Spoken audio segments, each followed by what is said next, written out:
Disclaimer. This show is for discussion and entertainment purposes only.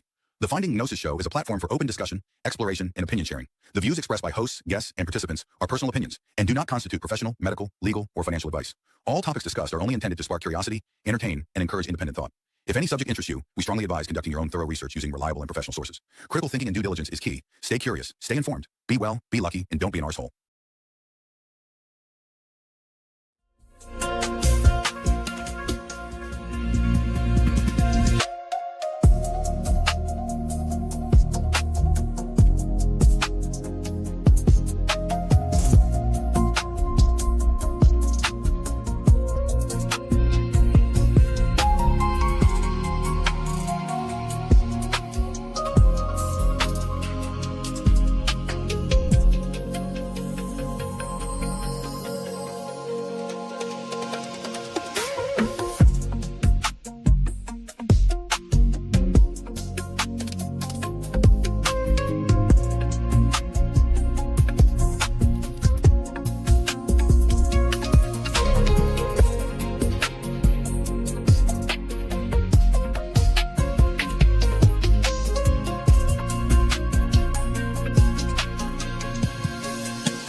Hello, and welcome.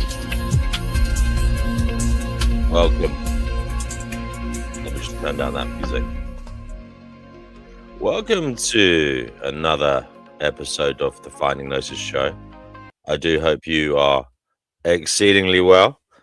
We have already somebody who has joined the panel. That could be you next. If you want to say something, say anything, the link is in the live chat. So do feel free, liberated to come on here and talk. Denizen X, you're on the Finding Gnosis Show. What is it you'd like to say? Yes, mic check. Mic check. I hear you. Excellent. How are you? Not too bad, thank you. You? I'm well. I saw that you were live and that I was subscribed. So I couldn't place where from. I like the name of the channel, and I wanted to answer your question that you posed in the title. Go for it. My answer is yes. So I presume you're answering the first question. Are we in the end times? Yes, and the second question. So it's also a new beginning. Okay, interesting. A double yes. So tell me about this double whammy of yes. What do you mean by that, and why? Well, it's hard to tell because we have such... Hold on one second, I'm sorry. No problem. Hello to Count Marcus while we're waiting for Denizen to come back to us. Good to have you here, Count Marcus. By the way, guys, Brother Marcus will be helping out with a reading club here, a book club. He'll be running it from the 27th of this month. So stay tuned. Hopefully he'll be on at some point to discuss that. And hopefully that will be a whole lot of fun and, inspiring, mind expanding, etc., etc. So look forward to that. Hello to Nielsen, who says, end Anthropocene hubris. Grumpy sod. Okay, Denizen, whenever you're back, just let us know. Yeah, as I was saying, it's difficult to gain historical perspective, I think, as a human being, because we have such short lifespans, and most of what we learn about the past is through narrative, and we're kind of storytellers. And we don't really have like a so much of a scientific record that we can, definitively say it was this way or the other way or what happened. There's a lot of opinion, there's a lot of propaganda, there's a lot of Okay. misdirection. Good evening to So, Kenny. Kenny's here. Hopefully he'll be on at some point. Kenny Given. Yeah, sorry for butting in. It's just the start of the show. I'm warming up and I'm trying to say hello to everybody who's as they're coming in. But no worries. Denizen, yeah, I get your point. We haven't got much of a record, really, historically speaking, even scientifically, as to what the hell is going on. But don't we have enough to give some kind of appreciation on matters? And what do you think is going on, and why? I just want to get to the crux of it. Why do you think we're in the end times? What do you mean by that? Well, I was just going to preface my statement with that by saying, even though, it's tough to look backward, it does seem like human events are somewhat cyclical. And if history doesn't repeat itself, it seems to echo, at least. And given that, that tells me two things. Based upon, the narratives that have preceded, we do seem to be in the decline of an era. And given that I'm to expect some kind of cyclical renewal, I'm hopeful for, an emerging enlightenment, so to speak. So you're hopeful. Okay, so you believe we're in the end times, but you're hopeful that we will get a new beginning that will be better. But you're not so sure about that side of things. But you seem sure of the fact that we're moving towards some kind of degradation in things, some kind of ruination of matters. Denizen, I suppose the first thing that one might think of here is that I believe you're in North America, at least. Are you American or Canadian? Yeah, I'm North American. Okay. Well, one might say perhaps for you it might it might get worse, but maybe in other parts of the world it's getting better. Maybe it's the end for America in some ways, as the kind of greatest power that the world has ever known.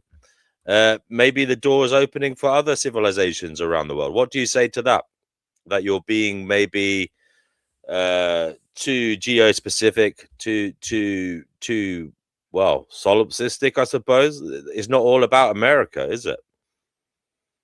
Well, I would say that I think that probably would apply to any description of end times. I think that's how it works.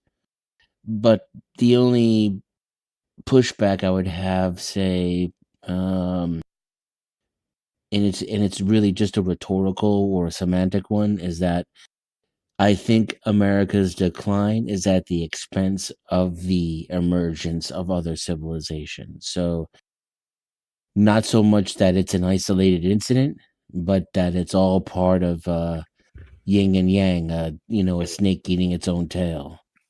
I understand what you're saying.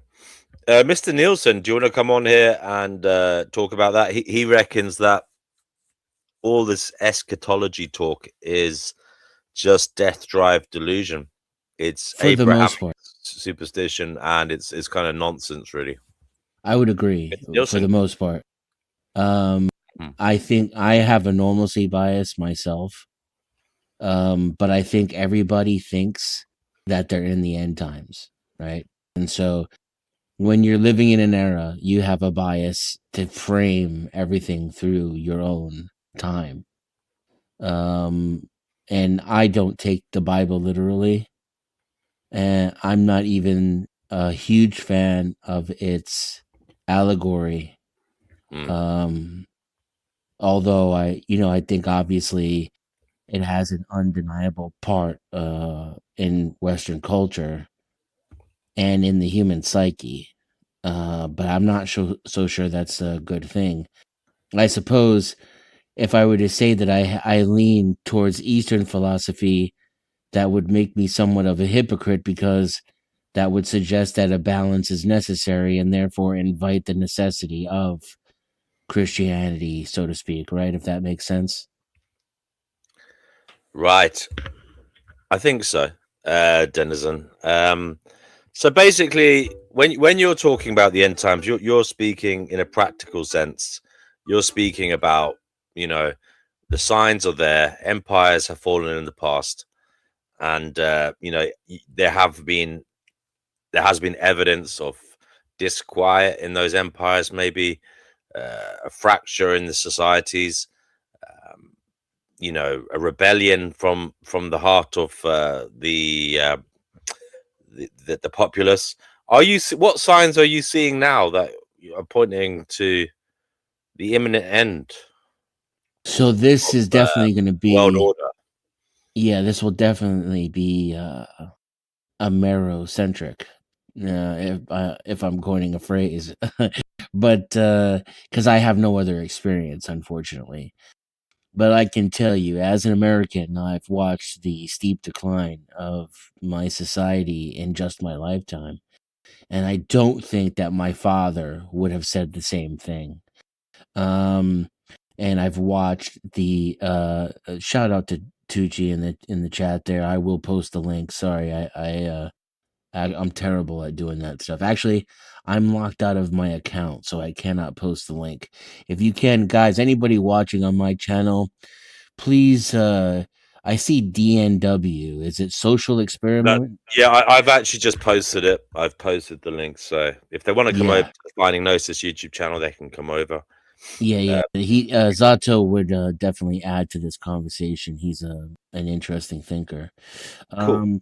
So from the American perspective, yeah, not only has the quality of life declined in the economy, these things are kind of superficial or surfacial, indicators.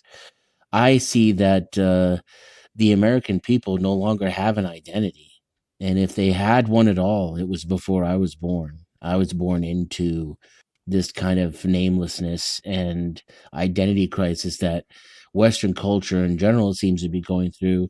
I think it definitely was exacerbated in the United States by the Kennedy assassination, and we have a failing of our institutions. They failed. They seem to be in a state of like saprophytic post mortem. Like the our our institutions are already gone, and we're living in the corpse, the rotten corpse or Can shell you give of us what the was. evidence that these institutions are failing or have gone?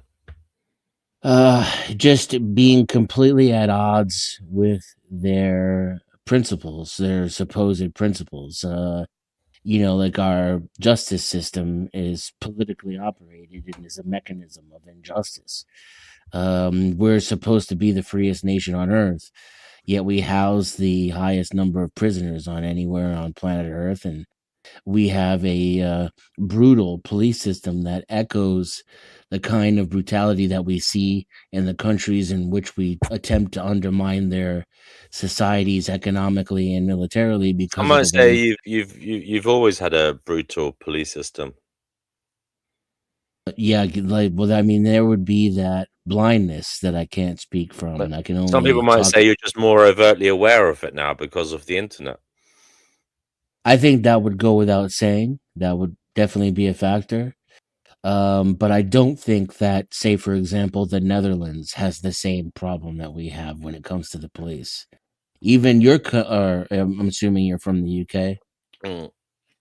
Even in your country where the cops tend to be a little overbearing, and you're having some free speech problems I've heard lately. Even the brutality level in your country is far less than it is in mine.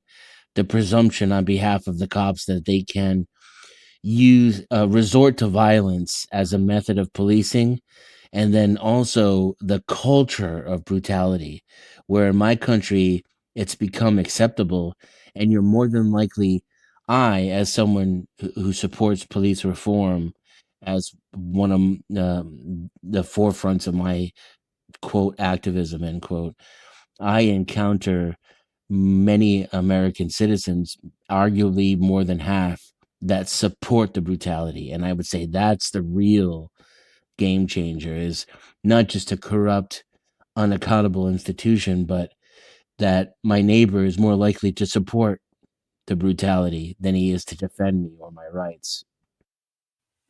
So, sounds like it's falling apart over there. The wheels are coming off the cart. But where do you see it headed in the near term, midterm, long term? It's tough to And I say. want you to think about things like AI, you know, the rise of other powers around the world, etc., etc. Right. Also, maybe the ongoing situation. Obviously, we can't forget the elephant in the room. The US and Israel have attacked Iran, the powers that be in Iran, and that is an ongoing situation. So, what do you see for America in the near term, midterm, and long term? So, it's tough to say. I don't like to make predictions, but as to the wheel falling off the cart, um, it does seem that way. But I think we're on the same cart that we always have been, and we have the same driver. So I'm not so doomsday when it comes to that. It does seem that we have right now, and this could change at any time, a very heavy technocratic influence over our elections and our governing system. We're kind of a like a corporatist nation here, where there's very little separation between business and government. And right now, the techies are at the top of that food chain in corporate America. And I think that predicts our future, at least for the time being. Right now, the CIA and the technocrats seem to think that America's success relies upon out China-ing China, especially when it comes to AI. They're very threatened by China's economic success, and specifically its ability to control and influence its population. So if the head of the Chinese government wants to take a certain direction economically or socially, they have a lot more control and influence over their people than, say, so if the United States government does. As brainwashed as we are in America, we still have a tendency and a knee-jerk reaction to tell government to go F itself and to not go along to get along. And I think that is a real problem from the perspective of the global leaders that we have, these kind of ultranational corporations that are they're at the forefront of AI technologically, but I think also socially. Like, I think your cell phone really is like the major connecting. It's like your Ethernet connection to the AI world is through your phone, and these companies are studying us and programming us at the same time through various means of social media. So I see kind of like a very um, uh, Orwellian future coming around the corner. You said you were Where full of hope, though. um, I wouldn't say I was full of hope. I'm just an optimist, and also I'm an optimist and a realist in that, Mm. from what I see in the past, is human beings screw each other over, exploit each other, take advantage of one another, destroy one another until they're at the brink of not being able to move any further. and then they sing kumbaya, come together, cooperate just enough to avoid complete and total annihilation. And then once we get over the hump of destruction, we go right back to exploiting each other for another 1,000 years. But I do see that coming together in times of So distress. you're like that old saying when the rain will stop eventually. I say that old saying, but that old idea that the storm will calm. Yes, and we are a species that There is will be very a well. new day, a bright brand new day. Yes, and we are a raincoat and umbrella species to go into that analogy you're using. Okay, I want to bring Fatima on. Fatima on the Hi. Finding Nose show. What is it you'd like to say? Oh, nothing. Just that, like we're having another forever war for no reason. Absolutely zero reason. So, yeah. But it was to be What expected. about the topic of the show? Are we in the end times, or is this the start of a new beginning? I think this is the start of a new a beginning. The end times, we can't really predict that. But this is the start of something else more drastic, yeah. Just something else. Historically, civilizations like Rome eventually stagnate and something goes wrong, collapses. America. That's what's happening here. It happens every couple hundred I want years. to welcome Zato. Zato, you're on the Finding Gnosis show. Hello. You found the channel. Yeah, I found it. Yeah. So yeah, just look up Finding Gnosis on YouTube. You'll find the channel. No, it's up to you. It's up to you, man. Yeah. And all right, like, Zato. I'm sorry. Or let Fatima speak, Zato, mate, and then No, I'm sorry. I just hop in with that.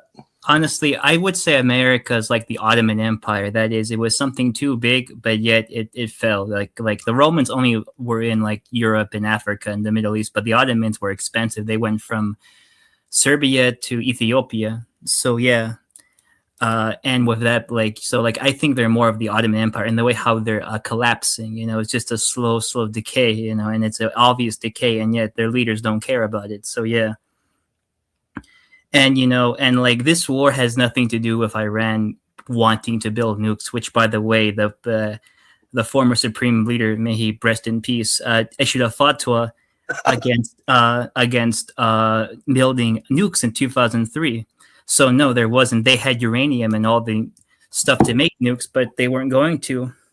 So, but as I said, this war wasn't about trying to fight terrorism or whatnot. Like Iran has done more to fight terrorism than the U.S. They actively arrest people who side with ISIS and Al Qaeda with their own proxies. But more importantly, this is a war about about Iran. Their greatest sin is not like bending down to America's globalist digital currency model. It's always going to be about that. Yeah, because thanks, Fatima. Yeah. Well, I just want to bring Zato in. Zato, go ahead, mate. You're on the Finding Gnosis show. What would you like to say? Are we in the end times? Yes, definitely. Because, like, I think it was Denizen said earlier that there's no, or maybe it was you, there's no American identity anymore. People are just fighting amongst themselves. There are so many different groups that are fighting for their individual agenda that nobody can come to terms with the fact that we're all under one banner here, and we should all be united against the rest of the world that's trying to destroy us. I mean, when I was a kid, right, they had what was it, the bicentennial, and everywhere you went there was American flag paper cups and tablecloths, and everything was an American flag. They were selling American flags everywhere, and everybody was united in the fact that, Iran bad, America good, Now it's crazy. Like fucking half of Congress wouldn't stand up when Trump was saying that they should protect American citizens. What is going on here? It's definitely the end when you can't even agree on common sense terms. Yeah. I think America should finally get its proper punishments, honestly. Get what? I think America should get its proper, it's spanking. Yeah, That's I don't know about that. I mean, we should have a power that keeps the world in check, so it doesn't. No one should be that. No one should be that. That's a recipe for disaster. That's literally now. But you want to be that. Do I want to be that? No. You do. You're here advocating for it. You're saying you are the authority and that America needs to be punished. Well, I and a lot of people in Iraq, Afghanistan, Vietnam, Libya, Syria would like to see America finally get its karma for ruining That's those part of the countries. problem. Why is it part of the problem? That vengeance mentality is not going to move us forward. It's just going to keep the cycle of destruction and death going. No, it doesn't. Usually, vengeance could be justified. It doesn't matter whether or not you think it's justified. I'm talking about what it will lead to. It will lead to obviously more war. And the American people who are being punished are not responsible for what the American CIA and the American military No, does. I in would their argue countries. they are, because to me, a society is an organic, like a being or organism. If one goes bad, it's usually the fault of other people. Like everyone is complicit in a given organism that is a society. Including you.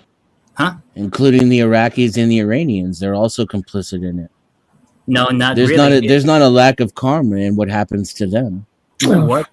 No, not really. They don't. No, they didn't ask to be invaded by America. Decided that for them. They didn't ask for that, and like they didn't do anything. Why did they decide that?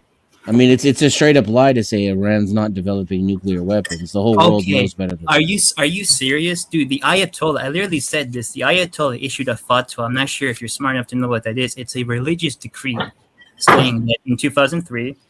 Do not. You don't have to be smart to know. Can I just say? I know you disagree, but there's no need to get snarky and ask. So you're not sure if he's smart enough. I mean, but D&W. But D&W. Listen. He disagrees with you. He has different views. But Fatima, please, it's not in the spirit of the show. Thank you. Okay, fine. But I recommend if you just look it up. In 2003. I agree with you, Fatima. I agree with you 100%. Thank you. Yeah, thank you. I'm aware of it, but I don't trust a liar and a murderer and a dictator. Oh my lord! Like Trump says a lot of crap too. Before you continue, I just want to bring Chickpea in. Chickpea, we are at the beginning stages of the Finding Gnosis show, so yes, I know. Who knows what will happen? But in terms of wider events, the world at large, are we in the end times, or is it just the start of a new beginning? Oh, Grump, you know what I think on the subject. You know what I think. What do you think, Chippy? Well, you know what I believe. I truly believe that, yes, we're in the end of days. Why? Why are we in the end of days? Because, I believe all the rubbish I read in the Revelation. I believe all that rubbish. Revelation. Okay. Well, Chippy, darling, thanks for being here. Great to hear your voice. Hey, Chippy, everyone, please try and have some decorum. Let people speak. Wait for... an opportunity, a break in the conversation before you give your return thoughts. But also, please speak. Try to be mindful that others want to speak. So have some, brevity with your speech. Don't go on and on and on. Life abolitionism. You're on the Finding Gnosis show. What would you like to say?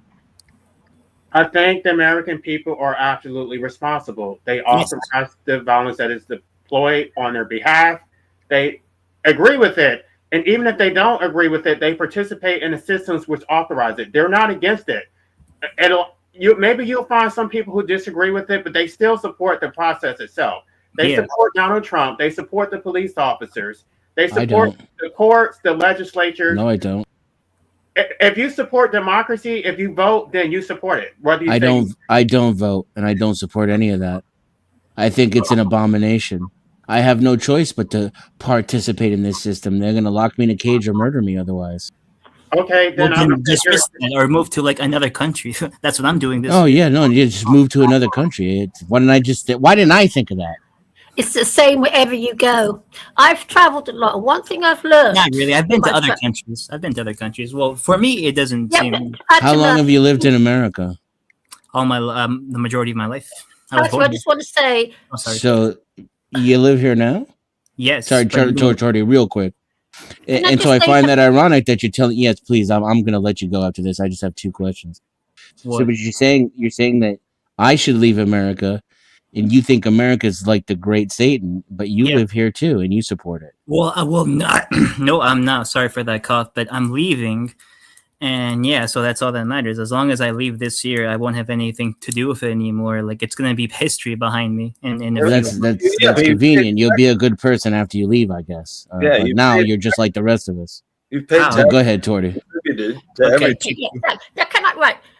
actually, Fatima, I hate to burst your bubble, but I've travelled quite a lot and I've worked abroad, okay? And I can assure you, once you've been in the country for a few months and you've joined the workforce and you're paying rent to some asshole landlord and to an employer and everything else, it's the same wherever you go.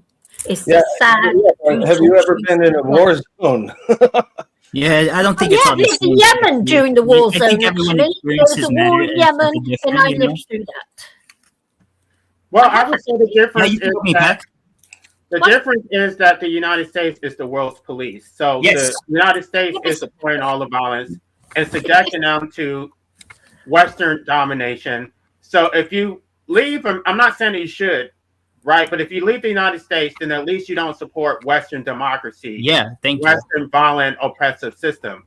But it's everywhere. LA, it's everywhere you go. No, No, sometimes, no, I don't want to be sometimes- funny. Speaking as a woman, I would far rather live in the US than live somewhere like Saudi Arabia or Africa. I could say that to you. okay, For it's the starters. same.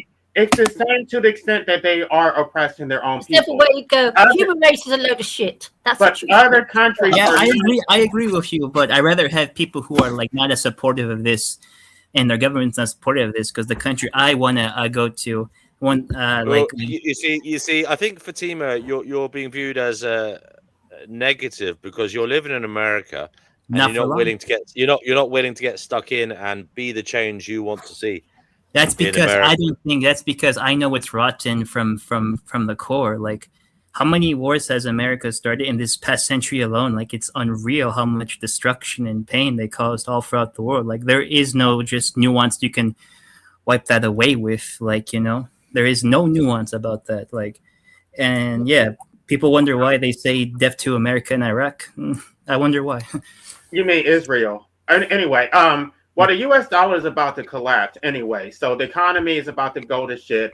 If anybody can get out, they probably should get out. We have a parasitical economy, which is based on extraction from other countries, where we flood their countries with worthless fiat currency. In exchange, we take their raw materials, their actual natural wealth, and we have a service-oriented economy. We are going to go so far down the toilet, and there is no saving us. There is no saving grace for the American people. There is none. And these people don't have any loyalty to the American people, by the way. These people are globalists, the people who are pulling the strings. They will flee America and move to another country, and then they're going to tell you that you should stay and focus on the American people. Okay, life abolitionism. The top of the show. Are we in the end times, or is this the start of the new beginning? Would you like to give a few words on that? It's related. I don't believe in that. I would say that this is the downfall of the U.S. empire. I think that this is the end of America. If you want to go into biblical prophecy, I think it's happened so many times that it's like hard to say when it's actually going to happen. But I don't believe it literally. I think that it's an end of an era for sure. It's an end of the era of we're going into, is that Pisces? No, the end of Aquarius or whatever. We're going into the age of Aquarius. Age of I don't Aquarius. know what that, right? Yeah. And so I don't know what that means politically. It's like I think there's going to be a shift. I think that we are going into the new world order. Is it the end? Like the world is just going to stop? No, it's the end of an era. Yeah, that's it. The next year is going to be even worse, LA. Promise you that. Why, Yeah. Chickpea? Why? Hold on, you can't just make statements. You have to back them up. Why, Chickpea? Because AI will be taken over, and we'll all be little you will be, I won't be here anymore. You'll all be little automatons with a little chip inside your brain, or at least on your hand, and you won't be able to walk out of your 15-minute city. That's what's coming to us. So this is all deliberate. Wars, when you get to the top of the pyramid, our leaders are all in it together, and they're just playing a game of chess, and we're the pawns. That's what's happening. It's always been the same. Okay, I want to welcome Kenny to the show. Kenny, you're on the Finding Gnosis show. Kenny, what would you like to say on the topic at hand? Are we in the end times, or is this the start of a new beginning? Also, anything else you'd like to add related to what has been discussed so far, or new thoughts?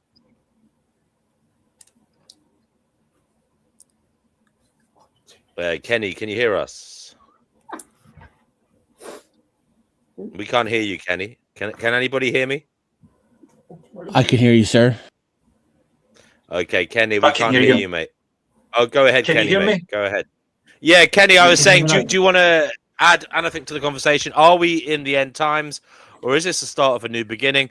Anything else you'd like to say? Maybe you've been stirred up by some of the remarks so far. The floor is yours. Please, nobody butt in until Kenny has finished speaking, and you will have your chance then. Hi, everyone. So, I don't believe we're in the Hey, end Kenny. times. I believe the Ayatollahs and the IRGC, thank goodness, are in the end times, and that's good for the world. It's a new beginning for the people of Iran, the Persians, who are celebrating and dancing in the streets all over the world because of what Donald Trump and Benjamin Netanyahu are helping annihilate the IRGC and the brutal Islamic barbaric dictatorship that they have been living under for the last 47 years. So, no, I don't believe we're in the end times. I think things are now getting better. There you go. So we've lost Fatima. Maybe Fatima will come back.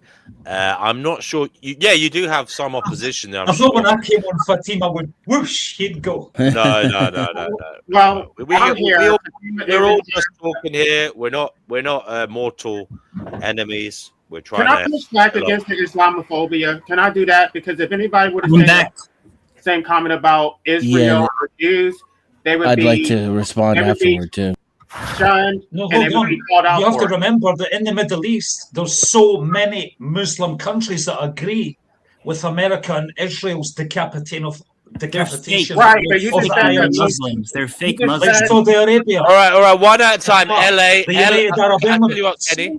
Bahrain. LA is going These to are make his Muslim point. countries. LA is going to make his point. Then Fatima, and then somebody else. Was it you, Denizen? Yes, sir. I can go last. Yeah, Denizen third. Go ahead. LA first. Go ahead. It's just remarkable how they will refer to Muslims as being barbaric, as being savages, and nobody even blinks. But if you were to make these same comments about Israel and call them savages and call them parasites or any other disparaging remark, you would say that it is anti-Semitic. And even if the statements are true, by the way, because they are functional parasites on the American people, they are draining our resources. We are fighting their wars. They are functional parasites, but we're not allowed to say that. You can call Muslims barbaric and savages, but we can't say anything. No critiques against Israel or Jewish people, but you can say whatever you want about Muslims. Okay, So how come we'll move Israel on are to always getting Fatima. criticized then? Me? Oh yeah, he's So lying. how come obviously, Israel are always getting criticized and always being called because they are terrorists a and genocidal parasites and the state that kills scourge of children. They're a genocidal state that kills children. Hey, buddy, did you So know you- that? Right, okay. Hey, buddy, You can criticize Israel and say bad things about Israel then. So life abolitionists, you were wrong there. No, but it's not taken seriously. People will dismiss me as being an anti-Semitic just for making any objective criticism, but nobody even pushed back against the bullshit that you just said about Muslims. You just said that they were barbaric. yeah. No, come I on. said the IRGC in Iran.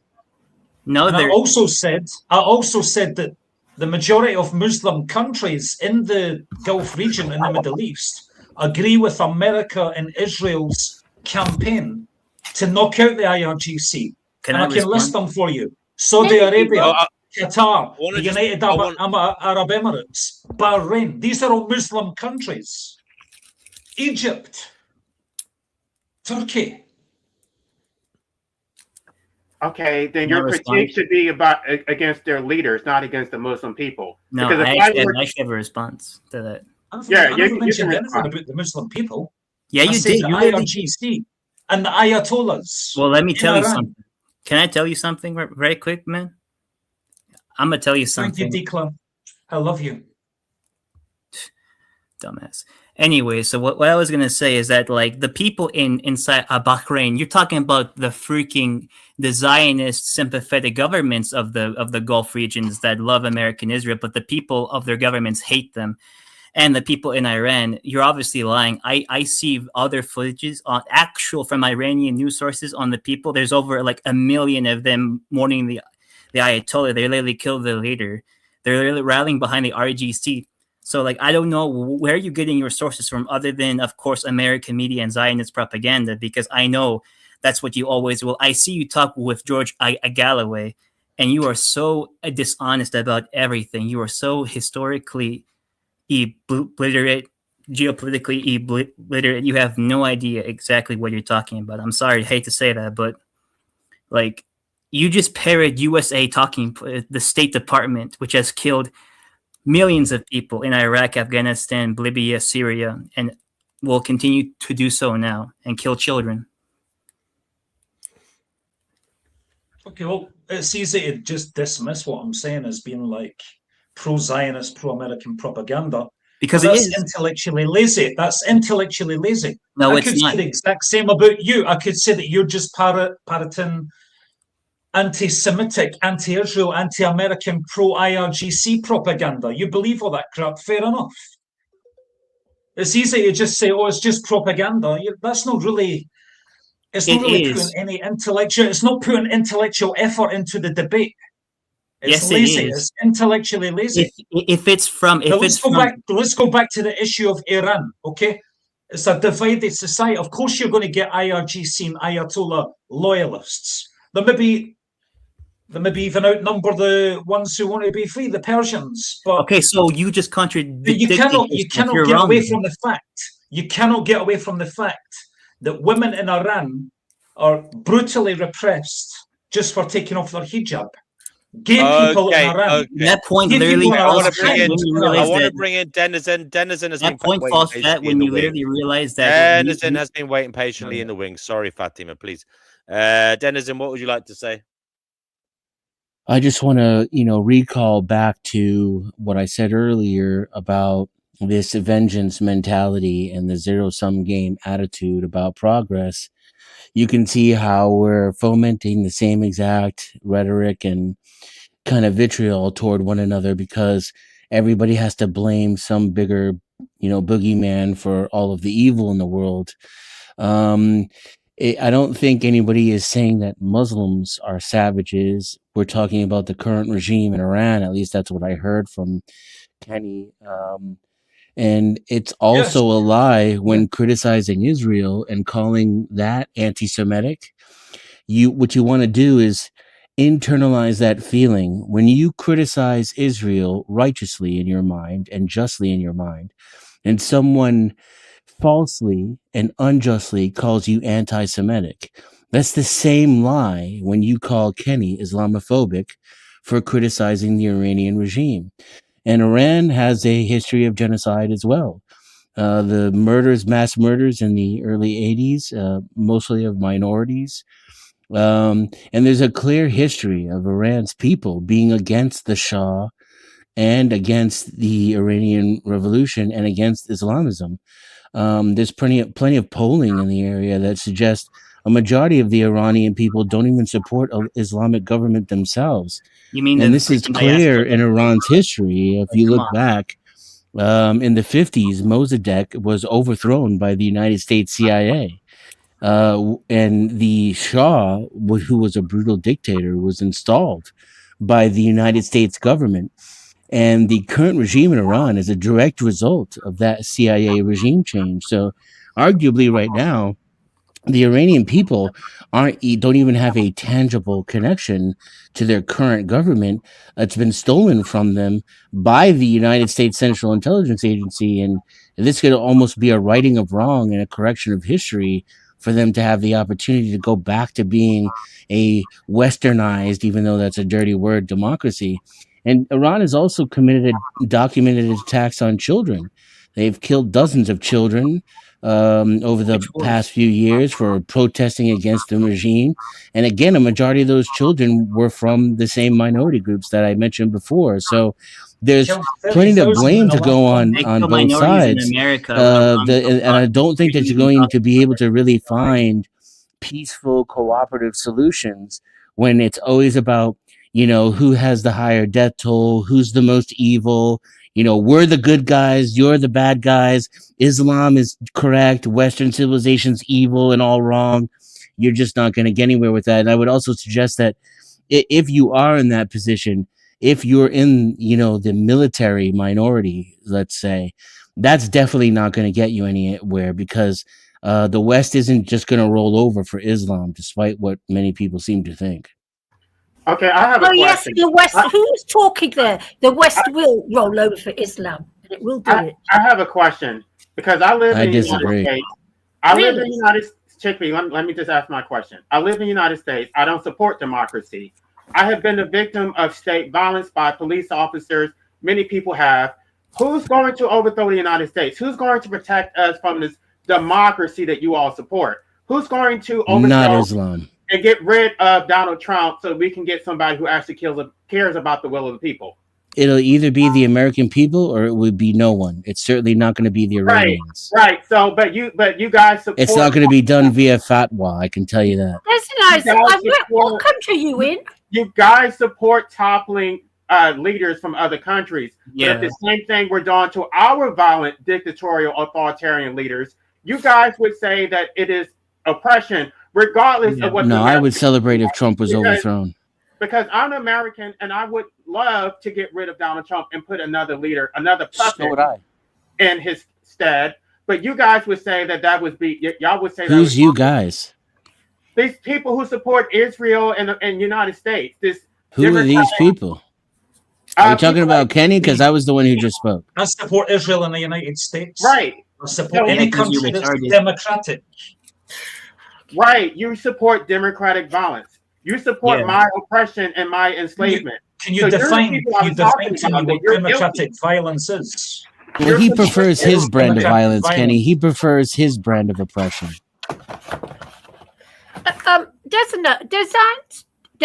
Denizen. Yeah, what country are you in? Denizen? I'm in America. Right, okay. So how do you know what is going on in Western Europe? Tell me. How do you know? When did I say anything about Western Europe? You said that Western Europe will not give in to Islam. No, I didn't. Yes, well, words to that effect. Yes, you did. Already has given into Islam. Yes, yeah, that's yes. I agree. Refused to send any military hardware to defend British people in the Middle East. He's a coward. It terrifies me. Yeah, I mean, I think you just misheard what I said. You said something along the lines of that Europe would not give in. No, I didn't. We will give in, and it's already happening. No, I didn't make any comment about what Europe will or not do. Yeah. Okay, guys, I'm going to go into my listen mode. Maybe be back later. Okay, thank you, Kenny. I do hope you can come back again. Good to have you on. We've had Witchy Bishy. If she wants to come on, she can. But she's asking, what has any of this got to do with the topic at hand, which is, are we in the end times? Well, we're talking about. It has to D&W. I think it is related. Clearly, we're in a very contentious time. Clearly, we're in a position where geopolitically, there's lots of angry and volatile situations around the world with very powerful heads of state with great military investment, etc. You know, we're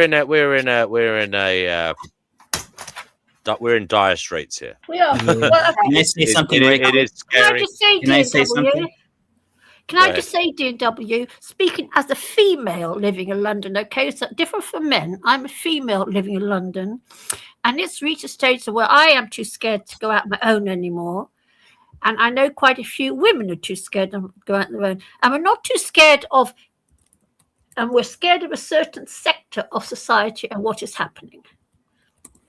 I'm sorry, I don't know what you hear from the women you know, but I'm not the only one, and I'm not.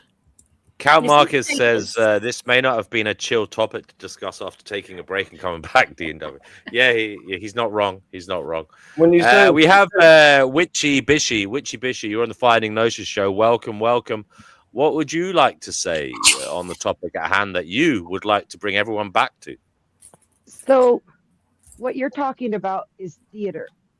The fact is, fractional reserve banking is what's making the transition into a new time. If we're talking about an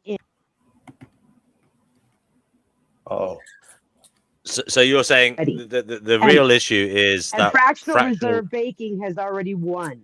The only place left in the world that we have not incorporated our system of fractional reserve banking into is North Korea. And they're kind of a joke. The rest of this is just theater to get the people in all these various nations on board for global governance. Not Iran, China, or Russia. Those countries are not either. I don't know what you're talking about. They have fractional reserve. Are you kidding me? They have Yeah, but they banking. work within the system, but they go against it as well. They have their own thing Well, they going. have to. Everybody has That's to play interesting. their role. It's Yeah.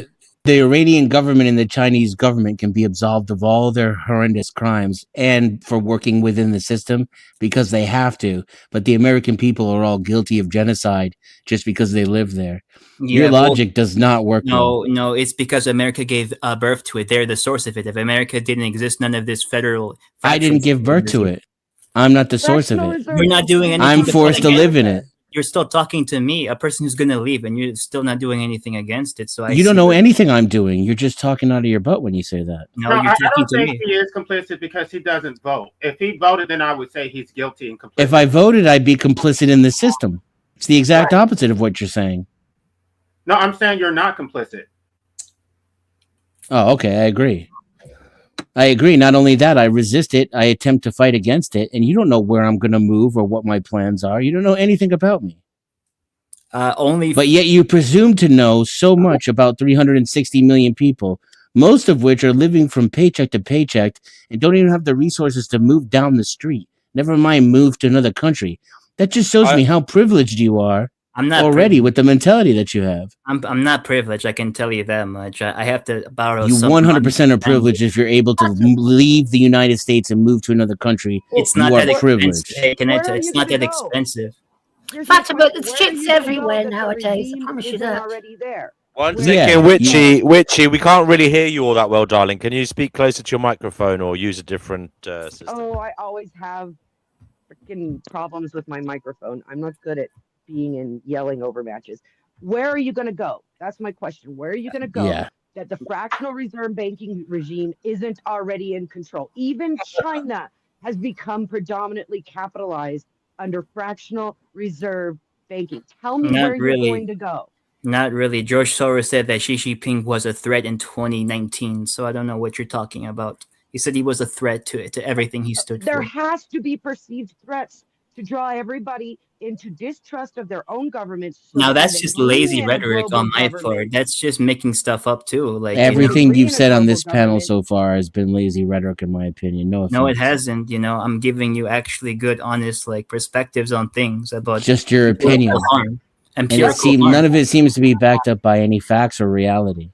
Well, let me ask you a question though, because you can just pick up and go to another country. Some of us would like to, but we don't have the ability. I would love to. We don't have the ability to earn a livelihood. We don't know anybody. But how do you just pick up and move to another country without knowing anything? Me? You talking to me about that? Yeah. What? How are you going to earn a livelihood? What are you going to do to take care of yourself once you go to another country? In the place I'm going to go to, which I won't disclose, and I have every right not to disclose, I have a family there. So yeah. Well, that makes it that's different. Then listen to it. You have family there, but I thought you were going to just take off and go. Because I'll tell you something. I wouldn't advise it because I've tried years ago when I was young, and no matter where if you haven't got some support in another land, you can fall foul very quickly. So yeah, I have to think about things like, I mean, I'm gay. I can't just pick up and go to any country. I would like to go to one of these African countries, but a lot of them are extremely homophobic, and they also do things like they treat they treat Black Americans a little bit different than they treat their own people. They will charge a disparate rate for services. They'll say, "Oh, you're American, you're rich, so our native people, we pay one price, but you're American, so you're going to pay a different price." And then it's like your rent is so much more expensive, your transportation costs. They just think you have all this money to just give them. So I don't know where I'm supposed to go. Yeah, it's extremely privileged to think that anyone can just pick up and move to another country. How do you don't think even those- how do you realize think the you migrants don't do even it? realize What the the level hell? of privilege involved in being able to do something like that, to make that choice. Oh, so Then you think that shows me extreme levels of privilege. Right now, you're not And even where in do you touch go? with the rest Where of do you go that society. has You're clean hands? living in a whole nother all right. world and a whole nother class. I want to hear what Witchy has to say. She's saying, she keeps asking, where are you going to go? Like, That she has means clean that you don't hands. have to He's tell her saying that literally, if but you live in America, you are part of the genocides that America commits and all of the evil that we all know is out there. We're not even going to argue that point because it's redundant. Where do you go that this evil hasn't already pervaded? You're talking lesser evils here. Evil is evil. This is why I don't there's a vote. degree of evil? I believe in that. So then where do you go that it doesn't exist? Tell me where you go where there's no fractional reserve banking, there's no hierarchical class determined by capitalism, where money can't make money, where people are actually valued. Where in the world do you actually go that It that doesn't exists? exist. Are you an anarchist of some type? Because this is like lazy anarchist talking points. No, it's an I'm excellent not an question that anarchist. you can't answer without It insulting them. doesn't exist. Yeah, you don't have the answer. You're A just perfect making world stuff up, and now wouldn't- you're misdirecting. Well, Hey you guys, I said gotta one go. thing. Thank you for You having said- me up. You said if you don't want to be associated please with call the again. atrocities of America, you need to Later, leave. Tooch. Well, tell me where to go where I won't be associated with a different atrocity or even the same one. I don't know what to tell you. Life. I don't know where Yeah, you he's going don't to go, know. where you're going to go, Witchy, but please go to your nearest, computer hardware store and buy yourself a bloody microphone. Yeah, what the hell? I can't even hear you. I actually think it's social experimentalist, you're on the Fighting Gnosis show. What would you like to say?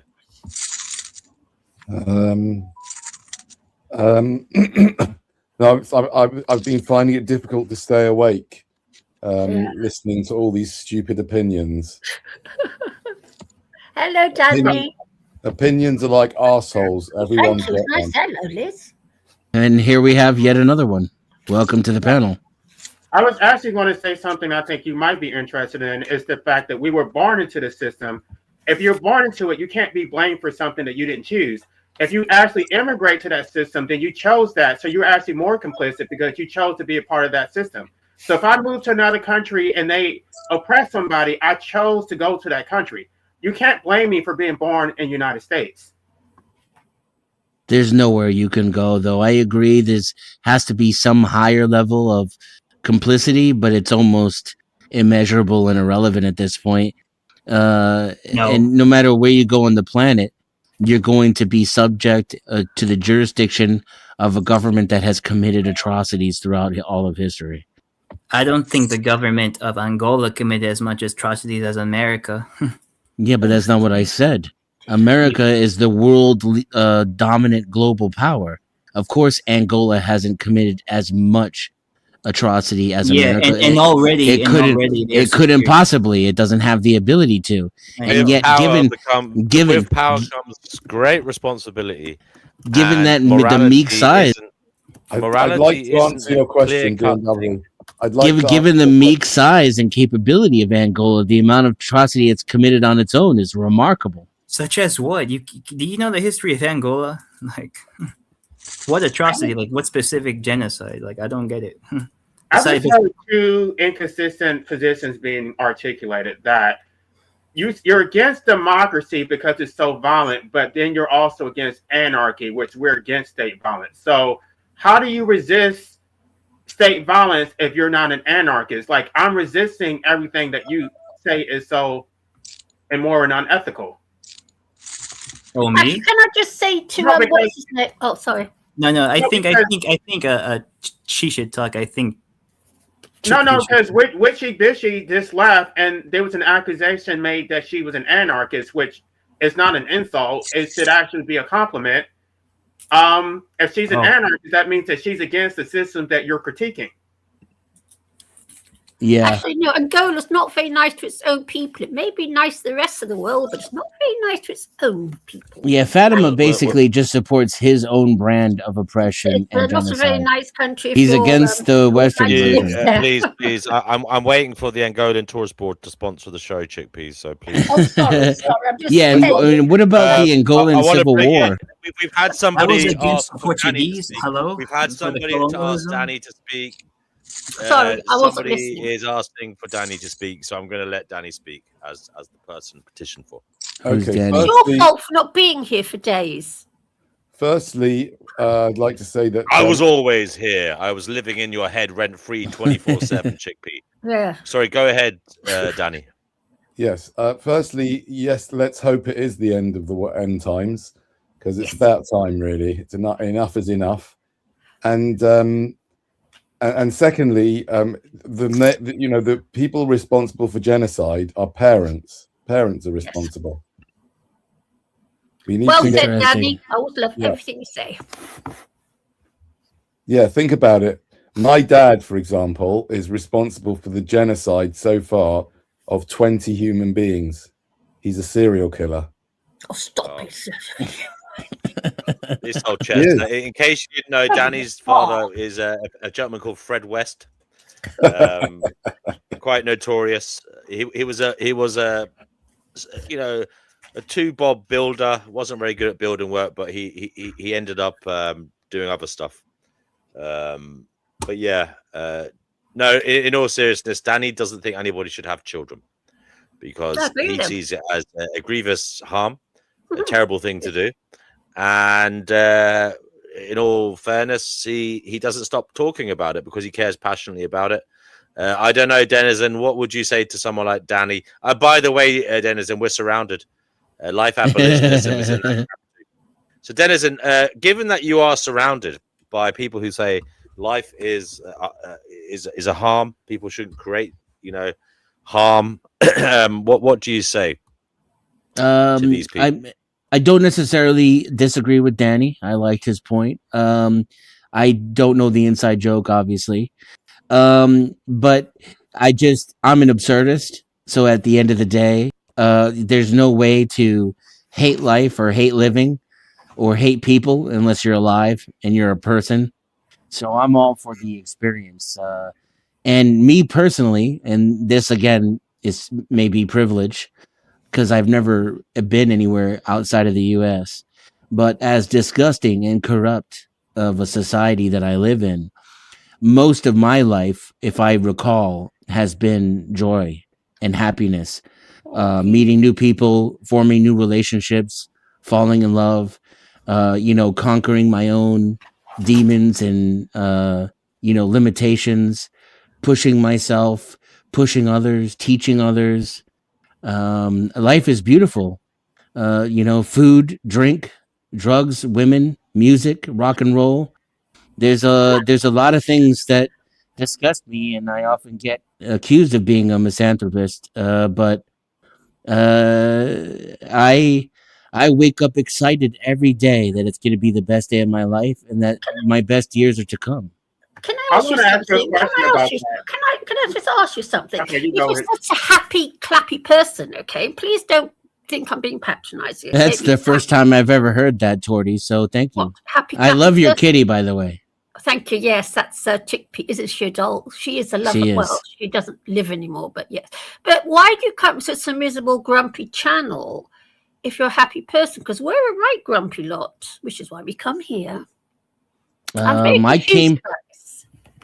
There was a reason why I subscribed. So whether it was Danny, who it seems the channel is named after, or it was DNW, who seems to be hosting. Yes. One of them had a take somewhere that I was like, this is not the average dumb monkey. And so I clicked the sub. And as a result of that, I got a notification that you guys were live. And the topic and the title of the stream was awesome. And the question was formed in such a way that I could come up here and be my normal contrarian self and say yes to both questions.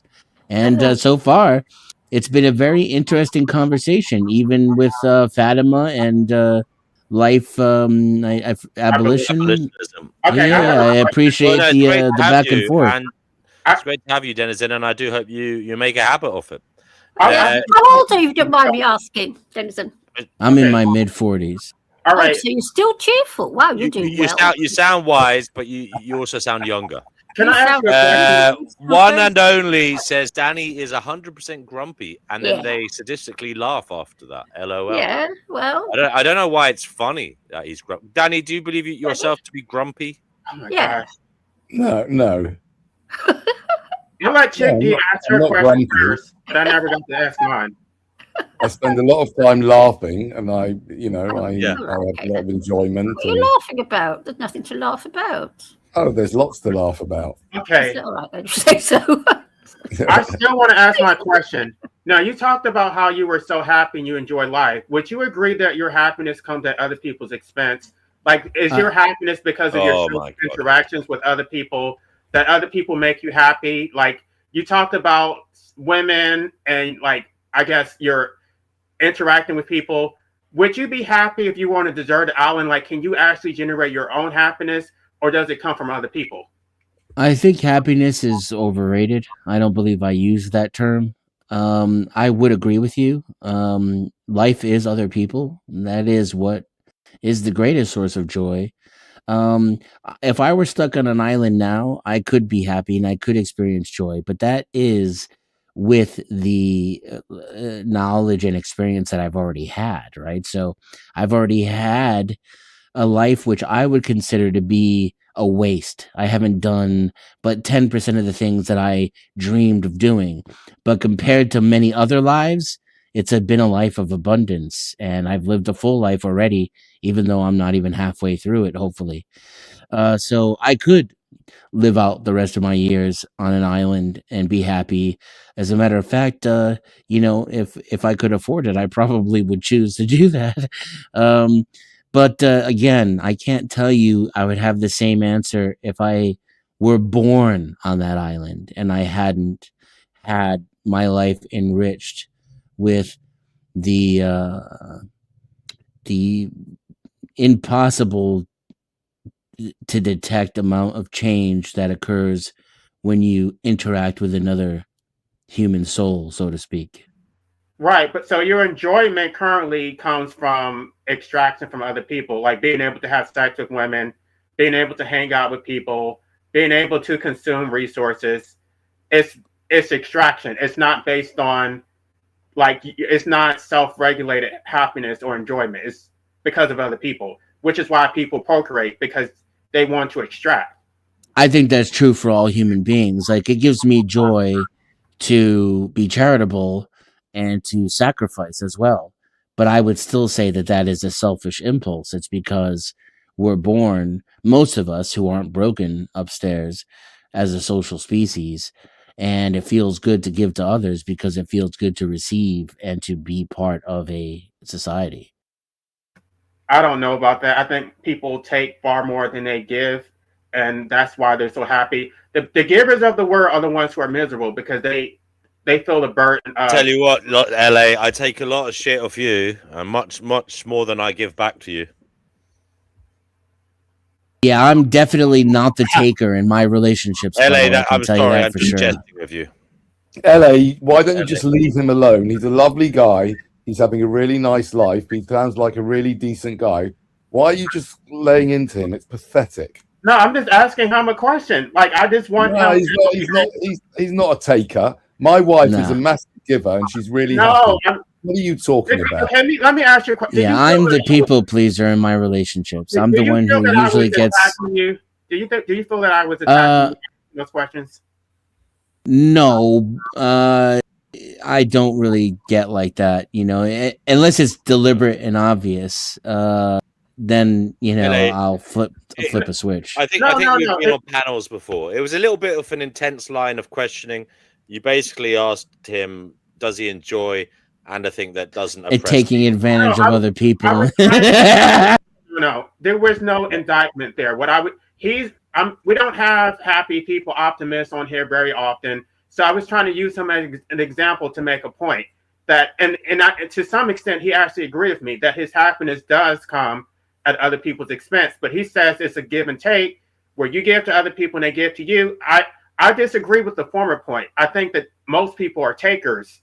And so what's wrong with a little bit of win-win though, LA? Because you might do something that makes someone happy, yeah, and you're saying you're doing it because it makes you feel happy. Well, what's wrong with that? They feel happy, you get a little squirt of dopamine or serotonin or oxytocin or whatever the hell is making you feel good.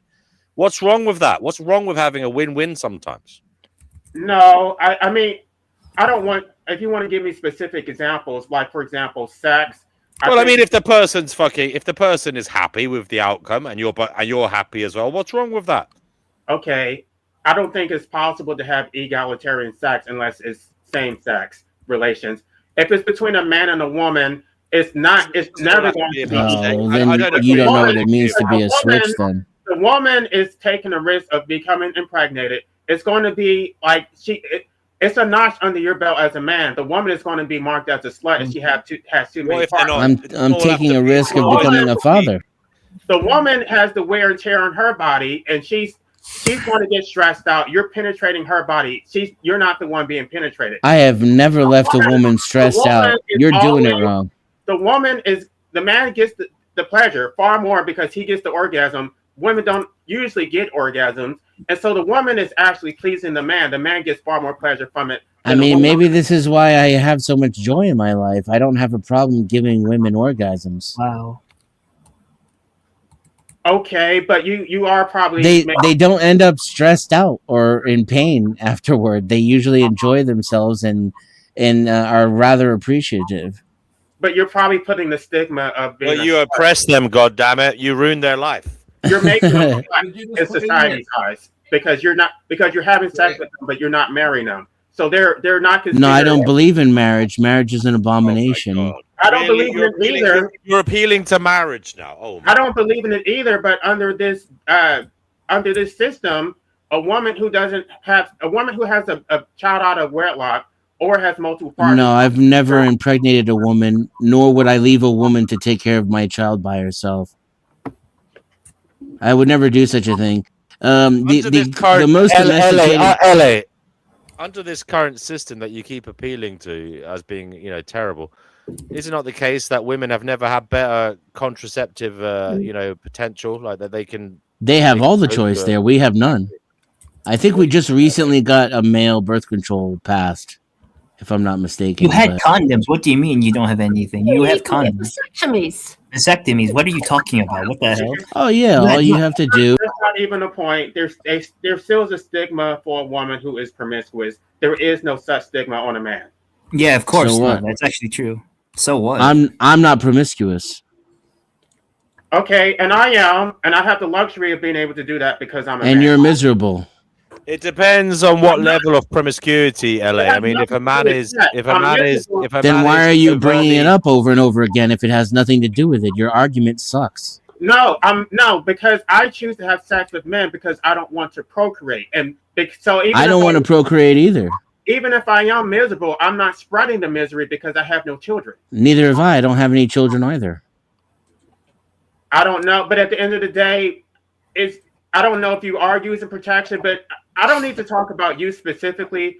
But in most of these dynamics, Yeah, because it seems to be destroying the basis of your bullshit anecdotal arguments.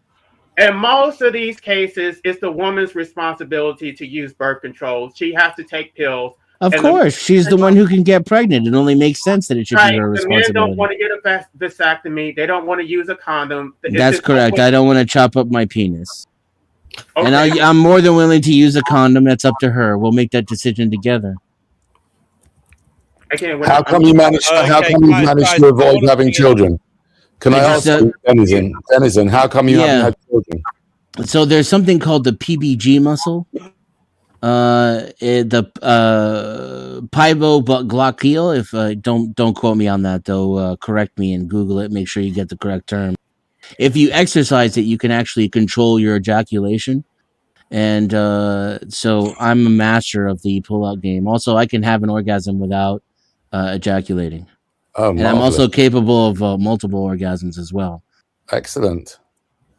Maybe you could teach us now how. Could you give us a little seminar maybe now how to do it?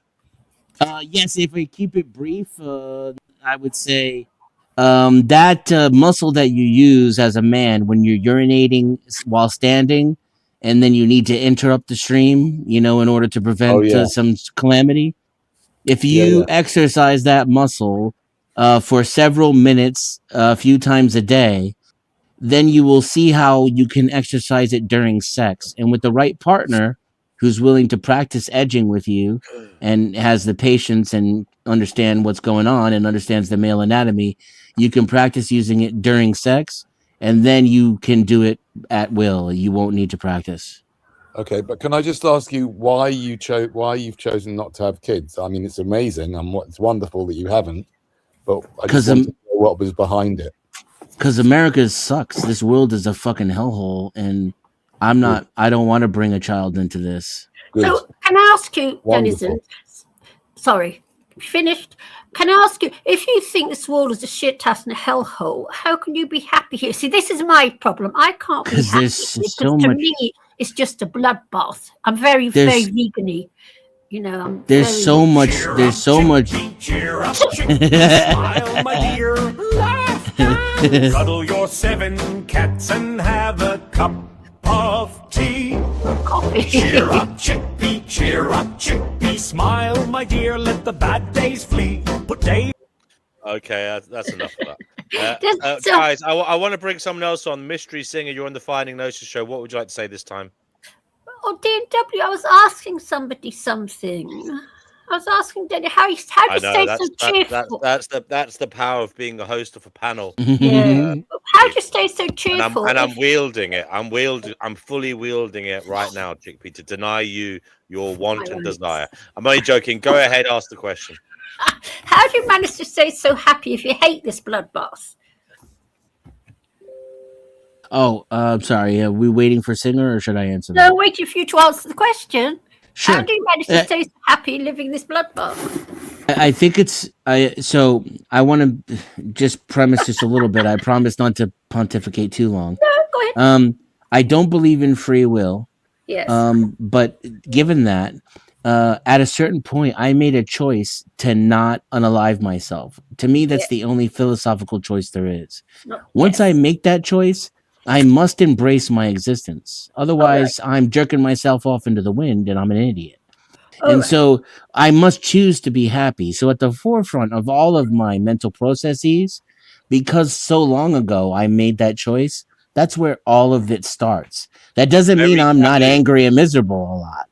It just means at the forefront of my thought process is to choose to be happy, right? And I find so much joy in this world, even with all the pain and suffering. And I would have to admit, looking back, that could be privilege. You know, I may be privileged in ways that some people aren't. Although I would suggest that choice to find joy can permeate even into the most disabled or unprivileged among us, right? Yeah, I agree with you. Hello, we interrupt you, Chickpea, for this special commercial. Do you really want to be happy, Chickpea? But I am happy with my cats. If you really want to be happy, I can train you to be sadistically happy with when you observe all the suffering in the world. For just $9.99 an hour, you will be smiling ecstatically at all the suffering you see in the world. And you will be forever happy for the rest of your life. Do you really want to be happy, Chickpea? Wait. I'm happy at home with my cats.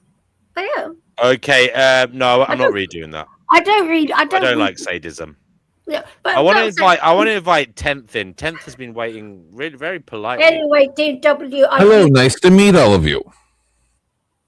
Wow, what an entrance. That's a bellowing voice.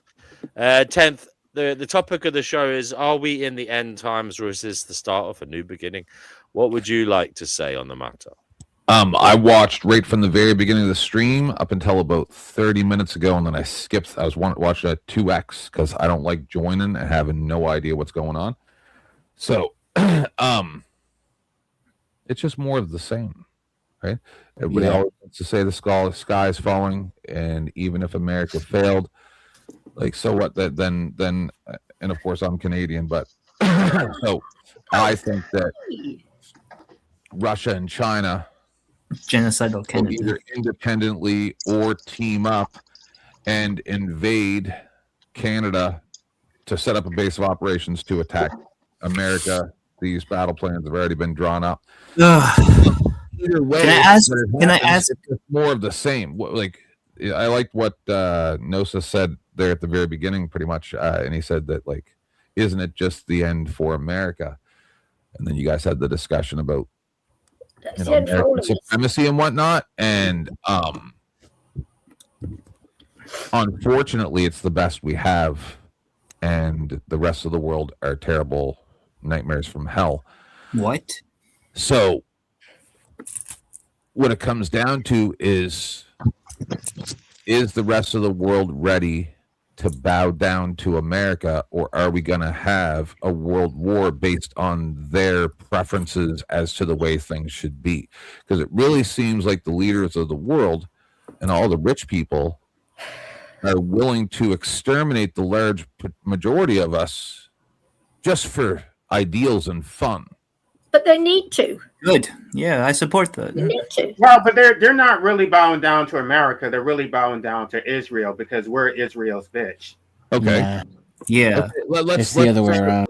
And dude, you're from Canada. You're bowing down to America and Israel. That's like a double whammy. What the hell? Let's say what you're saying. No, that's not true because we switched to China. So what you're like, I understand. No, you may have knowledge of the past. I'm telling you, present, right? We're talking about now, the end times now, not what you think happened before. So no, it's happening now.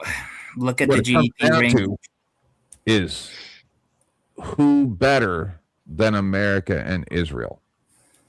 Who better? Tell me who would you prefer to be in the driver's seat of this nightmare train? What? I don't get I don't get that question because you think that people want to dominate. My question doesn't deserve an answer. You don't like No, it? of course it doesn't. You're from Canada. You don't deserve any answer. But if you're not going to answer it, I can answer it. I would eliminate the hierarchical structures altogether. There would be no. With who? Who's going to do it? Who is going to replace American Israel? Not your fantasy of what you wish would happen. Who would you better institute as the driver's seat of the nightmare train? Who? I don't know about who. I guess the better question. You don't have any answers, so you can't. No, it doesn't have to be a who. It's about what type of system you want. I would eliminate democracy. Yeah, you already said that. You're dreaming. Who actually does it is completely irrelevant. It isn't irrelevant. Because who does it will have to be strong enough to do it, and once they're strong enough, you think they're just going to be like, okay, bye. Hands that can be seen from space. Is that what we're going to do? There is only one answer to that question. Then let me answer your question the way that you're framing it. Then the answer, based on reality, is going to be either China or Russia. Neither of those would be the ideal, but between those two choices, I would probably say China. But you think China is better than the United States? Yes, it is actually. No, Torty, no.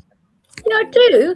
China. No, Torty. China went. China. Oh, People underestimate China. can you see by the dawn's early light what so proudly we hailed So this at is the twilight's last gleaming, right? I hate broad stripes and bright Let him sing. The host.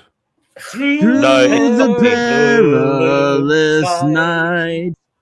Oh, the ramparts It's the mystery singer. He just comes on here and randomly sings were sometimes. so gallantly streaming. I'll play some David and Bowie. the rocket's red glare, the bombs bursting in air, gave proof through the night that our flag was still there. Oh, say does that star-spangled I would like to say, you Americans, you doubt America, you doubt China. That's the one thing I'll say about America that's superior. The only thing about America that I will say is superior than any other nation is the national anthem. That's the only thing America has better than every other country in the world. Shit. The other countries' national anthems are dog shit. When North Korea did what is it? Fuck you, I won't do what you tell me. That would make an awesome one. They did. the North Korean marching band. Remember on Dusty's? Like, yeah, but that didn't come from North Korea. North Korea is like the it's a only great video. organic country in the world, man. So this is the problem. I hate Trump. People continuously make me defend Trump because they have no idea what they're talking about. So I just want to know, are you going to go my way? How does anybody believe that they have the right to sit around and say that my leader's doing the wrong thing? I'm not willing to lead. I just want things to be better, but I have no real ideas how I can make this better. But I'm going to tell the leader that he's doing it wrong, but I'm not willing to take up that banner and show you how it's done. So really all I am is the peanut gallery going, bap, bap, bap. I have a fantasy. I saw a Disney movie one time where everything worked out good. And so you guys can sit around for years and years. I've been doing this for 6 years on YouTube and 30-something years in real life. You guys can sit around and talk about the feelings all you want. But when it comes down to it, we have to deal with reality. China are terrible nightmares from hell that welded doors shut 5-6 years ago. Don't tell me that's better. Russia is a terrible nightmare from hell as well because they're run by mafias, the same as America. But you know what? I'm going to have to side with the devil. I know, because I know that both of Russia and China are going to be worse. Yeah, why do you? I'm not so sure about Russia. That you can see that but China is a fucking global nightmare. Both sides bad guy, like a moron. Both sides. No, China's way worse. No, they're not. They haven't measurably worse. There's no visibly and measurably worse. Yeah, because they don't have the ability to. Why would they? They have no reason to. It's only for national defense, their army. It's not for America exporting their values. Like that is naive. I just have a question about what you just said. Yes or no? I ask you a question about what you just said. You said that we're just complaining, but we're not willing to lead. Why do you assume that we're not willing to lead? Have you ever tried to become a public officer of any type? Yes, I have. Yes, I have. Mayor, alderman. Yes, I have. Have you been an alderman? I've run for office 3 times. Well, statewide offices 3 times, and I've done local races. Yep. I've litigated lawsuits. I've organized. I've done protests. I've written books. I get on here and I talk about public policy, and I state my public policy position. Not just on D&W's channel. I have 2 of my own. That wants to get rid of democracy? That's where I'm at now because I don't believe the system can reform. But before that, no, hold on, because you already you just alluded to the fact that you're lawyer. An anarchist, yes, I am. No, lawyer and attorney, right? I didn't say that. Oh, okay. So, do you realize that the judiciary and the legal societies are the reason why all of westernized culture is in complete disrepute? Do you realize that? Thank you. No. Thank you. Let's sit on that one point. I said this to somebody else. No, because I'm trying to agree with you. Just let me finish. I want to get to the end. I just wrote. I'll let you go. I just want to get to the end. And I have a whole chapter talking about what you're talking about. And somebody said I was disgruntled because I failed the bar exam. I have no idea what I'm talking about. Okay. All right. The Supreme Court has eroded the damn Constitution. Yep. We have no damn rights. It's not through the Constitution. They tore it apart step by step. And so, just let me say one last thing. So this is the issue. Everybody has always asked, for 6 years of broadcasting, has asked, hey, where are these people? Right? Like where, like, and then we all, and I was even guilty of it too. And I said, these are people that you never see. These are, these 13 families. No, it's none of that. It's not this mysterious behind the curtain Wizard of Oz thing of these rich people that we don't see. It's actually the judiciary, the dudes in the robes, and the legal societies. And what's the British one that they're all underneath? Bar. Yeah, but what's that? British something? British Accredited Registry or Registry. Right. So anyway, those are the secret societies that run our governments. They write right. Our government representatives, all they do is sign it. None of them read it. We all know that. It's the lawyers and the lobbyists, and don't forget, most of those congressmen and senators are lawyers too. Exactly. They're doing it behind the scenes without you even realizing it. I said this to a lawyer 2 days ago. I said, who do I complain to if a lawyer breaks the law? To their legal society. Oh, that's very interesting. The Bar Association. Very interesting. So the people who who made the mistakes, I have to complain to the group that they're part of. That sounds very familiar. Sounds like an occult.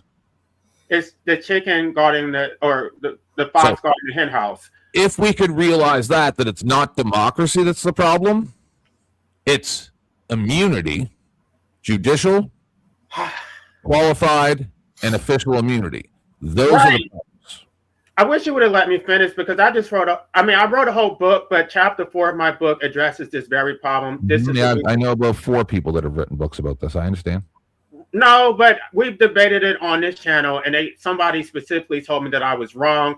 And the only reason that I'm saying this is because I'm angry that I couldn't pass the bar exam. He's been trying to discredit me, and it's like, no, it's the damn courts. And the fact that they have immunity basically means that we don't have rights. There's no enforceable rights when you can't actually sue a state official because they have qualified immunity. Judges have absolute immunity. Prosecutors have absolute immunity. The state has absolute immunity.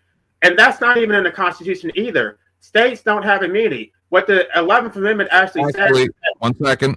Let me finish. I'm about 15 seconds away from finishing. You're going to lose knowledge because let me finish, and then you can say whatever you want to say, and I won't interrupt you. The only thing I want to say about that is the 11th Amendment says that the state has immunity from citizens of foreign states. So if I live in Texas, I can't sue California. It says nothing about me suing my own state. That is something that the Supreme Court made up through case law, through Hans versus Louisiana. Now you can say whatever you need to say. I'm going to find it for you. Go ahead. Do you remember what it is, Denizen? Maybe he already knows. I was talking to the chat. No. Just hold on. So, remember that I showed, I think it was civil rights attorney or Southern law or whatever, and they explained what he was just talking about, and the part that was left out by the clerk that entered into the record when they amalgamated all the records during the formation of America, where they left out the part about that this shall not be used for immunity of state officials, blah, blah, blah, blah, blah. I don't know if you're talking about Hans versus Louisiana or if you're talking about the 9th Amendment. Hold on. I can address it. Give me a minute. I know what you're talking about, but it's either one of those two. What happened in Hans, Louisiana about I'm not sure exactly what your point is, so I'm trying to figure out which one to address. Maybe I should wait until you find it, and then I can respond. Oh, I already have it. Okay, so are you talking about Hans versus Louisiana, or are you talking about something different? Nope. I'm telling you that when they took all the records at the formation of America, just put the video in the back there. It's 22 minutes. Read it, listen to it at your leisure. I can point you to the part where they talk about it if you'd like, and we can take a look. Oh, you're talking about immunity. Yes. So they explain, and at least one Supreme Court justice has commented on this, and I believe because this is previous to the new 9-0 Supreme Court ruling, that it's kind of related to this, but they're still not adding that part in. By the way, right? That's the problem. So if you want to look at that video, 1 second here. I just have a question. Do you have your own YouTube channel? Like, do you? Yeah.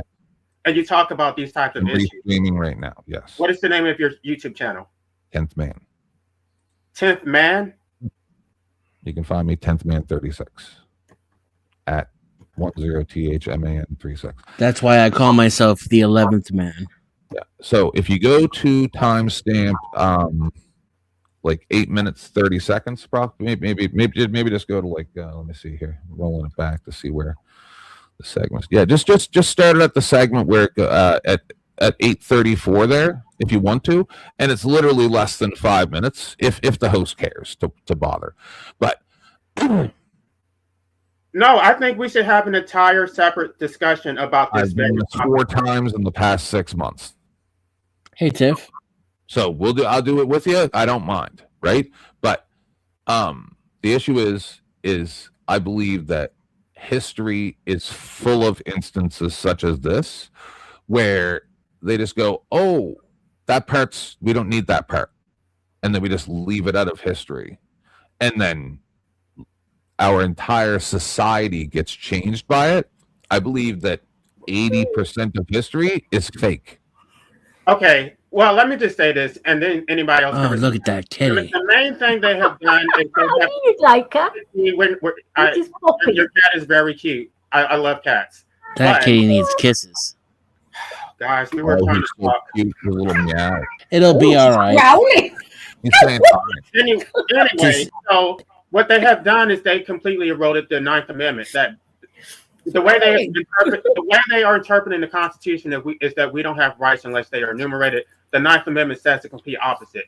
We retain the rights that we had under common law, under natural law, but what they're saying is that the state has unlimited authority, and then you have to go under the substantive due process clause, or it's not even a clause. That is what the Ninth Amendment says, though. And then they have to the Ninth Amendment says that the state has rights first, and then the people. And what they have to balance the state's interest against your liberty or property interest, and basically the state. He didn't want to hear that. And then they balance their interest, and the state always wins because you don't have natural rights. You're right.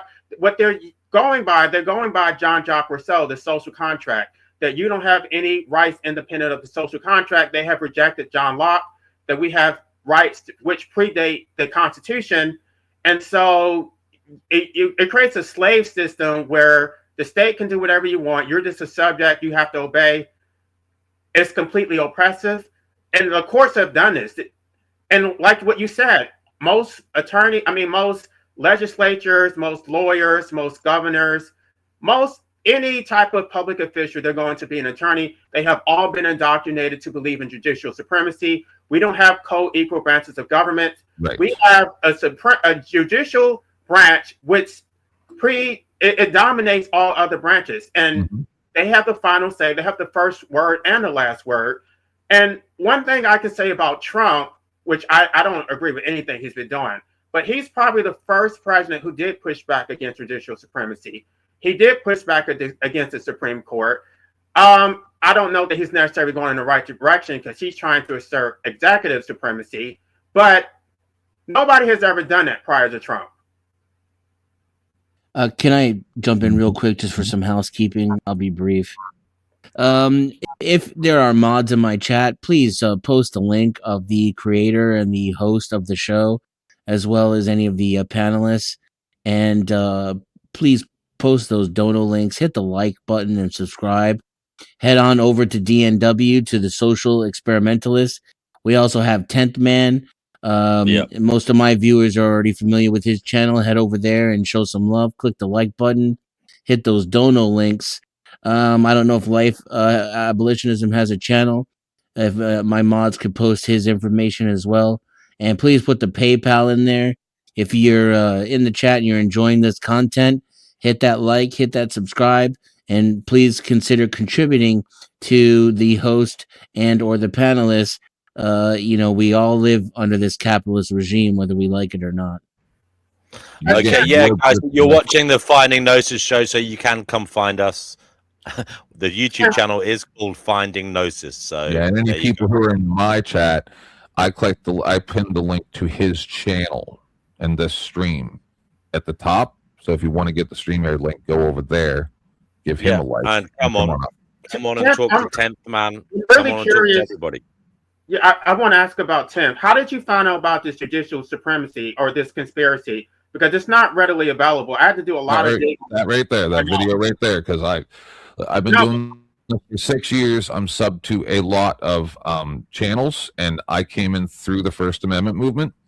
I am friends with a tremendous amount of auditors and things like that. I've produced shows for auditors. I've been doing this for 6 years on YouTube, but I have been researching American and Canadian law for over 30 years.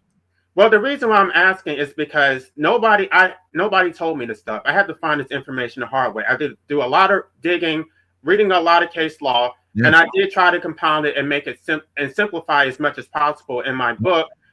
And I'm not trying to promote my book, but I've made it. You ever heard of Rogue Nation? Okay, I made my book available for free because I'm just hearing about this stuff for the first time when I was researching this stuff. You don't have to watch the whole thing if you don't want to. Like I said, the only part that really matters is the timestamp at 8 minutes 30 seconds at that segment where it's cut up. That's where it explains about what's going on. The rest of it was just like case law and stuff like that. You can do what you want if you want to watch a whole 20-minute video, but I'm just talking about this. Rights after the Civil War during Thank you, Mel. Reconstruction, the law included something called a notwithstanding clause. Let me show you how it was discovered. I was working on this article about qualified immunity, and I just came across the language, the original language of the statute from 1871. And I've both been a scholar, but also a litigator for a long time. I continue to litigate civil rights cases. And so I was reading this version of Section 1983, and I said, I don't recognize, there's this language here that I've never seen before, and it was this notwithstanding language, right? What Section 1983 says is that people who act under color of law shall be liable for violations of the Constitution, and it says shall be liable in damages or in equity.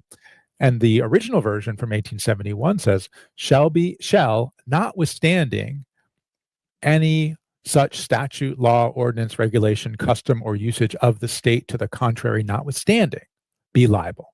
So there's this insertion of what I'm calling, and I've called the notwithstanding clause, right? That you shall be liable notwithstanding state law to the contrary. And given that the Supreme Court had originally located qualified immunity in state law doctrine, state common law doctrine regarding good faith, I thought, well, how has no one looked at this and thought it's significant here? Notwithstanding any state law to the contrary.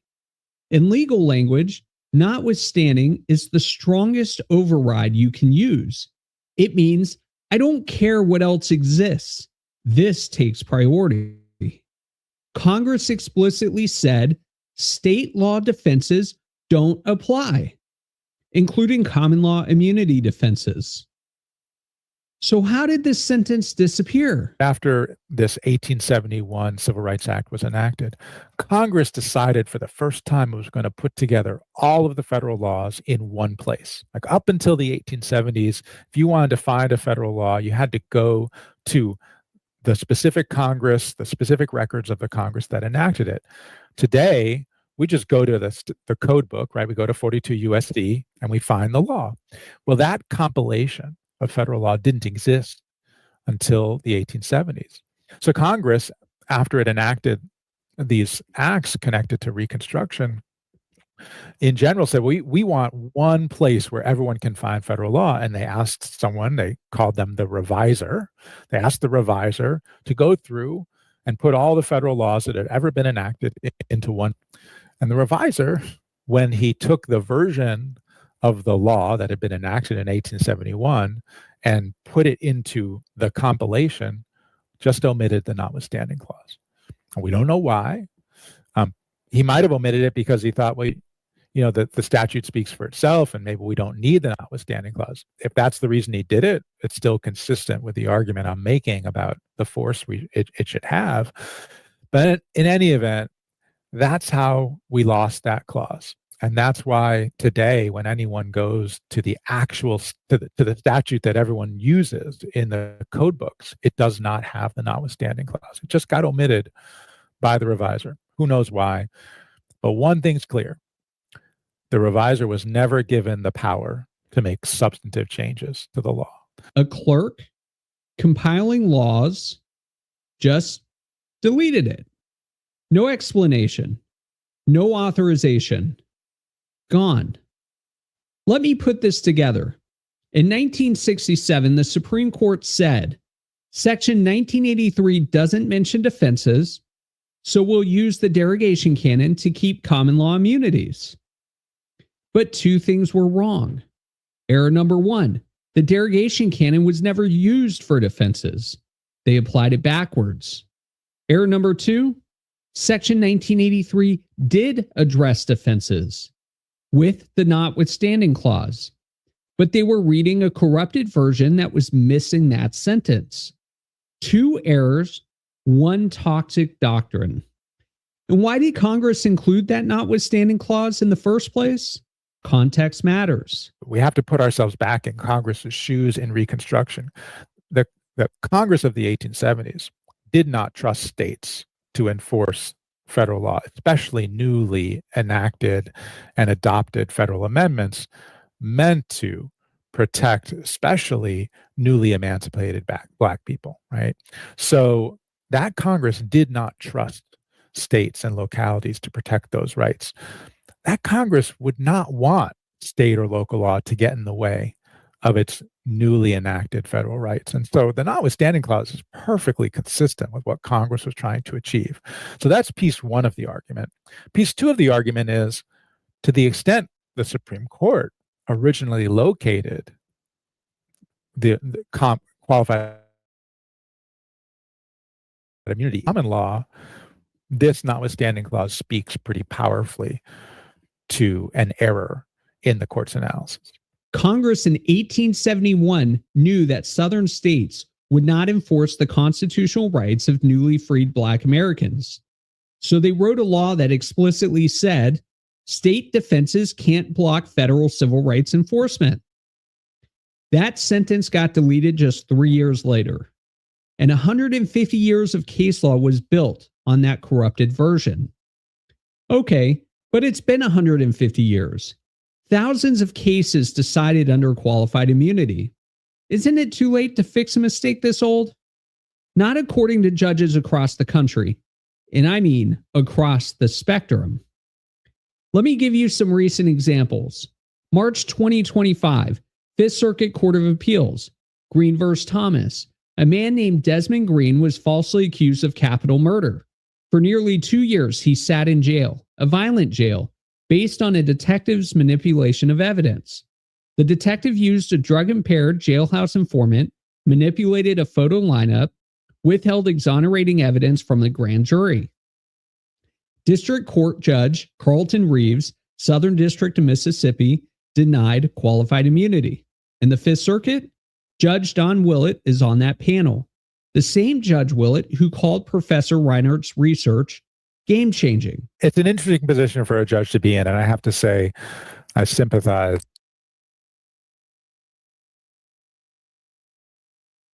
And Judge Calabresi actually did a similar thing in a Second Circuit decision where he wrote the majority opinion, but also wrote a special appendix in which he didn't just address my scholarship, but other people's scholarship too. So here's the dilemma for these judges, I think, which is, on one hand, they maybe they think I've got it right. They at least think that it bears scrutiny and it bears examination.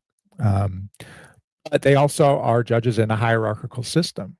And if they are adhering to their role within that hierarchical system, they aren't really in a position to say qualified immunity should be dead, or even to operationalize their view, let's say, that qualified immunity is illegitimate. They have to wait for the Supreme Court to address the. Okay, for the non-American viewers, have we watched enough now, guys? Are you satisfied? Yes, yes. The only thing I would add is I would like to show the actual statute, if you allow me to just. Can I just show the statute that they're referring to? Go ahead, make your point. Go ahead. Now, I've never seen the original version, but I'm just going to show you what it says right now. 42 U.S.C. 1983. This is the statute that you use to sue any state official who violates federal law. Every person who, under color of any statute, ordinance, regulation, custom, or uses of any state or territory or the District of Columbia, subject or causes to be subjected, any citizen of the United States or any person within the jurisdiction thereof, to the deprivation of any rights, privileges, or immunities secured by the Constitution and laws shall be liable to the party injured in an action at law, suit in equity, or other proper proceeding for redress, except that any action brought against a judicial officer for an act or omission taken in such officer's judicial capacity, injunctive relief shall not be granted unless a declaratory decree was violated or declaratory relief was unavailable. Basically, this is what I was talking about earlier, the 11th Amendment. The 11th Amendment bars suits against the state. So you can't sue the state directly, and then you can sue the state official either in the individual capacity or official capacity under 42 USC 1983. But so Congress already created the statute so that you can sue them to get around the whole sovereign immunity thing.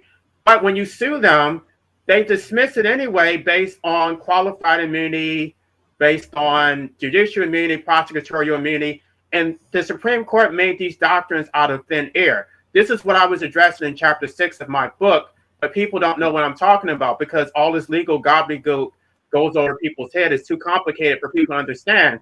But it's like it created a complete system of enslavement where you have no rights, no enforceable rights. You have rights on paper, but they're not enforceable because when you sue them, what happens is they dismiss it based on summary judgment. It never goes before a jury. There's no evidence presented. There's no discovery because qualified immunity doesn't only bar damages. It actually bars the suit itself. So it's so preemptive that they dismiss it. It's like they have this boilerplate motion for summary judgment that they use constantly, and you don't see that your case never sees the light of day. So and I'm not trying to be a dick. I'm asking, have you watched any qualified immunity Supreme Court arguments where they explain the elements of qualified immunity and things like that at all? I don't listen to their arguments. I read the case law, and I use their case law in my own litigation. So you've read the arguments, or no? Right. Because the case law is obviously the. Sorry, I'm echoing through someone's mic. I was just asking if specifically about qualified immunity, as you read the transcripts and things like that. Yeah, the case law obviously tells you what the governing rules are, but the argumentation is how you understand how they get there and what they use in order to like carve out these exceptions from the law and create immunity for state officials, including the police. Well, the oral arguments are not determinative. You have to read the case law, and they tell you exactly where they got these documents from. That's not what I asked. I'm saying, have you read the case law or the transcripts from the arguments of any qualified immunity cases? I already answered your question. I do read the case law, and I do read the transcript. I don't listen to the oral arguments, but I do read them. Okay. Just because what we're talking about is a little bit beyond what you're talking about. Like, so I mean, it's like I'm going into the application of qualified immunity, right? That's what the video we just watched was, and it's being misapplied. That's why I brought it up, and that's the reason. Sorry. Well, that's where I would like to push back. It's not because they're ignorant of the law. It's not a misapplication. They know exactly what they're doing. Everything that they're doing is intentional. All right, let's pretend that's true, okay? And if that's true, then correcting their so-called error is not going to do anything because they already know that they did it on purpose. Now, it's only helpful to the extent that you're going to educate Americans about this okie doke that they're running on them, but the American people still are not going to do anything. It's very frustrating because, I mean, it's probably a small group of people, those so-called sovereign citizens, but they get a lot of things wrong too. There's a very small group of people who actually know what's going on, but they don't have any power to actually do anything. We got Vegan Equilibrium in the house. Vegan Equilibrium, what would you like to say?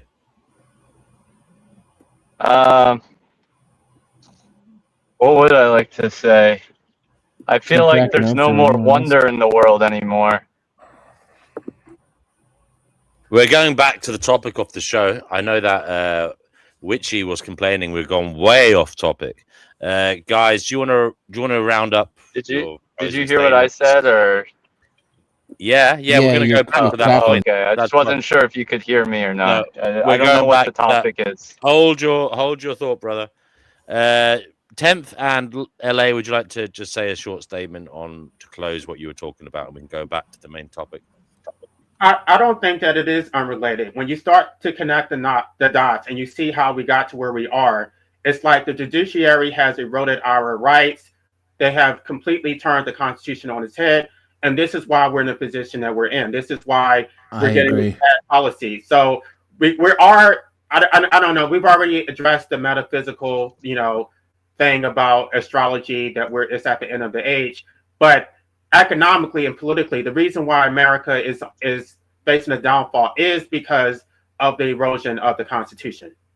I agree, and at the heart of that is qualified immunity and the unaccountability of officials from all the way from the state to the federal. And 1983 doesn't even apply to the feds, and their broad immunity is a whole nother can of worms. But I agree with LA. That's at the heart, because we can't expect society to be benevolent. The point for it was to be somewhat accountable and somewhat self-correcting. And we remove the accountability and the correcting methods, and then we just, hit the gas. Okay. Vegan Equilibrium, welcome. What did you just say there as you entered? You said you don't see any wonder in the world. Is that what you said? I feel like there's no more wonder in the world anymore. And how is that related to, are we in the end times, or is this just the start of a new beginning? I didn't even know that was the topic. I had no idea what the topic was. You could say it is kind of related. I mean, yeah. Is it perhaps the case that we know too much, we've seen too much? Is that kind of possibility? And in some ways, that's destabilizing for us as human beings. We're not motivated to see kind of thing because we feel that we know everything, and there isn't much more to achieve. But I suppose that there are things that we could achieve as a society, such as cures for different diseases and I think technology, and also free energy and stuff like that. But I think technology might have some wonder, but that's in terms of discoveries that can and interactions that can happen on the scale, the level of us plebs, maybe that wonder is kind of diminished in my opinion. I agree with him for once. That's not often. No, I agree with V. Hi, Chickpea. Hello, V. Hello, Doodle. I agree with you for once. It's become a horrible place. That's always been a shit. I agree with you to a certain extent. I wouldn't use the word wonder. I would say a lack of curiosity, that people don't have a curiosity for knowledge, that they're content with not knowing and not actually seeking information. But what wonder is it, LA? We live in a world of skyscrapers. Wonderful, lovely, gorgeous. It was not sky. You look up, there's stripes all over the sky where they're spraying us. Weird-looking sun. There's no wonder left. It's become a real poop hole. Though, Chickpea. Yes. I agree with you, and it makes me sick to my stomach. I mentioned earlier, it's one of the reasons I chose not to have children, of all things. Yeah, same here. But what I thought when I was a little girl. Yeah. But you don't have to get that far away from the center of London in order to not see the stripes and for the sun to change color and the sky to look the way that it did when you were a kid. Well, there's still places left on Earth. Yeah, not many though, and I can't. I've got 7 cats. I can't afford to keep traveling all the time. I've got 7 cats to care for. But what are people supposed to wonder when they have access to AI and AI can answer all their questions? One thing you can wonder is how stupid AI is. Yes, yeah, that's a good one. I was like, AI actually is kind of the scary thing about AI is that how it actually is wrong a lot, and people put a lot of faith in it.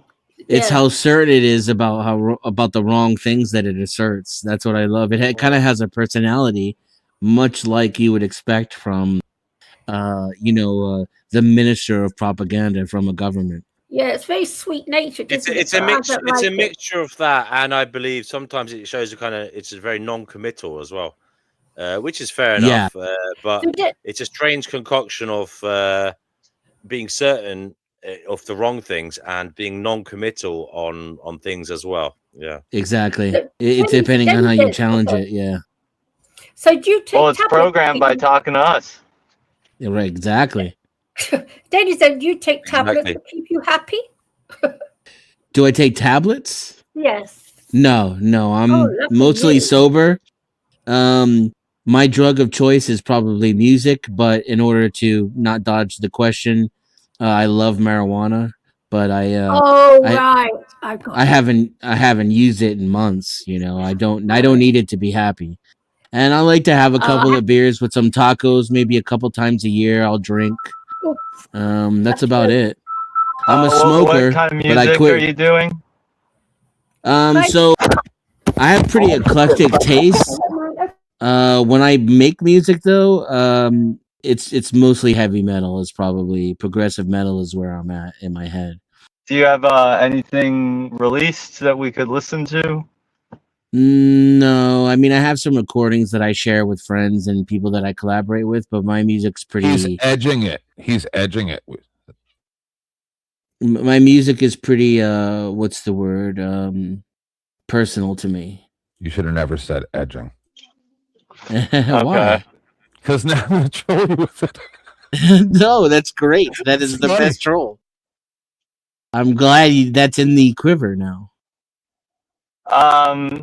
Can I make a request to DNW? Go for it. Do you want me to play your music? I have an EP out on streaming platforms called Lewis and Love, and I'm wondering if you can play the first song on that. Yeah, EP. and if you want, share the link in the private chat, and I can share it for everybody as well. I'm on my phone. I'm on my phone, but 1 second. Is it on YouTube? Can't hear him. I can't hear him. Okay, Vegan Equilibrium. Thanks for the awkward silence. You sound like you're having sorry, issue, brother. The host. Can you hear me? Yes. Hello. Yes. You can hear me? Yes. Okay. Yeah. The song is called "Little Big Man" and it's by Lewis and Love, and you use the ampersand instead of the and. It's like LOUIS ampersand LOVE. You can get it on YouTube Music. Okay, 1 second. What's it called again? Little Big Man by Lewis and Love. For the person who's asking for his channel is called Vegan Equilibrium.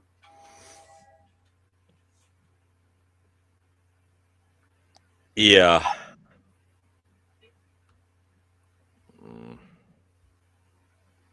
Did you share it on your main channel, the Vegan Equilibrium channel, recently? I'm gonna look that up. It might be. Dude, you're such a good host. I'd already been screaming at half these people. Yeah, he is. I'm gonna go back and watch some of this dude's other streams so I can be better. I don't think so, Vegan Equilibrium. I was just on your channel. I didn't see anything recently posted. Oh, okay. If you go to YouTube Music and you type in Little Big Man.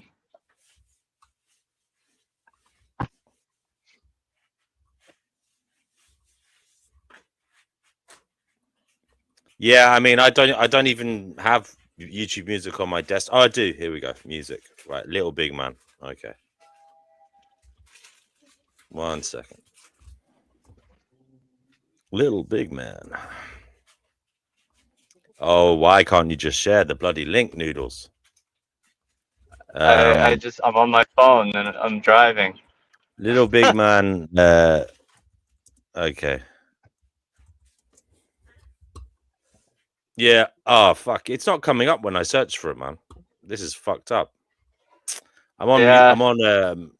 It's not coming up. I don't know why. This is one of these things with technology. It's like, I found it. It's yeah. way down. Yeah, you got to feed the algorithm, right? Feed it. Man. Is the host on performance enhancing drugs? I have a question from my chat. No. Here we go. No.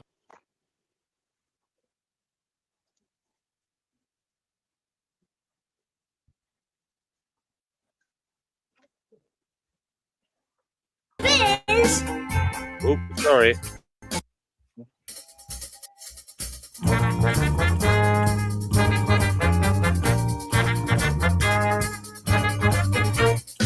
me tell you something, Otis. If you're still in the biz, We're not going to get struck for this, right? this, No, it's his music. listen. Nice. Yeah. Now I see why Dusty does his stream the way he does it.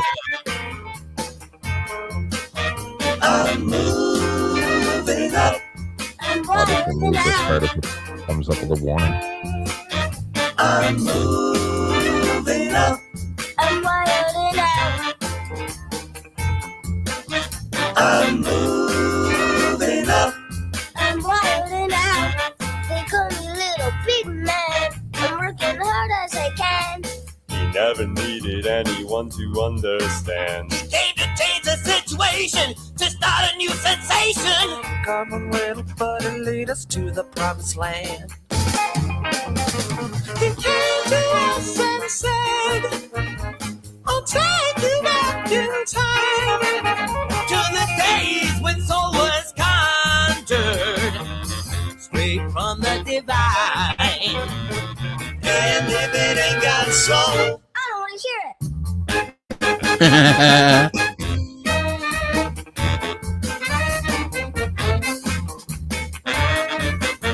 I'm moving up. I'm wilding out. I'm moving up. I'm wilding out. They call me Little Big Man. They say I'm heaven sent. Challenging the R&B establishment. He's moving and he's grooving to his heart's content. Embodying everything that Motown meant.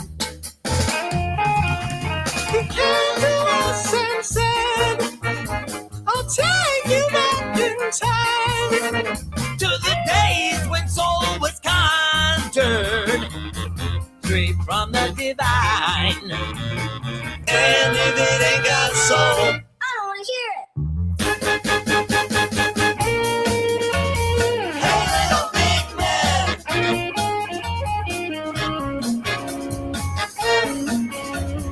Hey little big man.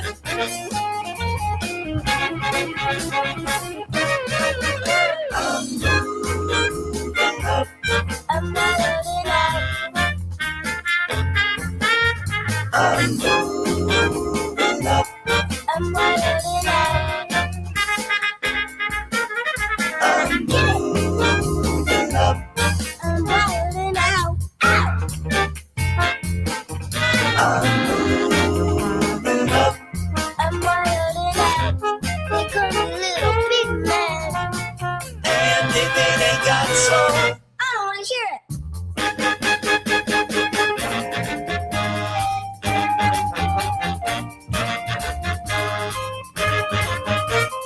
That was perfect.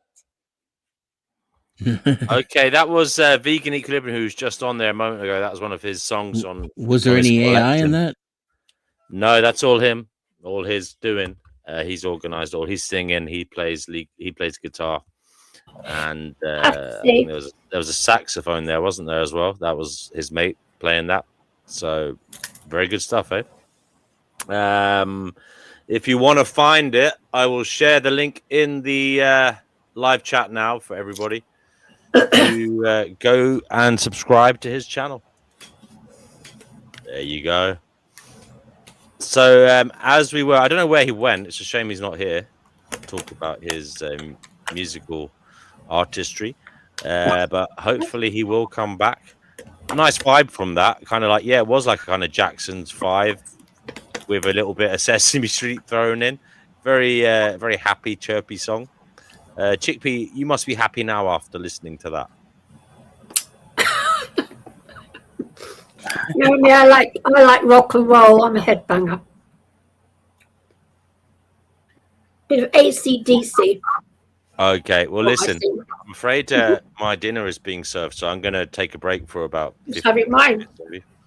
So I'll leave. I look, I might intermingle a little bit here and there, but mostly I'll be chomping on chickpeas and rice with a side of sweet chili toast. Cooking. Somebody cooking for you tonight, then? Yes. I'll be right back. Like a tub of yogurt. I don't know what the hell he just said he was going to eat, but it sounded horrible. He's going to eat chickpeas. That does sound. Anyway. By the way, I'll be gone for 15 minutes while I eat the leftovers in the back of my pantry. You don't like hummus? He said, I'm going to go eat chickpeas and curry toast. Yeah. Oh, that sounds good. Yeah? Yeah, it's like beans on toast, but with chickpeas. Yeah. I eat lots of chickpeas. It's a very British thing. Yeah. I suppose. No, I can only eat certain types of legumes, and chickpeas don't fit well. Oh, no, I like chickpeas. But just chickpeas are good. Yeah, if you make them right, they're good as hummus, for sure. Yes. And also falafel is delicious. I love falafels. In a pan, and I have very bad gas, so I will not be eating chickpeas. Oh yeah, well it'll make you fart like a motherfucker for sure. It just sounded like he was going to just go eat chickpeas out of like a can and heat it up with some toast, right? Like I don't know what he's eating, but like I like chickpeas. They had this weird ass salad that they don't make anymore at Costco, and it had noodles in it, like the rotini noodles or whatever, and then it had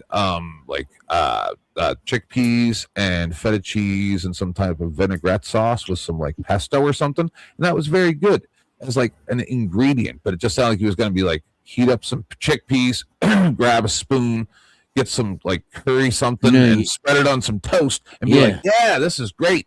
And I'd be like, "I don't like that." Beans on toast. It's a British thing. Yeah. And instead of brown sauce or the Heinz beans, it sounds like he's going with the curry instead. A lot of iron. Oh, Denison, before I got dragged to the door, sorry, I had the Tesco man call, so I had to just leave. So you said you keep happy just because I have to be drugged in order to live here on this bloody planet. I do. What kind of drug? Keep in mind, I think happiness is overrated, right? Marijuana or SSRIs? Like, what are you talking about? Drugs? I just get SSRIs. Yeah, that's a horrible idea. I've got no choice. You know what? If I'm not drugged, I can't stand it here. Meditation. You need to learn how Yeah, but you might control yourself. try some other kinds of drugs. Don't start on me medication, not meditation. I understand. I take medication, but it's for pain. So I guess if you consider psychological pain, but I don't. I mean, I was actually enjoying. Oh no, the pain is planet-enhancing the drugs. planet. I have to be. It has this shit. I hate this planet, as everyone knows, and I have to be drugged in order to stand it. If I'm not drugged, I can't bear it. Well, I mean, that's the reason why we don't have the right to medical assistance. Is because of what we were just talking Medical about. assistance is the worst thing ever. And so it doesn't. I'm not sure why you would take that position because it is a right under natural law, and the state the state does not have the authority to force people to exist against their will, and so it goes into everything you were just talking about. You live in a place where they have MAID. Why should I have to move to another country? The state does No, not I'm just have asking because it was reported that 14% of transplants were from MAID recipients in Canada. Okay, but I'm still. If you're okay with that, then okay. I don't know how you can make this contradiction that you support natural rights, and you know that what the Supreme Court is doing is illegitimate. Yet you don't recognize the illegitimacy of forcing people to exist against their will. Yeah, like the right to not live. I mean, that seems almost fundamental.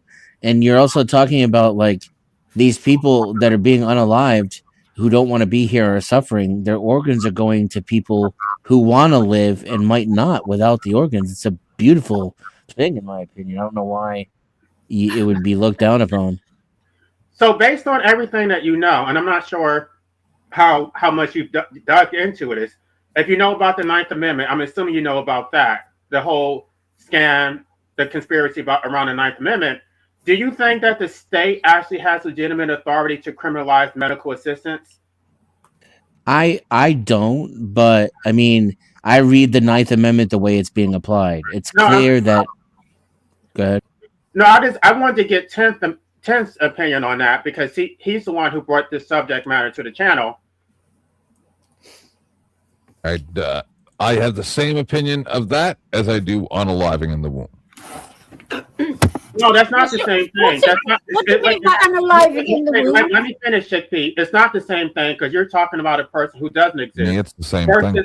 Versus a person who is here, a grown adult who is competent to make a decision about their own state of existence. No, it's just a doctor killing somebody. With the person's consent, though, that's the difference. I don't think that a person who wants to do that is in a position to make that decision. I don't think that they're psychologically in a position. That's not the question I asked. Let me Now, finish. I am willing to make concessions for like somebody who is diagnosed as terminal, right?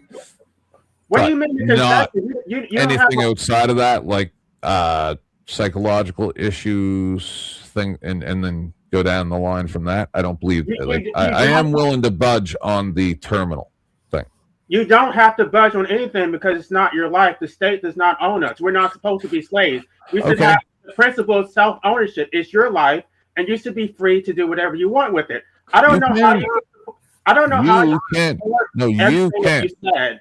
And you then can't. No one can stop you from doing anything. But you don't support the right to self-ownership. So everything. No, I have. It's the M in. So then I should have free access to the amount of substance that I need, the quantity and the type that I need in order to do it myself. Sure, right. And then if you're willing to let everybody have every kind of drug all the time available publicly, yes. Then the only thing I really need would be the L pill, and then that would solve everybody's problem. But the state has criminalized that too. All right. But you seem to very libertarian of you guys. I don't care about labels. I just don't think that anyone has the right to tell me whether I can live or not live. Somebody called me libertarian, so I'm just throwing it around. I like that. I would think that the principle of self-ownership is the cornerstone of any type of freedom. And if you don't believe in self-ownership, then everything that you stand for in terms of liberty is a so sham. then you want to discuss it. So then how do you prevent the state from using that as just the island? And they're just like, hey, and we need the parts from that person. Time to go. Hey, well, I'll answer that question partially. You don't stop them by making it illegal for me to make my own choices. Legalizing my own unaliving isn't stopping the state from doing fuck all, right? Except preventing me from acting the way I want to act. The state wants to program and brainwash me and hide me in a lab. Should there be an age limit? Should you have to be 18 or can you be 15?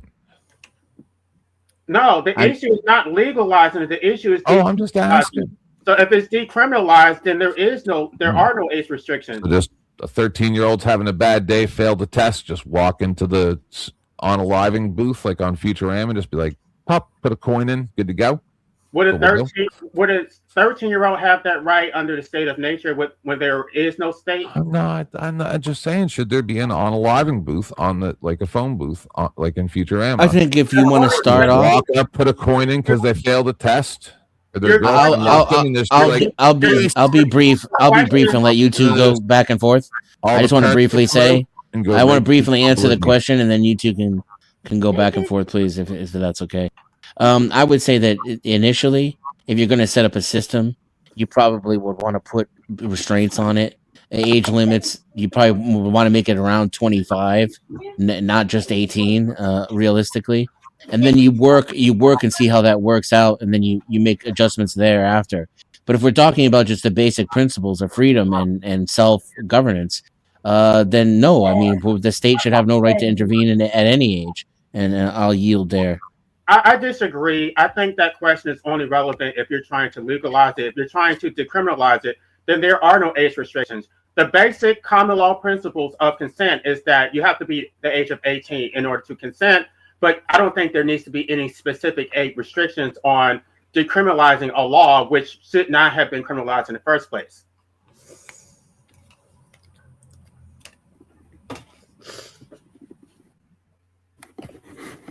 I don't know what you expect me to say to that. I'm just pushing back against the whole framing. The framing is it's like the guy earlier, sir. You're assuming that the state has authority to criminalize it in the first place, and the state does not. That is not within the proper scope of government. The principle of self-ownership dominates anything. You can't have a legitimate democracy if the individual citizens don't even own their lives.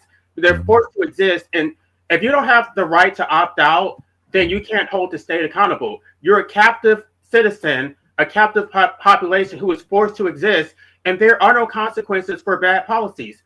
No matter how bad the policies are, you have to remain subject to these bad policies, and there are no consequences for the state. They get to have subjects regardless of how oppressive they are, regardless of how miserable they make people are. They're trapped. So you can't have democracy without the right to opt out. If it's supposed to be based on the consent of the governed, then there is no consent when you're forced to exist in the first place. We're all forced to consent to the social contract, though. We can't opt out of that. You can't opt out of any of it. The whole thing is illegitimate. It's based on force entirely. So then, a person. Do you believe that the state should have the power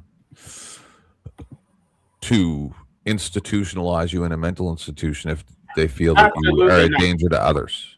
If you're a danger to others, that's something different, not a danger to yourself. Okay, so then how would so what if you're just crazy? What if you just throw poop at people at buildings, at the coffee shop? Then you're harming other people, and you're not harming anybody. You're just throwing. You just poop on the street beside the. If you're destroying or whatever, defacing private property, then you're harming beside the sidewalk. You just took a poop.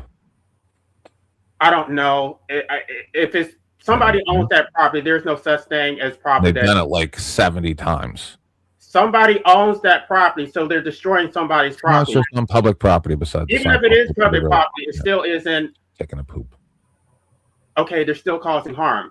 The only thing I'm talking about is if you're only talking about harming yourself, you should have the right to do that because you own yourself. And what you own, you have a right to dispose. But I don't believe at that point that you are in a psychological position to be able to make that decision. So you think then you should be able to get a professional and or a unaliving booth that just makes you be able to opt out because you're having a bad day? So ipso facto, because you want Columbo Oreo? Because life was imposed to you, ipso facto, if you object to that imposition, then you must be crazy, and you don't.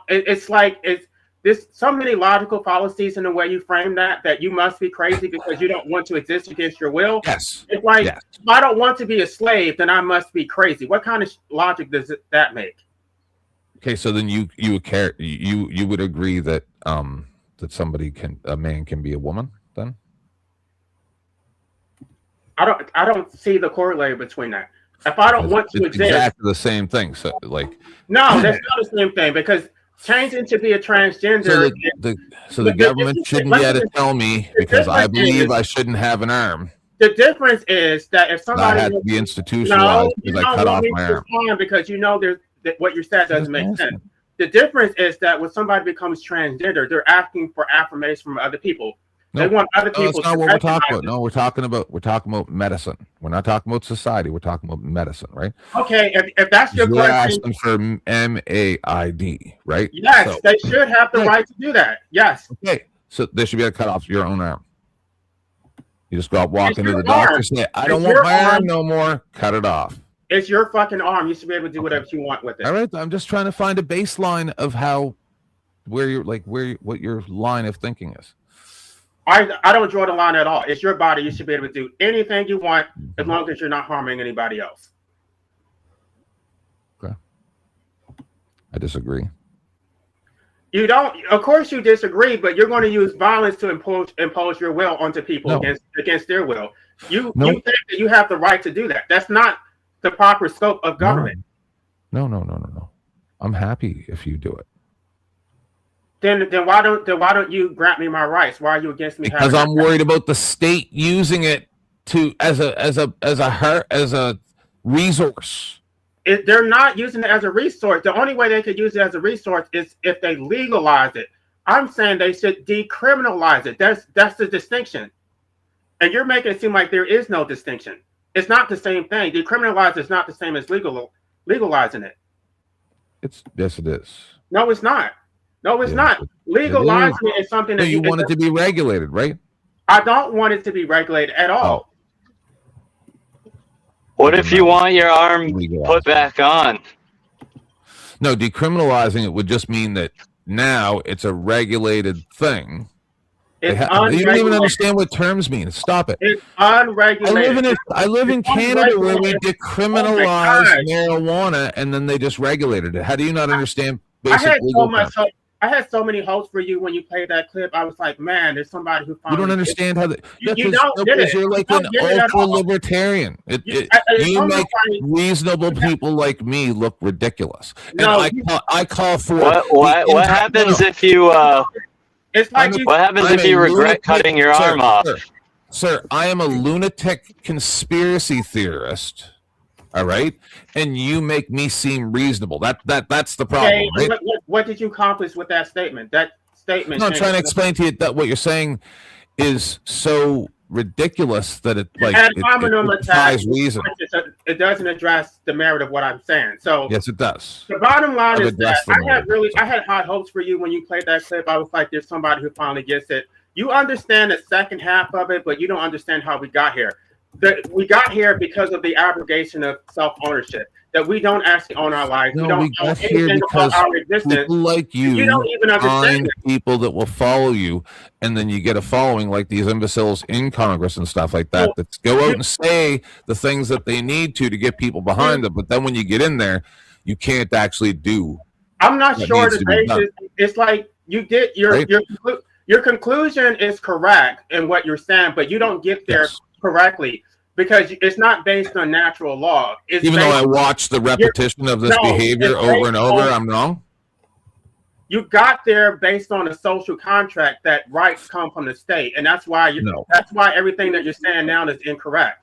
There is no such thing as I operate in the construct that they have F-16s and the president threatened to use them against the populace. So that's the premise that I'm operating under, right? And I'm telling you there are only certain ways that we can navigate forward from here, and your way is not the way. Your way does not do anything to help anybody except for distract people. You're the same as the albino, as my buddy calls me. You don't believe in natural rights. What happens if you regret cutting your arm off?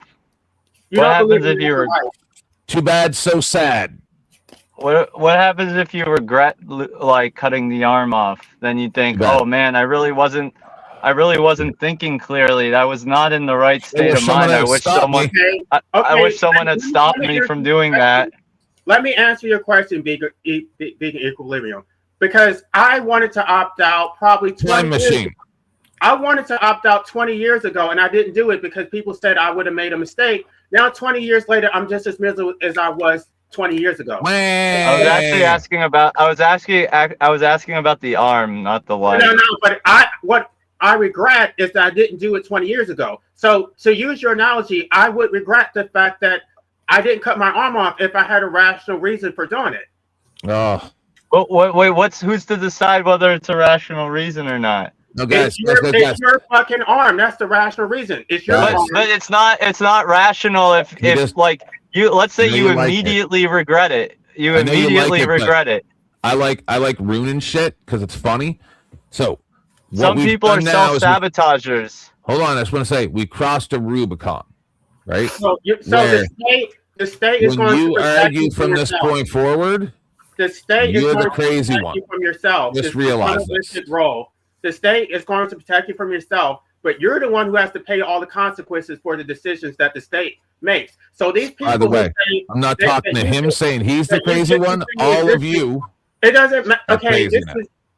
So they're going to tell you that you should exist because whatever they're not comfortable with it, they can't wrap their minds around it. But you're. I just want to know what happens if you regret cutting your arm off. I'm answering your question, but he keeps interrupting. If you cut your arm off, and then you're the one who has to pay the consequence for it, right? So it's your fucking arm. But if you're not in a rational state of mind, it's reasonable for someone to stop you from doing that. I don't agree with that. I don't. If you're a child, you don't agree. Oh, so if someone is having psychosis and they start cutting their fucking dick off or something, you don't think that it's like reasonable to be like, hey, stop. Well, we're gonna force you to stop doing that so you don't do something you regret. Let me. I mean, this is such a far-fetched hypothetical, but I'm going to give. It's happening right now. I'm going to give you a serious response. If what you're saying, if I accept it as face value, they had a psychological lapse where they can't think clearly. That's one thing. You're going to use violence to stop them from harming themselves. No, sir. Listen to the thing. It's not a permanent thing. Too many words for such basic concepts, sir. Using force and force them to continue existing. You're doing overload induction hypnosis. A temporary solution is different from a permanent enslavement. Sir. How do you decide whether somebody is in a sound state of mind or not? Like, you who's don't going to make that anyway? The people who. But you just said that you were willing to make. You think there's allowances for stopping people. You're not even going to let me finish. If I'm a loved one, if I'm your brother, or somebody who actually cares about you, that's something different. Because when you have problems, I'm actually going to try to help you. If you're just a random stranger and I don't actually give a fuck about you and I'm not going to help you, I have no standing to tell you what to do with your life or your arm or anything. I have no stake in what you do with your life or your arm.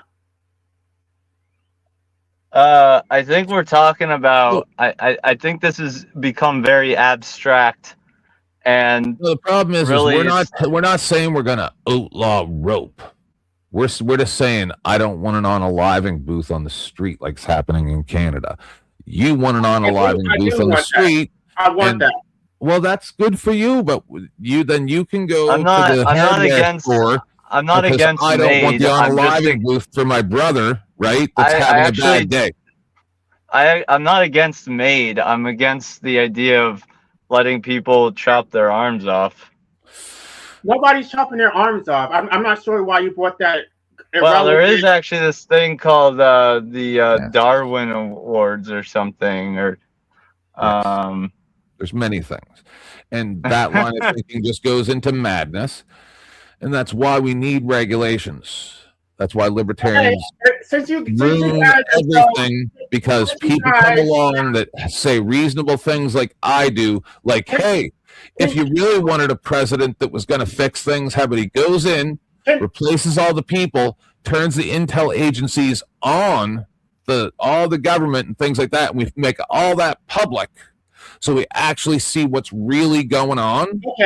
Okay, since you guys are so gung-ho on regulations, can we get regulations on the other side? Can we regulate the parents who want to impose life onto people? Because I didn't really want to take that position, but once you're here, you're trapped. So let's regulate it on the front end. How about you're not allowed to procreate? Despite all my rage, I'm still just a rat in the cage, right? That's I'm not sure. That's not a response. You should listen to Smashing Pumpkins more. That's not a response. It's a non-sequitur. It is. It's a pop culture response that envisions decades of what the world is. Can we start sterilizing people so that they don't force people to exist against their will? How about that? Since you're going to force me to exist and you don't want me to have medical assistance, how about we regulate the parents? How about we start cutting men's dicks off and sterilizing women? How about that? At this point, I think that you're a paid disinformation agent from the state. From the state, everything. You make lunatics like me look reasonable. No, you're the statist, not me. You support statism. You support state violence. You're far more statist than I am. And if you're a libertarian, that makes you a statist because capitalism is based on state violence. This is a talk show. If you would like to join the conversation, please feel welcome to come on and talk right now. The link is available in the live chat on YouTube. This is a talk show. If you would like to join. I thought there was somebody who actually got it, that you were so like interested in liberty, and it's just like, no, you support this slave bullshit that everybody else supports. What's liberty? Well, liberty starts with self-ownership, and if you don't agree with that, then everything else falls from there. Okay, so then with this is the problem: is I agree, and then if that's your mentality, you go live in the woods in a cabin, like that dude. Emil Hirsch, when he went and lived in that rusted out bus in like the Yukon or Alaska or something like that. He killed the moose. Can't remember the name of it. So do that. Non-sequitur. Not a non sequitur. Is if the cage is so horrible. Oh my goodness! In the entire universe, your pain is so great. Non sequitur is in the great vastness of the entire universe. Your pain so great that everybody must say yes. Yes, we need the unaliving booths because the pain that I feel, the sadness. You know what? Your tears of unfathomable sadness. The reason why it's a non sequitur. You understand that? The woods exist within the state. So going to the woods is not freedom from the state, and you know that it's a non-fucking sequitur, and you knew it. You know that damn well. Justify Cartman beating your parents to you. The woods is within the state. It's a non-sequitur, right? We don't live by rules, right? The woods. When Cartman makes you eat your parents, then you're the bad guy. Means nothing, and you know that. You said it. Sit there and drink your tears. You just don't give a fuck. That's what it is. You just don't have any empathy. You can't put yourself in empathy. I literally do not have any empathy. Hypothetical scenarios which have no connection with reality. Because you're trying to have an argument. No, you just want to contest where you get to show that I want everybody to take a deep breath. Yeah. This is not good faith. You just did there. I'm trying to give you a compliment. He's not responding to what I'm saying. He's just trying to make me give you a compliment. He's trying to make me look extreme without give you a compliment. What I'm saying is what you just did there. I'd like to point this out, that what you just did there was not an ad hominem attack, right? When you said you have zero empathy. You are 100%. So that I just want to make that for the debate community, right? Is when someone makes an observation. You literally said that I was lying. Outside of the rules of logical debate. No, it's not outside the rules of logical debate. I was lying. Make that observation, right? So when I make observations about him, take into account that my observations may be exactly correct. The difference is that you're using state violence to impose your will. I'm not using anything. No, you support. I want everybody to take one deep breath. I don't know what you're talking about. I haven't done anything. You support the criminalization of pain. So this want is society. No, sir. You support it. You live in a delusional state. I'm trying to have a rational conversation with you. No, I am also a lunatic. Where you think that you're God. All right. Let's all take a deep breath. I am one big deep breath. You're not going to apologize. Take a deep breath. If we're going to have a debate, then you can respond to arguments. Not a debate. We're having a discussion. Because you're basically trying to make me out as crazy, as extreme, and no, you're not going to do that. I'm saying you live in a delusional state. See, that's the pathology. Where you want the world to conform. No, sir. You're delusional. How am I delusional? You're telling me that I'm using state violence. might mix right, and because you get to impose your will on me, that makes it legitimate. It's not legitimate. You're fucking delusional. Wrong. See, I'm not putting on. See, you had one good measure there, right, where you said zero empathy. Zero. And then you started making observations that were not even relevant to anything to do with me, right? I'm You're using force. You're imposing your will on me through state violence. Wrong. Yes, you are, because you support it. I'm not asking society to change based on my Let me ask you, do you wants vote? and needs. Do you vote? Do you vote? Sometimes. Whatever. The bottom line is that you legitimize this oppressive ass system, so you are part of the system. No, I realize where we are. Then you're fucking delusional if you think that you're not responsible for my oppression. Can't we all just get along? I want you both to say one. I want you both to say one nice thing about each other. I already did. LA, say one nice thing about him. I already did too. I said that he got the second part of it right, but he got the first part of it wrong. That is based on self-ownership. It's not based on a social contract. All right, now can we all be friends? We are friends. We can be friends to the extent burning brighter. Hold on. We are friends. Denizen is on my show almost every single day. I can't be friends yesterday. One second, guys. One second. If I can dream of a better land. Denizen is my friend, and I my brothers walk hand in hand. Tell me Can we why. just leave and let him sing? Oh, why can't my dream come true?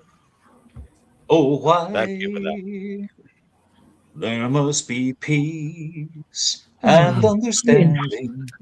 Oh my Thank God. you. Thank you, Mr. Singer. We appreciate it. I can sing. Mr. Singer, you already sang one song. We'll give you another. That was a verse. That was fair enough. I mean, should I start singing D&W? To be fair, I could sing Mariah Carey and Celine Dion and shit, and then do it. Listen, no, I'm not gonna do it. It's. Let me guess. We want to hear LA sing. We want to hear LA sing right now. Are you against paying taxes? Yes, I am. No, I want to hear LA sing.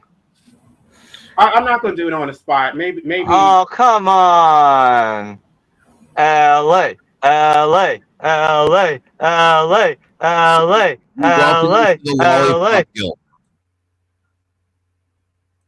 What did you just ask me? Sing. We welcome you to the lollipop. No, not right now. We were in the middle of a conversation. Oh, okay. I'm just making a point that if I were to do that, everybody would think that it was obnoxious. No, I want to hear it. No, listen.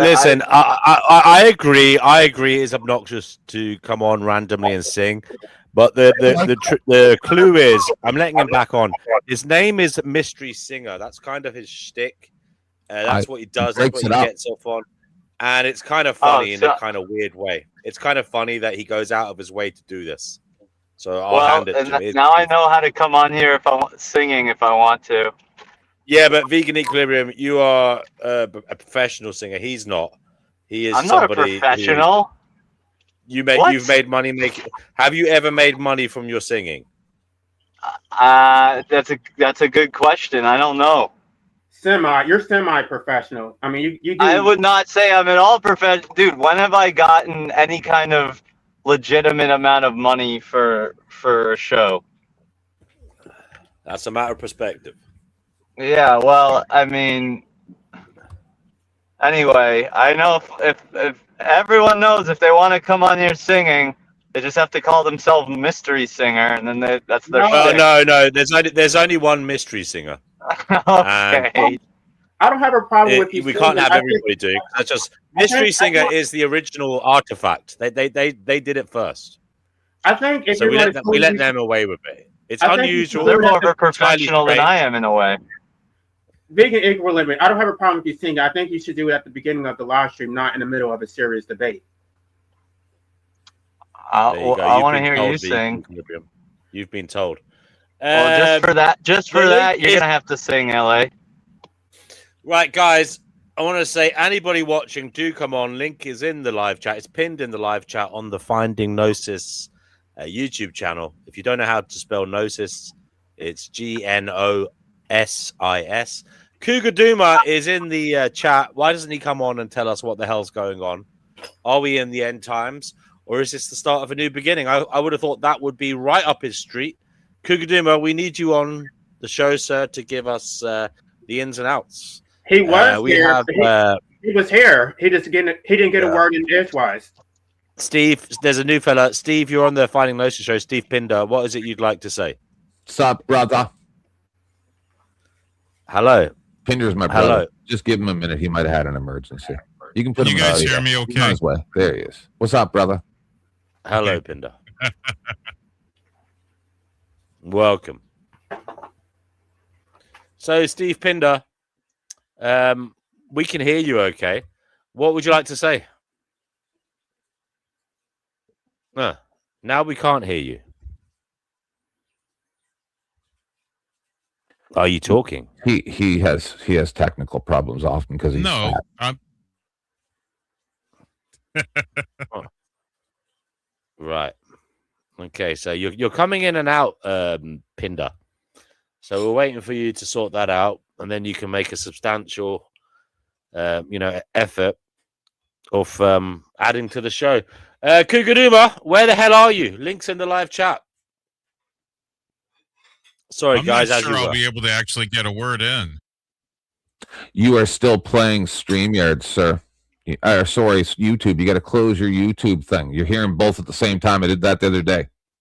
We're not even talking. Everybody's completely silent over here. Mute your YouTube. Okay. Now I got it muted. Okay. I've been doing this for a little while, boys and girls. Yeah. So okay, Steve, you're with us now. Go ahead. Yeah, I'm with you. I'm just kind of curious. Is everybody here British? Is that what I'm hearing in the accents? No. Well, not you, Dennison. But Sorry, presently, Steve. everybody else here, as far as I'm aware, is North American. We've got one Canadian, and I presume you're a Yank as well. I've got 3 Americans. I'm from Earth 136. Yeah. I'm from Texas, so. There you go. Okay. So, Steve, what is it you'd like to say about the topic of the show? Or, yeah, keep it on the topic of the show if possible, please. Well, I'm just listening to people trying to justify having a end-of-life booth. Or, you could sue them if they don't make them big enough for you, Pinder.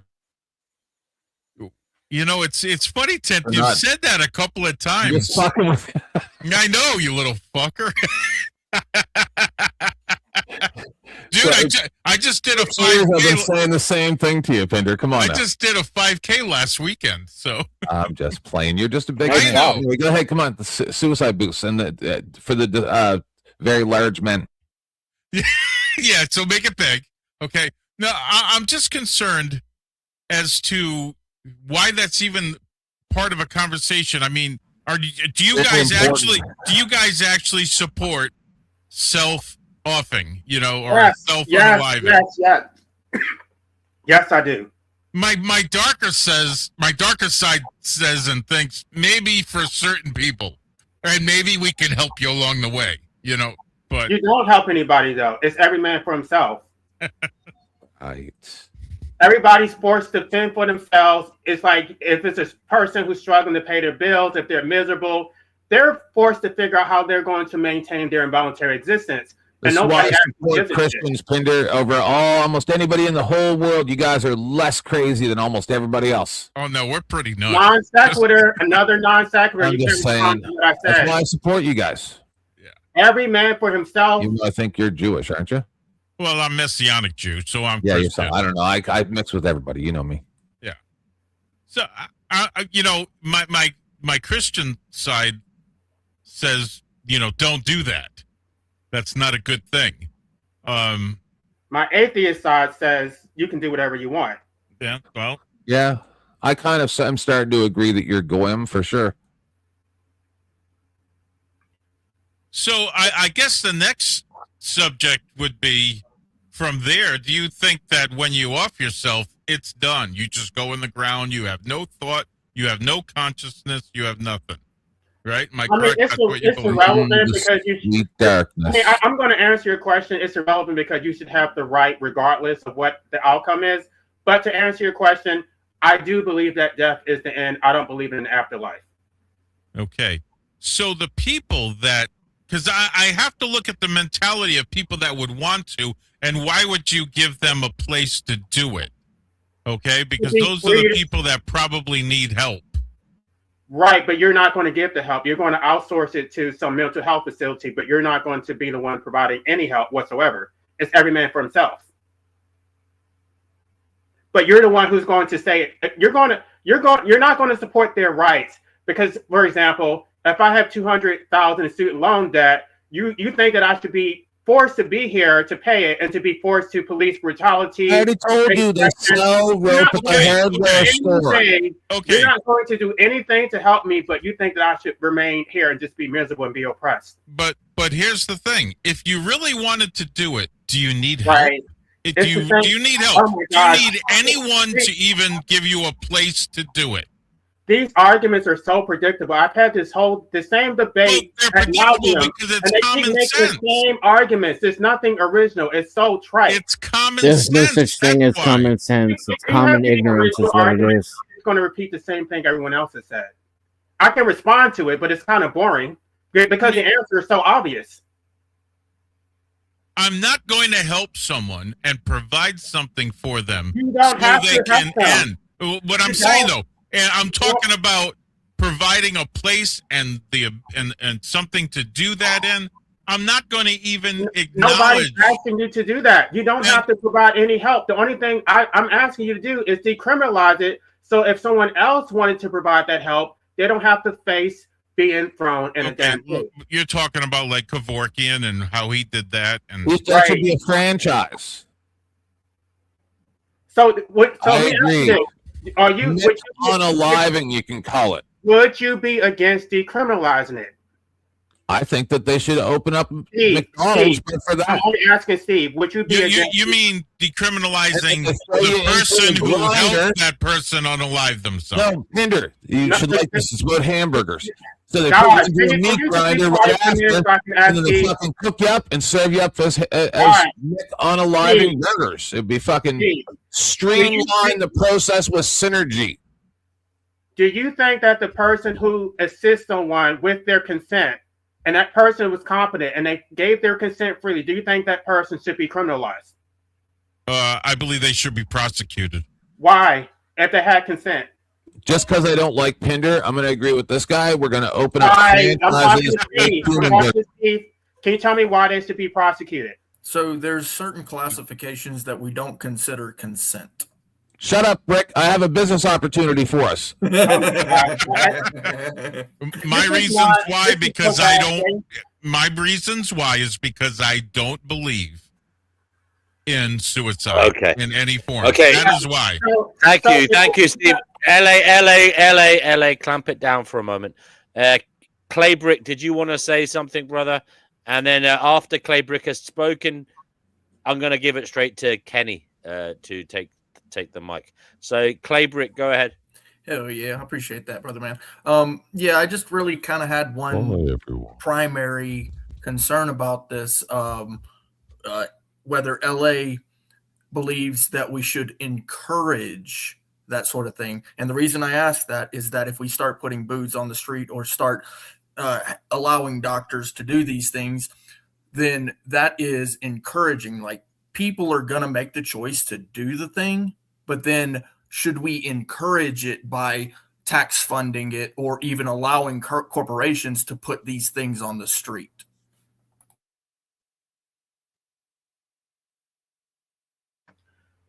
I would like to have an uninterrupted debate on my channel where we can actually discuss this fully. And I mean, for whatever reason, it's like everything, there's so many interruptions. People start singing songs and shit in the middle of it. I want to actually give serious time and called entertainment, brother. It's called charisma and pizzazz. Can I jump in real quick? Just briefly. If anybody's interested in debating me and having a full come to my show, I'm there every day. No. All right. There has not been Are a you poll. asking for a debate or just trying to find people Can I jump in here briefly? I just want to quickly. He can drop you in the basement. I just want to do some Make you look housekeeping stupid. really That's what quick. he wants to do. Really quick, if it's I okay, want gentlemen. somebody to- Just 30 seconds, please, if it's okay. I just want to do some housekeeping. I want to thank the host here, Finding Gnosis. And if my mods could put his link in the chat. Also, we have Mr. Stephen Pinder, a legend. 10th Man, those links are available. Please, mods, put those in the chat. Welcome to Clay, and it's been a good conversation with Life Abolitionism here. I just want to say thank the panelists in the chat and the audience for being here. You could be anywhere else. You're choosing to be here. We appreciate that, but that means you must like the content on some level. So please head over to these links that we're posting, hit the like button, and hit up our dono links as well.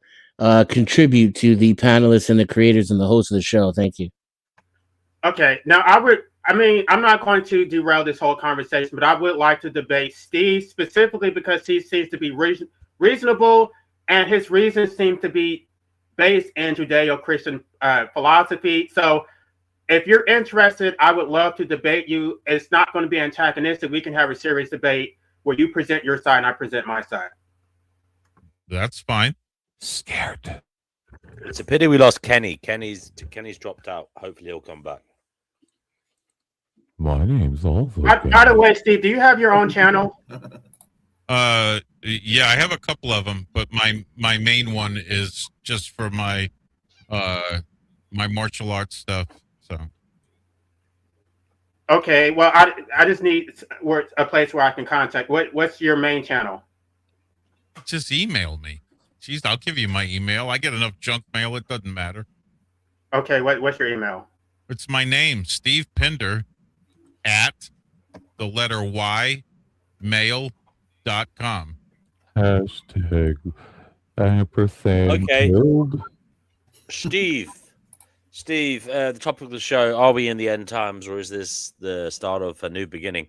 Would you like to give your thoughts on that, please? I believe we're closer to what would be deemed as the tribulation. Yeah.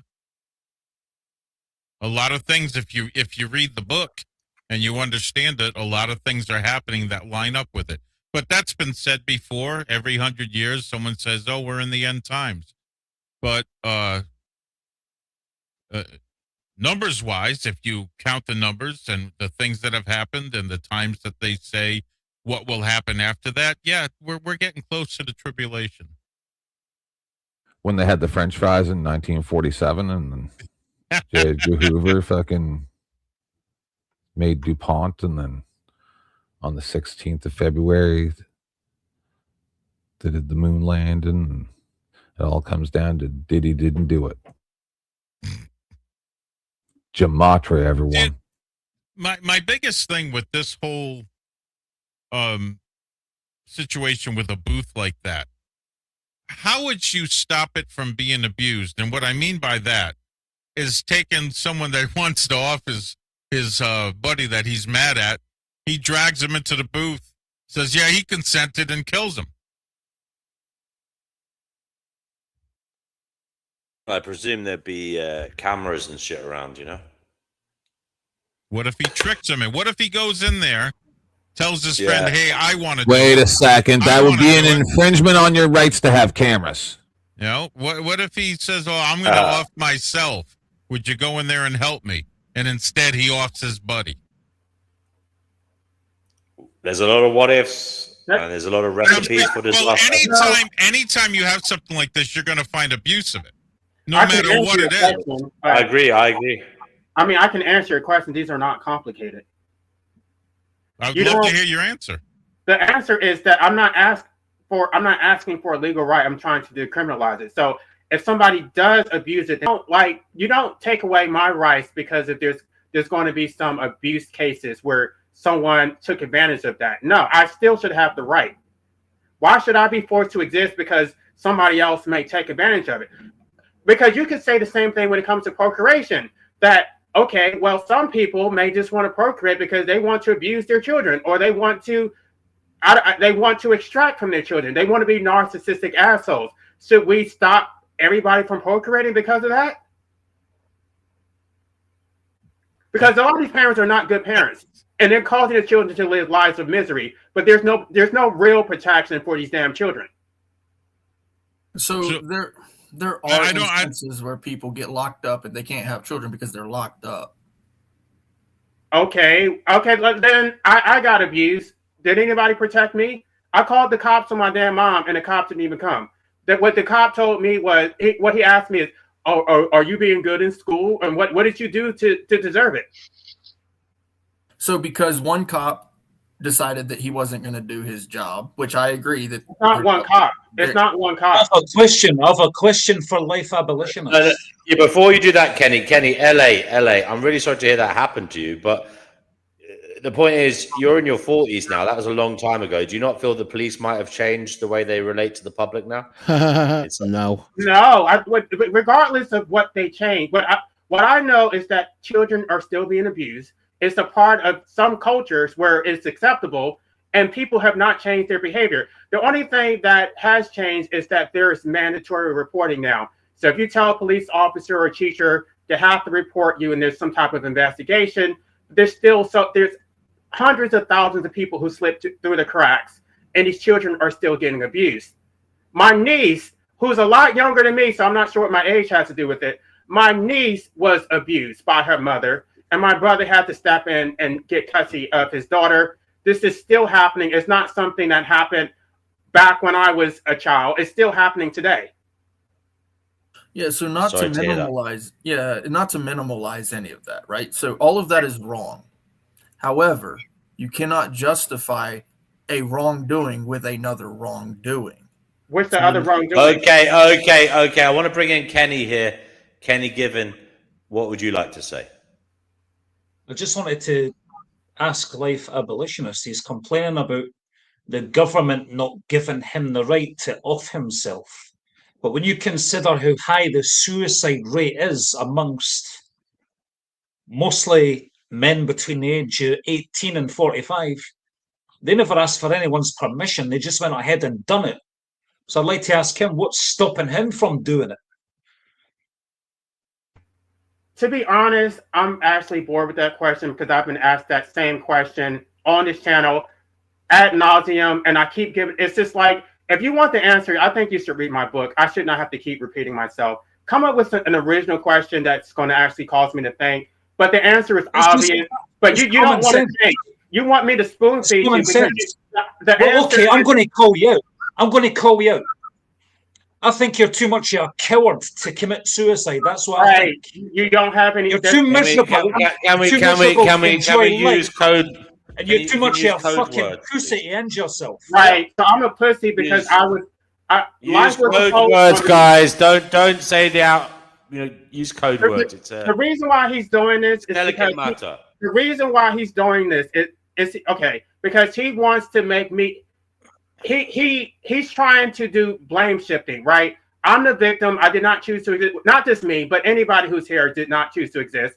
But what he's trying to do is pathologize me and basically say that I secretly consent to my involuntary existence, that I want to be here.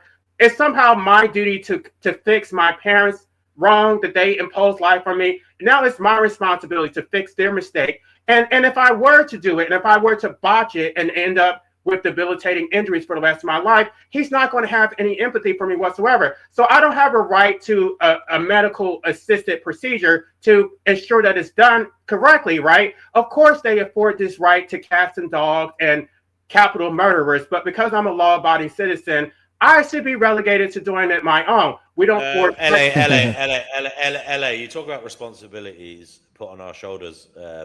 What about just accepting that we have burdens put on us as human beings by this strange phenomenon called existence, and somehow you have to either sup it up and find a way to deal with those burdens, whatever they may be, or why are you trying to get other people to see things as you do? This is the reason why I don't like answering that question, because when I do give them a fair answer, then it comes like I'm whining and I'm going on a rant. But it's like, no, you asked me the question, but then nobody actually wants to hear the answer. They don't actually want to think about why people don't do it, because they know that they're complicit, and they know they support the entire system of enslavement and they're culpable. So he's going to call me the pussy when he's the oppressor. He I don't know how many children he has, but he forced people into existence, and then he's going to support the criminalization, which would liberate them, and then blame shift and say that they're responsible because they did not choose a violent end,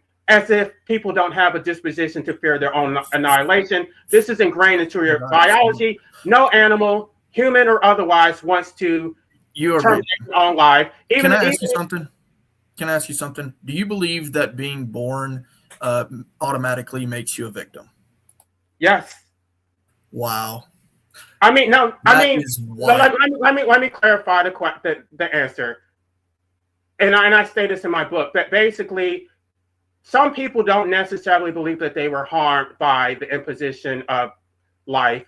And so if you do feel that you were harmed by it, then you should have the right to opt out. Now, if you're forced to continue existing against your will, you don't have a safe, humane procedure that is available to you, then you are harmed by that original imposition, because that is the root cause of your current predicament. I disagree, sir. So wait a minute. So what part do you disagree with it? What part of this was consensual? So being born is not the root cause of your predicament. How is it not?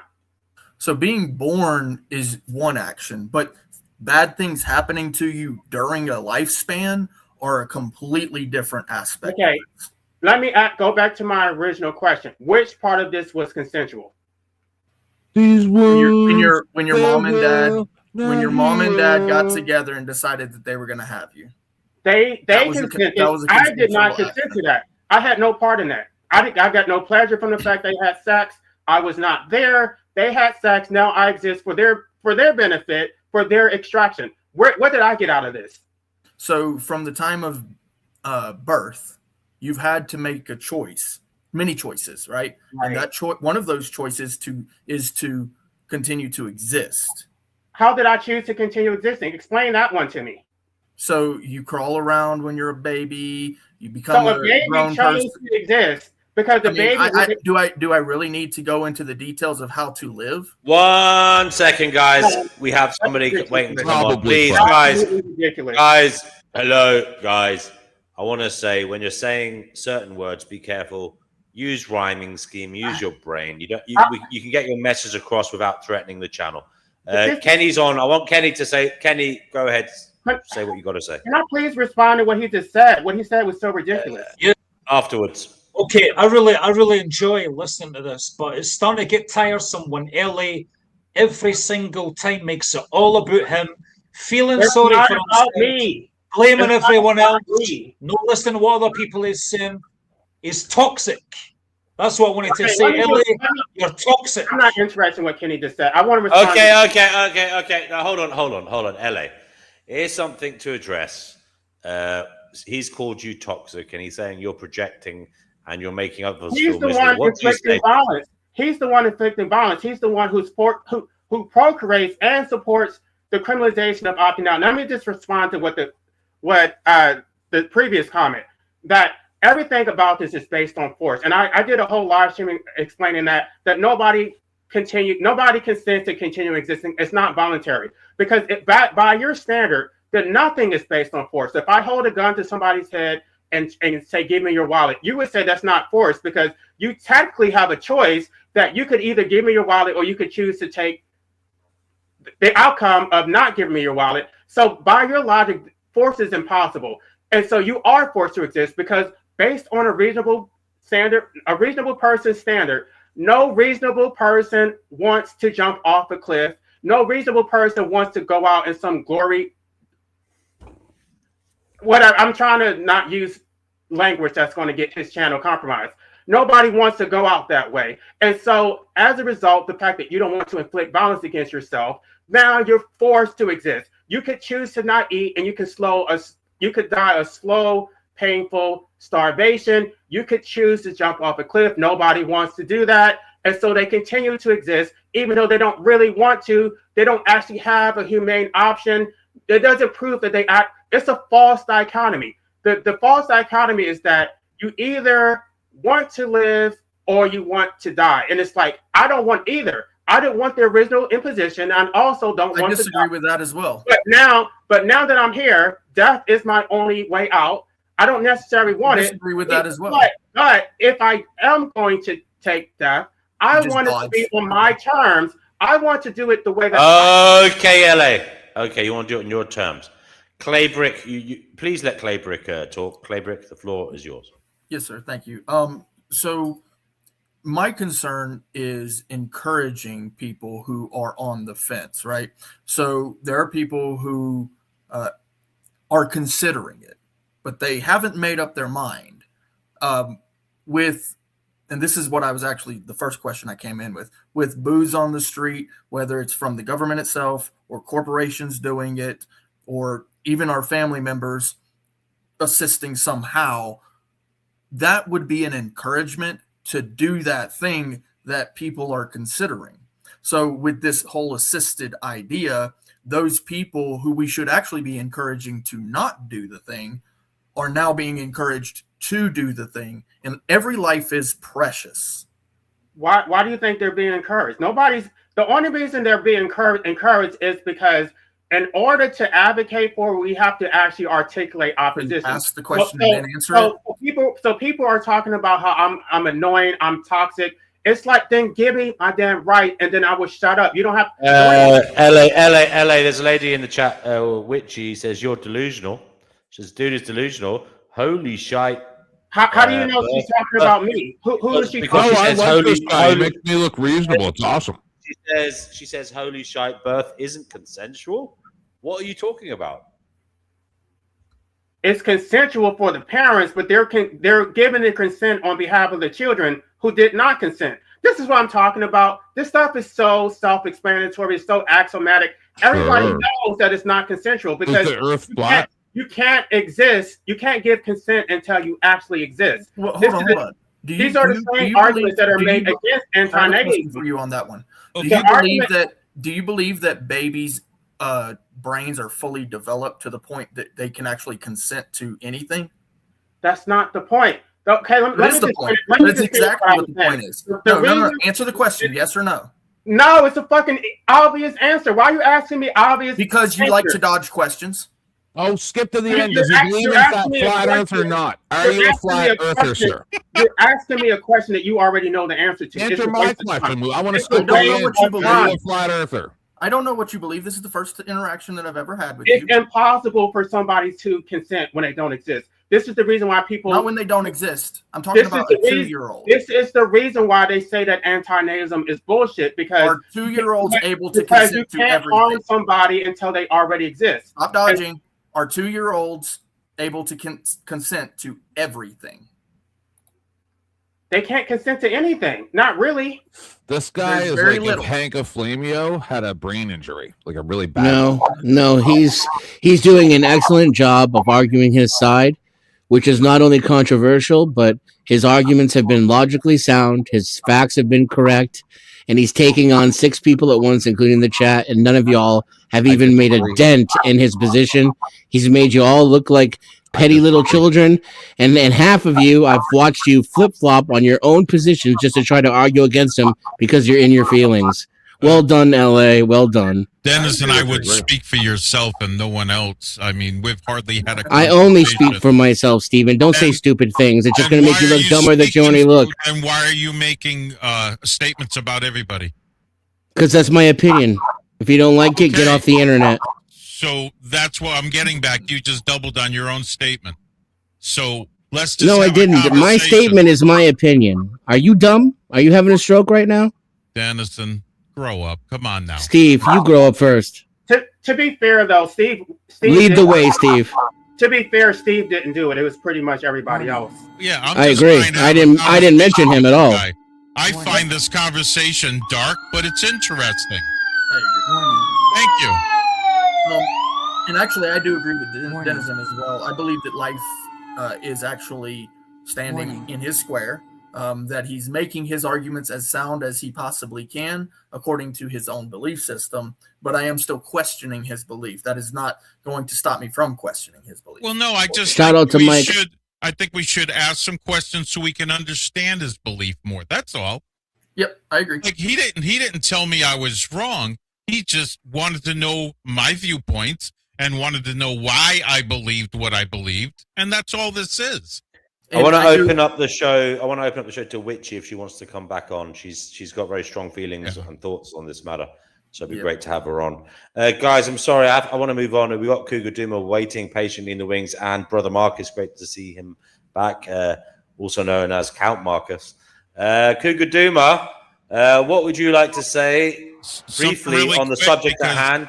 I have to go make a trip into town, and I will be right back. I want to get back up on the panel. If that's Okay, Steve. Nice seeing you, Ben. Okay, Steve. Thank Okay. you. Cougar Duma, take care, Steve. Cougar Duma, quickly, the matter at hand, if you want to say something. Other than that, the topic of the show is, are we in the end times? Or is this the start of a new beginning? Do let us know what you think. On the topic, I want to welcome everyone to the Third World War. Whether that's a beginning or an end, I think that could be a matter of opinion. Maybe it's like, who was it came up with the idea of the four turnings, right? It's a circle, folks, and it doesn't really, it eats its own tail. It doesn't really have an ending or a beginning. It just has index position, like where are the jaws, where is the tail, but it goes in a circle. And we are somewhere on that circle, and for all those who are worried that their existence being brought into the world was unfair and poorly conceived, literally and figuratively, you may be dealing with opportunities to correct your current situation of being alive. Thank you, Cougar Duma. Yeah, you can sign up for the front line. Cougar Duma, thank you for that. We'll pass the baton now to Count Marcus, aka Brother Marcus. Welcome to the Finding Gnosis show, sir. What would you like to say today? Yeah, pretty much what Cougar said. I think it's not the begin or the end. It's just like an Ouroboros. You just keep going through a cycle, and we're in a cycle of destruction and creation all the time. Thank you for that. Great, well said. A good point that it is cyclic and we are at this stage, but the wheel will keep turning. Where we'll end up, God knows. But hey, that's part of the discussion today, trying to think about what may be. We've got someone here, Dominator. You're on the Finding Gnosis show. What would you like to say?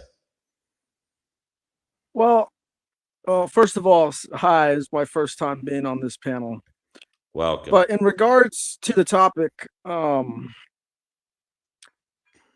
it's a bit complicated. I think that there's several ways it could go. I think that it's either going to go the hard way or the easy way.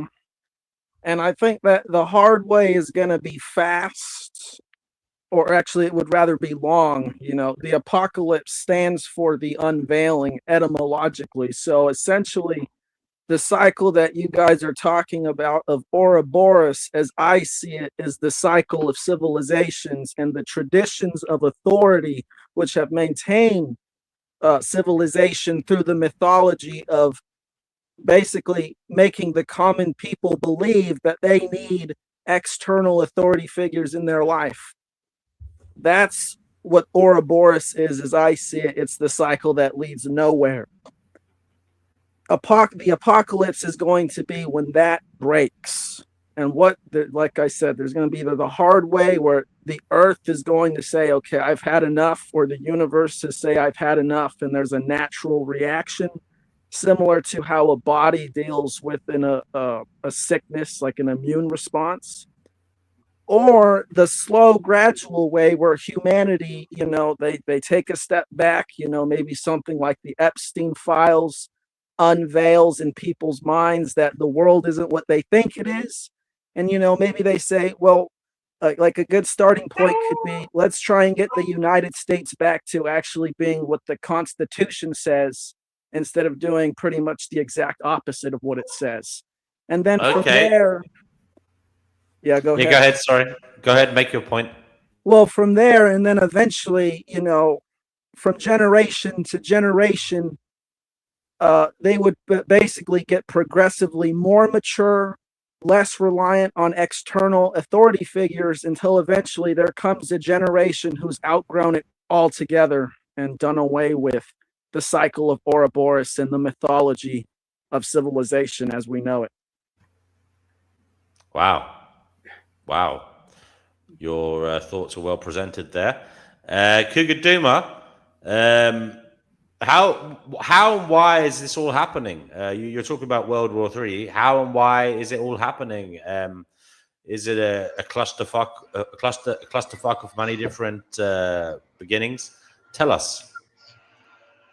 Well, it's hard to know. Every generation will live through times like this, large or small. Was it Joseph Tainter? Or who was it that came up with the idea of the turnings? I always liked that idea, that it's generational, that the generation before, through their activities and sometimes their failings, set up the generations that come after to go through a whole set of cycles as a result, having really no agency because it was done by their predecessors. So they simply inherit what their predecessors did or thought was valuable. And so I don't really know how we got here. I think it's kind of not important how we got here, is it? As they like to say, stand and deliver. Here you are in the times to which you were, entitled, forced, bequeathed? I don't know. Here you are, stand and deliver. I put a lot of stock in the idea of agency. That you make your life.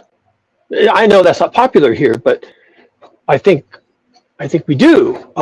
It's unrealistic. And if you maybe, but you make the life that you can within the milieu in which you find yourself. How's that sound? In which you think the thoughts you're allowed to think because of the gestalt in which you were raised and trained and educated. And we are here, right? We are here, and we have to get through this, or maybe we don't. Maybe we don't have to get through this. Maybe that's asking too much. I quickly want to say good luck to Soap Bubble. She's in the dentist. She's about to get jabbed by the dentist. I hope the treatment is quick and painless and successful. There you go. Sorry, go ahead, Cougar. Yeah. Well, that was kind of on topic, actually. We take these kind of things for granted. There was a time when going to the dentist meant some guy who, in his off time, shoes horses, comes in with a pair of pliers and pulls your tooth out. And if you got an abscess from chicken. Yeah, exactly. And if you got an abscess from it, that wasn't his fault. That was God's will or something, right? It wasn't his fault. And that's how you did dentistry. Probably now, it worked. Road's fault. Anyway, it worked, right? Because people did get rid of the pain. Now we go to the doctor. We have this whole complicated thing. We get a jab. We get a tooth work. All these complicated materials, the amalgam and the porcelain and the onlays and the crowns and all this kind of stuff. And we live to our ripe old age with all of our teeth, and some of them are artificial, but we still have all of our teeth, and then we die, and we don't take our teeth with us to heaven. But we had them to the end. And is that demonstrably different than the guy who was just shoeing horses, comes out and pulls your tooth out with a pair of pliers? I don't know. Yeah, that's better. Maybe, but there's a lot of people who don't think so. That is one of the worrying things about degradation in society, in civilization, the effects on like the medical system, healthcare system, and how we've got used, maybe we've got even complacent in how we expect certain things to be the case. But a fall in well-being worldwide, harm to logistics, some environmental shift, political strife could cause the medical field to go into disarray, and that wouldn't be pleasant at all, Cougar Duma. And is that something you feel like is down the road? Well, here's a thought. Here's a thought for the panel. I've given this before, but new people, I'll give it again. Everything you do, including going to the dentist, how you got to the dentist, everything you ate that morning before you went to the dentist, the medications you're going to take after going to the dentist, okay, everything you do all day, the water you drink, the clothes you wear, the car you drive in, the way you walk, the sidewalk you walk on, everything is dependent on one thing: fossil fuels, crude oil in particular. Every single thing. And if you have asthma, then even your breathing is dependent on someone making an inhaler for you that you can then take advantage of to breathe. All right. Now, that era is coming to an end. I don't know if it is this year or next year. World War III, as it's spooling up currently, is well positioned to interrupt the flow of free, available, easy to access fossil fuels for everything, including your trip to the dentist. The dentist will be too busy working in his garden to deal with you and your sore tooth. You're going to have to go to the neighbor next door who has a pair of pliers who can pull the tooth out before you get an abscess. We're rapidly heading into that world because World War III is already forming itself like a parasite around fossil fuels. It is going to cut off the fossil fuels. Quickly, slowly, some people entirely, some people less so. It will depend on whether you have money. It will depend on what continent you're living on, what part of that continent, certain amount of happenstance. And it's going to be very difficult for people to have water, food, shelter, electricity, medications, internet, gasoline, petrol for their vehicles, private and public, and also for all forms of transportation, bringing your food to the store, taking your food from the field and processing it in the factory, and all the things that have to happen. You know, this is the next turning. So if maybe the snake eats its tail, and it doesn't matter where it is in that process, but right now it's about to eat the tail that we have been calling global industrialized civilization. That part is going into the stomach. And Thank you very much, Duga. It's going to be a nasty one, according to you then. We've got Kenny here. Kenny, what would you like to say? You've come back to say something. Go ahead, sir. Yeah, so I've printed out the difference between, because some people on this panel, particularly LA, think that we are slaves as soon as we come into existence.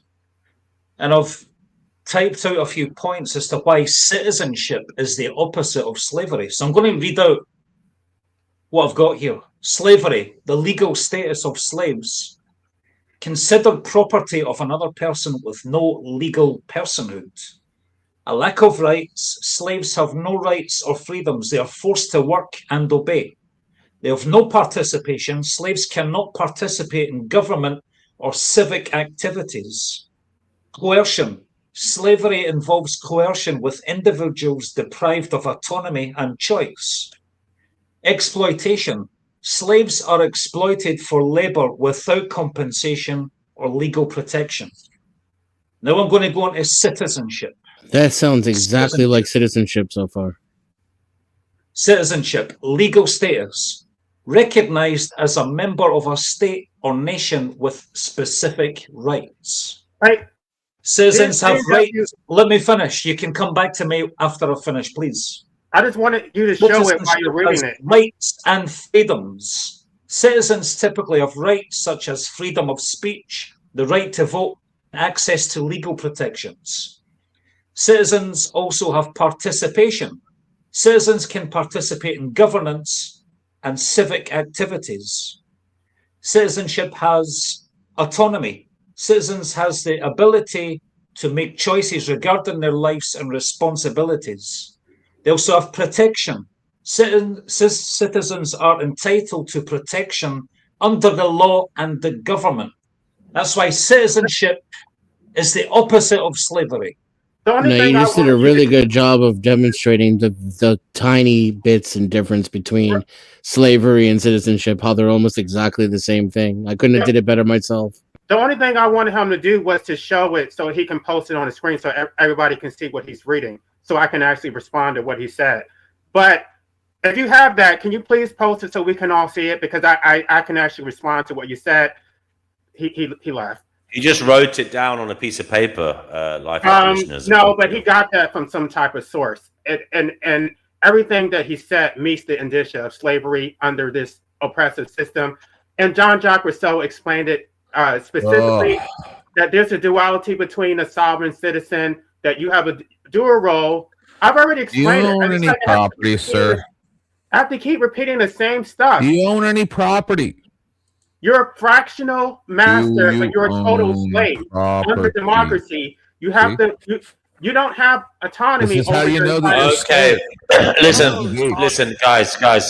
I want to rein this one in because no, he I want wants to to rein say in though. 80 different Kenny, things please come and back. address none of the things Kenny, individually. Kenny, please come back. And if you have that, I would like to see it.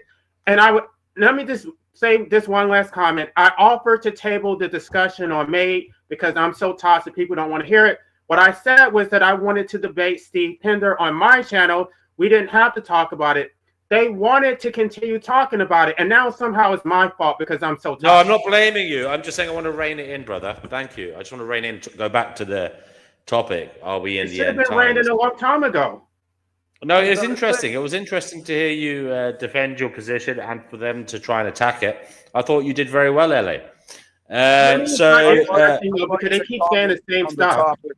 And the word citizen, because I think the word citizen is actually related to the topic and what I was talking about. Because citizen absolutely is basically just another word for slave. It's a euphemism for it. I posted there in the private chat the etymology of the word citizen. It means city dweller or member of a community. So that basically means is that the city owns you. You're a member of the community, and you've separated yourself from the higher power than man, which is what secularism seeks to do. So the tradition that back in the day, they used to kick you outside the walls of the city if you were disobedient or naughty. That's why I'm just a denizen. Don't they do that in America with the draft? So what's the difference between that and the congregation? So a member of the congregation, isn't that just the same thing?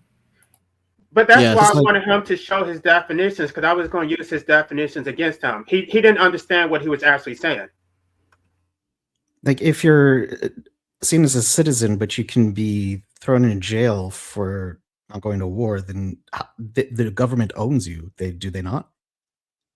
Yes. Citizenship is basically just a set of privileges they give you that they can take away. So everybody, if you can name for me one place on this planet that isn't already claimed territory, then I would agree with you. Unfortunately, we live in a world where every territory is claimed.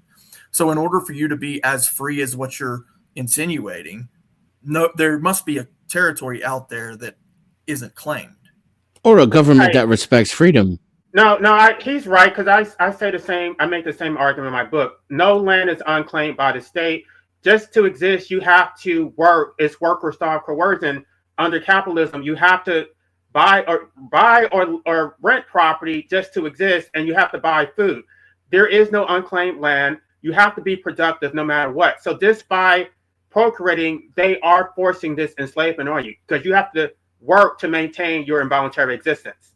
Okay, then if that's the case, then the creator of everything would be the master, which I actually agree with. So if we're going to be servants or slaves, we slave to the creator, not necessarily the parents. No, because I wouldn't. And they had your creator in this case is Jeff Bezos, though. They had a problem with me saying this, that I think that procreation is especially unethical under democracy and capitalism because it enslaves you. If you were in a state of nature where you could be free, you didn't have to work your entire life, it's somewhat debatable. But under this oppressive system, it's totally unethical. It's total enslavement, total, like the democracy, the majority will, the general will. It's just like, you guys, some of these people on this panel don't even think I should have the right to medical assistance. They would not have this authority but for democracy. Democracy gives them the right to use violence and impose it against me, impose their will on me through the state. Okay, guys, sorry, I want to rein it back into the topic. I was going to try and get to that. I was going to tie it into citizenship, because the tradition that needs to be unveiled is that we don't belong to the city. that the government and the authorities do not own us, the individuals. And also there is no sovereign citizens. That's an oxymoron, because sovereignty implies that you own yourself and citizen implies that the city owns you. So it makes sense with things like digital ID, you're going to become more of a citizen than ever. No, see, I didn't want to be redundant to explain it because I've already talked about it several times, but you're new to the channel. Jean-Jacques Rousseau is actually the one who coined that term. It's a duality between a sovereign and citizen. So the general will is what governs everybody. So you're both a fractional master, which is the sovereign, because the general will is the sovereign, but you're also a total slave, because as the subject, then you're subjected to the general will. So you get so let's say the population of the United States has 300 million. You're a fractional master by dividing 300 million, but you're a total slave to the general will. So how do you feel about the social doctrine then? You mean the social contract? Same thing, yeah. This is what they're operating under. This is what the whole legal system is operating under. I believe the social contract is illegitimate because we did not consent to the social contract in the first place.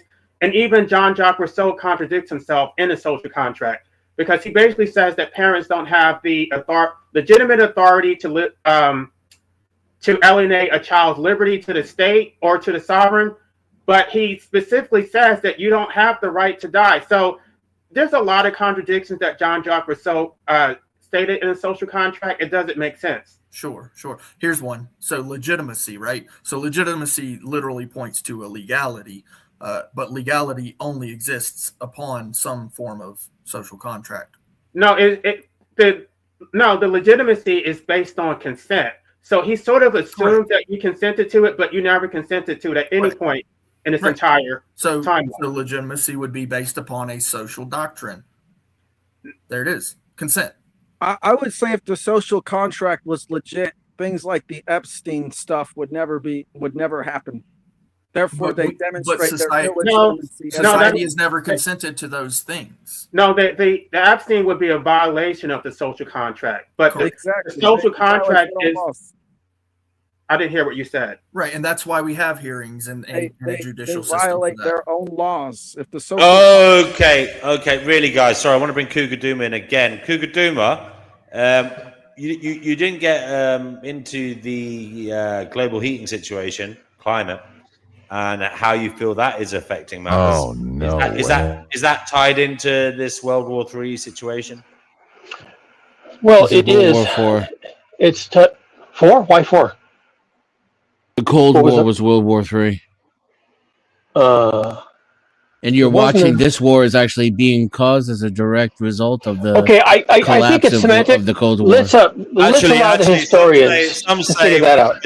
Some say the Napoleonic Wars was the first World War. Let's let the historians play that game. And I probably shouldn't have even brought it up, except that was kind of the topic of the thing, the panel. So I just wanted to show I only that answered because you asked. Yeah, I only interjected for the point that it's a result of the Cold War that we're witnessing this. You could make a point that it's the result of the First World War. I think that would be really easy to argue. But in any case, there's a continuation between all three. Yeah. And maybe even started with the Napoleonic Wars. Who knows? So, and it all goes back to imperialism. So whose fault was that? That was Spain, Italy, the British, the Germans, the Dutch, right? And they were doing their thing. And anyway. Can you make that case briefly? It is the point I want to make, though. The point I want to make is that all of this is a contingent fact of history. Another way to call it is path dependency. We got here through a certain set of decisions made by individuals, probably the elites, right? We could probably name them on one hand. Going back centuries, there's always 5 to 10 people who could be blamed for everything that ever happened anytime, anywhere. Many of them kings, some of them industrialists, others shadowy, social groups, who knows? But in any case, we got here through a certain path. Those people are dead. There may be people like them to replace them and keep the path going, but we got here along a certain pathway of events and decisions and capabilities, including technologies, including the steam engine, internal combustion engine, the atomic bomb, the Cold War, everything that happened there, everything that happened after the fall of the Soviet Union, all of it is a path to get to where we are. So the snake is eating its tail, but it's not the same tail. It's not the same head. The head is new. It's eating an old tail, and it's going around and around and around, and it basically it keeps pooping itself into a new set of problems. And one consideration is that this path forward, since we're on the topic, this path forward maybe breaks the chain.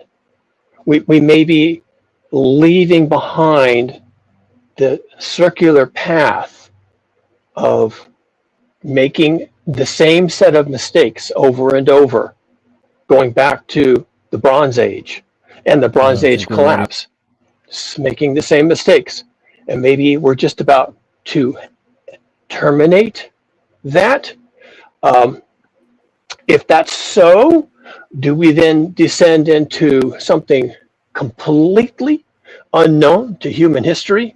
If we really are breaking the chain, do we enter something, singularity, as we call it in cosmology, where this is what comes next is completely unknowable? Just there is no information transfer between the head and the tail at this point. What comes next cannot be calculated, and we're not ready. Bronze era mysticism still rules the world. I think what you're saying will happen it's inevitable, and there will be like a disconnect of information transfer. I can see what you're saying. I don't see that happening this time. Maybe in 20, 40 years. Well, look at the state of information. They're building data centers like crazy. Why is that? Because they're trying to store all the information in the world in digital form. That's how they grow artificial intelligence now. They need all the information in the world. They got that information off the internet. They didn't, and they got the works of Socrates off the internet. How many actual volumes of Socrates or Plato or Shakespeare, for that matter, exist on paper? Where are they? Who's taking care of those? Will we have access to those in the future? You can get an infinite number of copies of the plays of Shakespeare, but that's not going to make it. That doesn't pass through the singularity. That part is sloughed off. You lost me at Plato. That's one of the popular books. What do you mean? I don't have one. I have it on the internet. I don't have to buy the book. I don't have to own the book. Any intro to philosophy will teach Plato. Who says they're going to survive? Plato will be removed. Are they going to teach Plato with a hard copy, though? I think would be more to his point. Once it's completely digitized, then what if it gets you're in the singularity. You see, through a series of decisions. See, I was there. I was in the room. I know the decisions were made. Through a series of decisions, we got to the point where all information must be available all the time online. And this has led to a reduction in the interest in paper media, just to pick one. Okay, we actually did a lot of work with CDs. We did things with hard drives.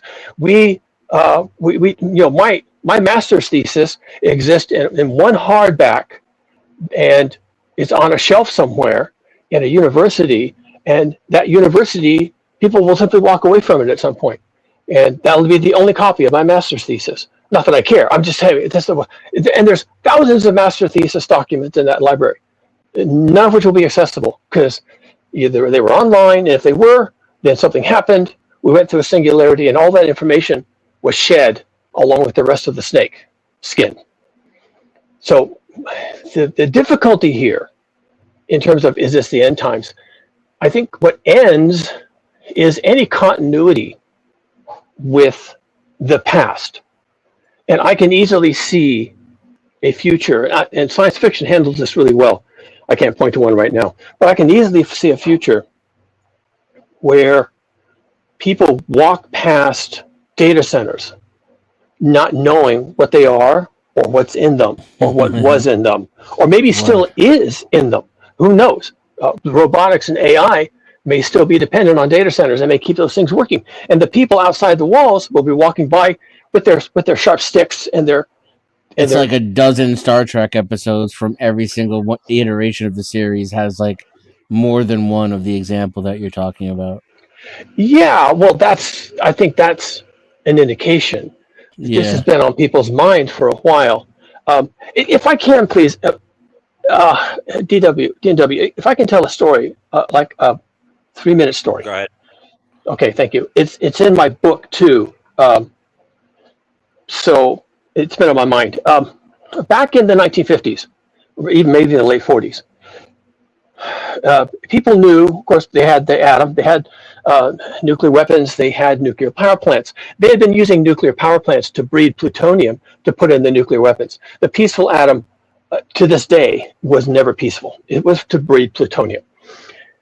Nevertheless, these nuclear power plants, as they became a problem, as people realized that these long-lived isotopes, which were part of the breeding process, and the plant itself becoming highly radioactive, there was going to be a problem for the future, and knowing that these things are dangerous and deadly. And the problem, as they framed it, was fairly far forecasting into the deep time, which we don't even do anymore. No one lives in deep time, but these men and women did, and for them, deep time was 10,000 years. And the problem was this: if something bad happens to humanity, if there's a third world war, and all of these weapons destroy civilization, and therefore destroy continuity, that basically it's a singularity, no information goes through intact, then we're going to have these radioactive structures. Used to be power plants, but they're not power plants anymore. They're no longer used that way. They've been abandoned. But they're full of fuel. They're full of plutonium. This stuff has a half-life of 100,000 years. So they're going to be extremely dangerous. So they began, because they cared, which we don't seem to care anymore, but they cared. They had some stewardship.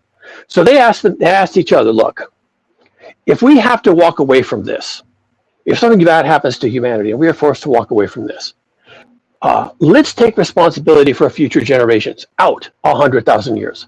How are we going to convince people that these places are dangerous? And they took the question seriously, and there were various think tanks that worked on it.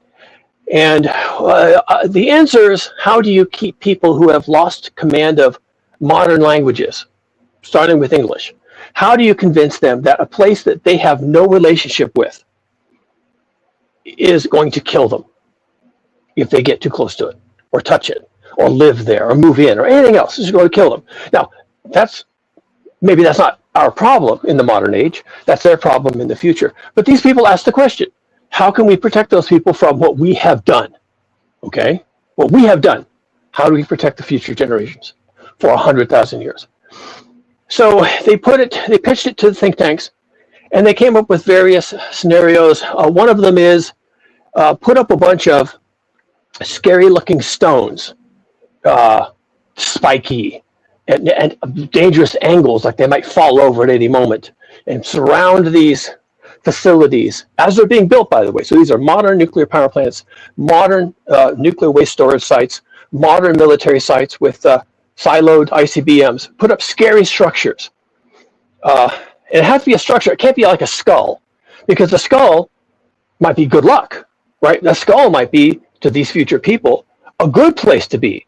Maybe it's a good place to bury your kin. And if your kin are sacred, maybe you come and live with your kin in the place you bury them. So a skull and crossbones might not cut it. So they have to do something that's more primal, having to appeal without language in a more primal language that everyone would understand, because we're all evolved from whatever, apes, all right? What would you do to protect apes from a nuclear waste site for 100,000 years? And one of the things they came up with, in addition to the pointy rocks and the high walls and all the different things you might, skull and crossbones, they came up with a thing called the nuclear priesthood. And I thought that was extremely clever. And the way the nuclear priesthood works is this.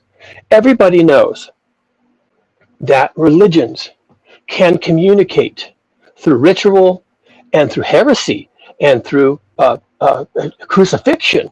They can enforce a language and a understanding of Scripture. That if you deviate from Scripture, you are killed. If you create new Scripture, you are killed. If you forget the Scripture, you are killed. So a priesthood with those kinds of drives to protect Scripture as sacred, they could invent a new religion called the atomic religion, and they would have monasteries, and the people in the monasteries would spend all their time writing documents about radiation. And even if it got lost in translation, there would still be scary things to say about radiation. Radiation is terrible. Radiation will kill you. Radiation will mutate you. It's demonic. It'll infect you. It'll turn you into a monster. It'll do all these things. And they had the idea that if the priesthood could be set up, even if it seemed hokey at the time, by the time the Third World War destroys all information and drives humanity through a singularity where nothing emerges on the other side, the religions would. You would still have Islam, you'd still have Judaism, and you'd have the nuclear priesthood. And what they would have is their sacred sites. They would have their sacred texts. They would have sacred rituals. Anybody who doesn't believe it is crucified. Anybody who wants to join the priesthood gets eternal life in heaven for preaching the nuclear doctrine. And they could call it the nuclear doctrine, just like they call it Yahweh or something else, right? Muhammad, it's the nuclear doctrine. It's the nuclear scripture. And so that was one of the things they came up with. And the reason they did that, and all that complexity and all that thought and all that creativity, the reason they did that was because they knew. They suspected, but they knew that the Third World War would be the snake eating all of its own information. And what would come out on the other side would be unknown, chaotic gibberish.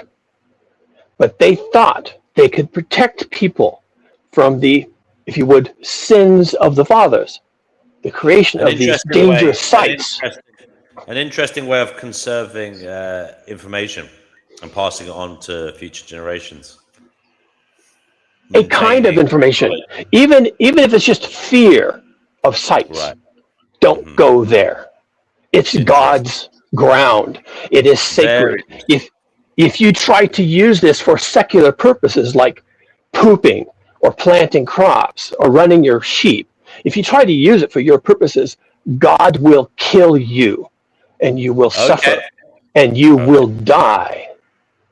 All right. That's the story of the nuclear priesthood. It's an interesting one. Thanks for that. Kenny's here. Kenny, you come back on. I know you're busting to say something. Yeah. Go ahead. Yeah, no, I was just going to ask if you have the time, if I could share my screen and show you a YouTube clip that's only 2 minutes long, 2 minutes, 20 seconds. Is that okay?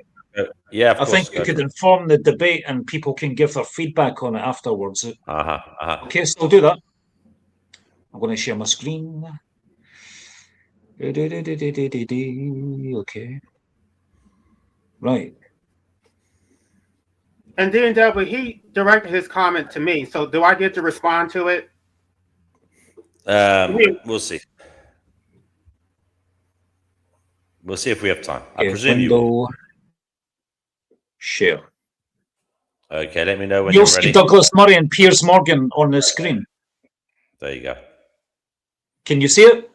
Yep, go ahead, sir. Press play. Okay. We can't hear it. Can you hear it, guys? Negative.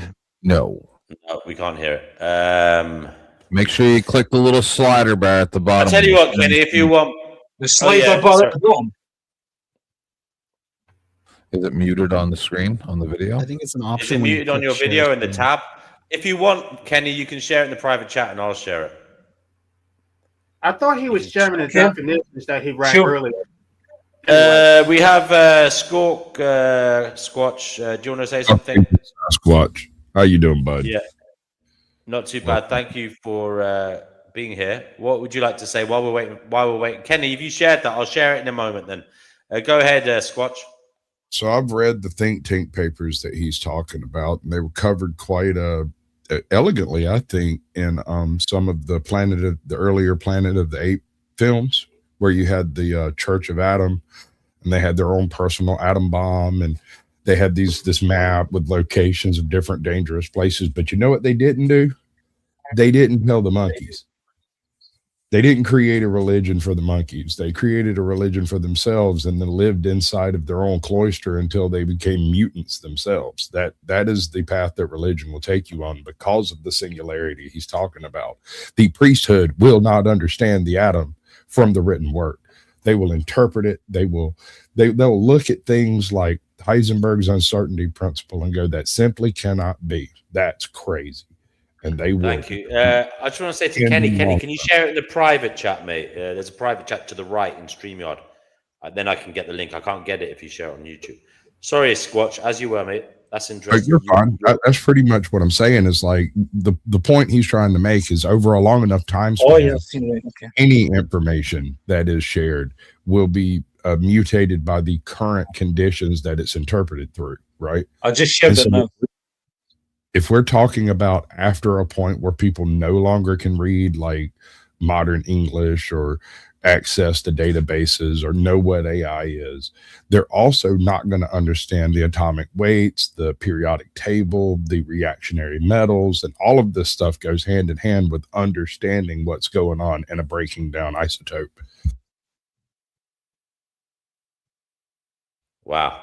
You've come on here at kind of inopportune time with a massive tidal wave of opinion and knowledge there, Squat. So I am looking forward to talking to you. He's using Chat GPT. I'm looking forward to listening to him in more detail, and I don't want to be preoccupied. So I want to get this video out of the way for Kenny so that we can dive deeper with Squatch. Here we go. Oh, sorry, 1 second. Kingdom, two of the greatest countries in the world. We've forgotten how to be genuinely proud of our great countries, both America and United Kingdom, two of the greatest countries in the world. It's almost like every day now, somebody somewhere, normally on the left, the woke left, is queuing up to find a reason to hate the countries and their histories. Well, it's a kind of grievance competition. Your guest earlier just tried to engage in it. I don't know what hurt she believes she's had from slavery. All of this was addressed 2 centuries ago. Everything has consequences. All history has consequences and ramifications. But, if we were to play this fairly, we would at least look at all of the countries around the world that engaged in the slave trade who are simply not interested in any form of reparations. The Ottoman Empire, all the Arab countries who not just traded far more slaves than across the Atlantic, but castrated all the men so that there wouldn't be any more African slaves after them. They worked them to the bone. I see no interest across Africa in paying reparations for selling their brother and sister Africans into slavery or for working them to the bone to the present day. There is slavery across Africa today. In fact, there are more slaves in the world today than there were at the height of the transatlantic slave trade. So some of us are simply a bit bored of hearing people ripping at closed wounds and then crying about their hurt or their presumed hurt, because everybody could do this. 1 million Europeans were stolen by North Africans over the course of decades of the North African Barbary pirate slave trade. Where would you end if you did that? The answer is you couldn't end, because nobody is alive who has actually suffered the hurt, and nobody is alive who did the wrong. And I'd make one other point, if I may. It's always the countries that people want to come to who are put through this struggle session. Britain, like America and France, are the most desired destinations for migrants worldwide and have been for centuries. Why is that? It's not because we're racist, it's because we're better, it's because we're good, it's because when we see racism, we actually call it out and recognize it as a sin. Try finding that across Africa. Try finding that across the Middle East or in China. Nobody would hear. So what we have is a situation where the more virtuous countries are presented as the worst countries. It's sick, and most of us are tired of it. We've forgotten how to be genuinely proud. There you go, Kenny. Thank you for that. Kenny, I thought you were going to post those definitions that you read earlier. I never used the word base, but that was based. I've moved on. Yeah, that was clean. I like that. Okay. So we'll go back to Squatch. Is he still here? Yes, he is. He's in the corner. He's turned his camera off. Squatch, are we in the end times, or is this the start of a new beginning? Could you give us your thoughts? Both of these can be true. It's not a mutually exclusive proposition. The end is the beginning of everything that comes before us, and the beginning is the end of what has happened. So like Homeboy was saying, we're passing through informational decision-making gates that are, the decisions are made usually by small groups, but sometimes by individuals that aren't in the elite.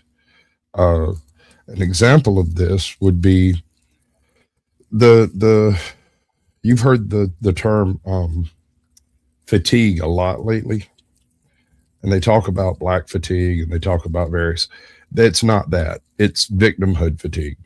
The people who are out here getting on with it and doing the work and doing the jobs are so sick and tired of having people who don't do the work and don't do the jobs coming over and saying, you doing your work is what's victimizing me because I say so. Well, it's just not true. We're tired of it. And that was a decision from on high. They did not choose that. The problem with that is that the black fatigue is not even against Africans or immigrants. It's specific to FBA, to blacks who were born in America. So the people who talk about fatigue, like Pearly Things, I don't know if you're familiar with her, they love black like Africans. They just don't like black Americans. So it's not racism. It's really about black Americans specifically.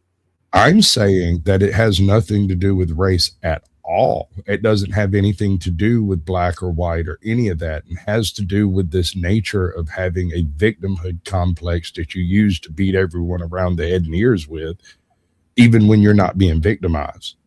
But the term is black fatigue. We're all being victimized. They call it black fatigue because they're talking about black Americans. No, you guys call it black fatigue. I call it victim fatigue. I have a million problems, and I try not to ever even tell anybody about them because they got their own problems. And I just, like I said, when the universe is oppressing you, it just seems like you want something to cry about. And I'm not saying that to anybody specific. I'm just saying, like, we're falling through the universe. Oh, I don't like it. Like all I hear is the squalling of a small infant. You only have tolerance for your own complaining, though. That's what I've noticed about that. I provide ways to resolve these issues, and everyone goes, that'll never happen. Okay, well, then what's your resolution? Oh, we're sitting down and complain about being victims? Maybe not.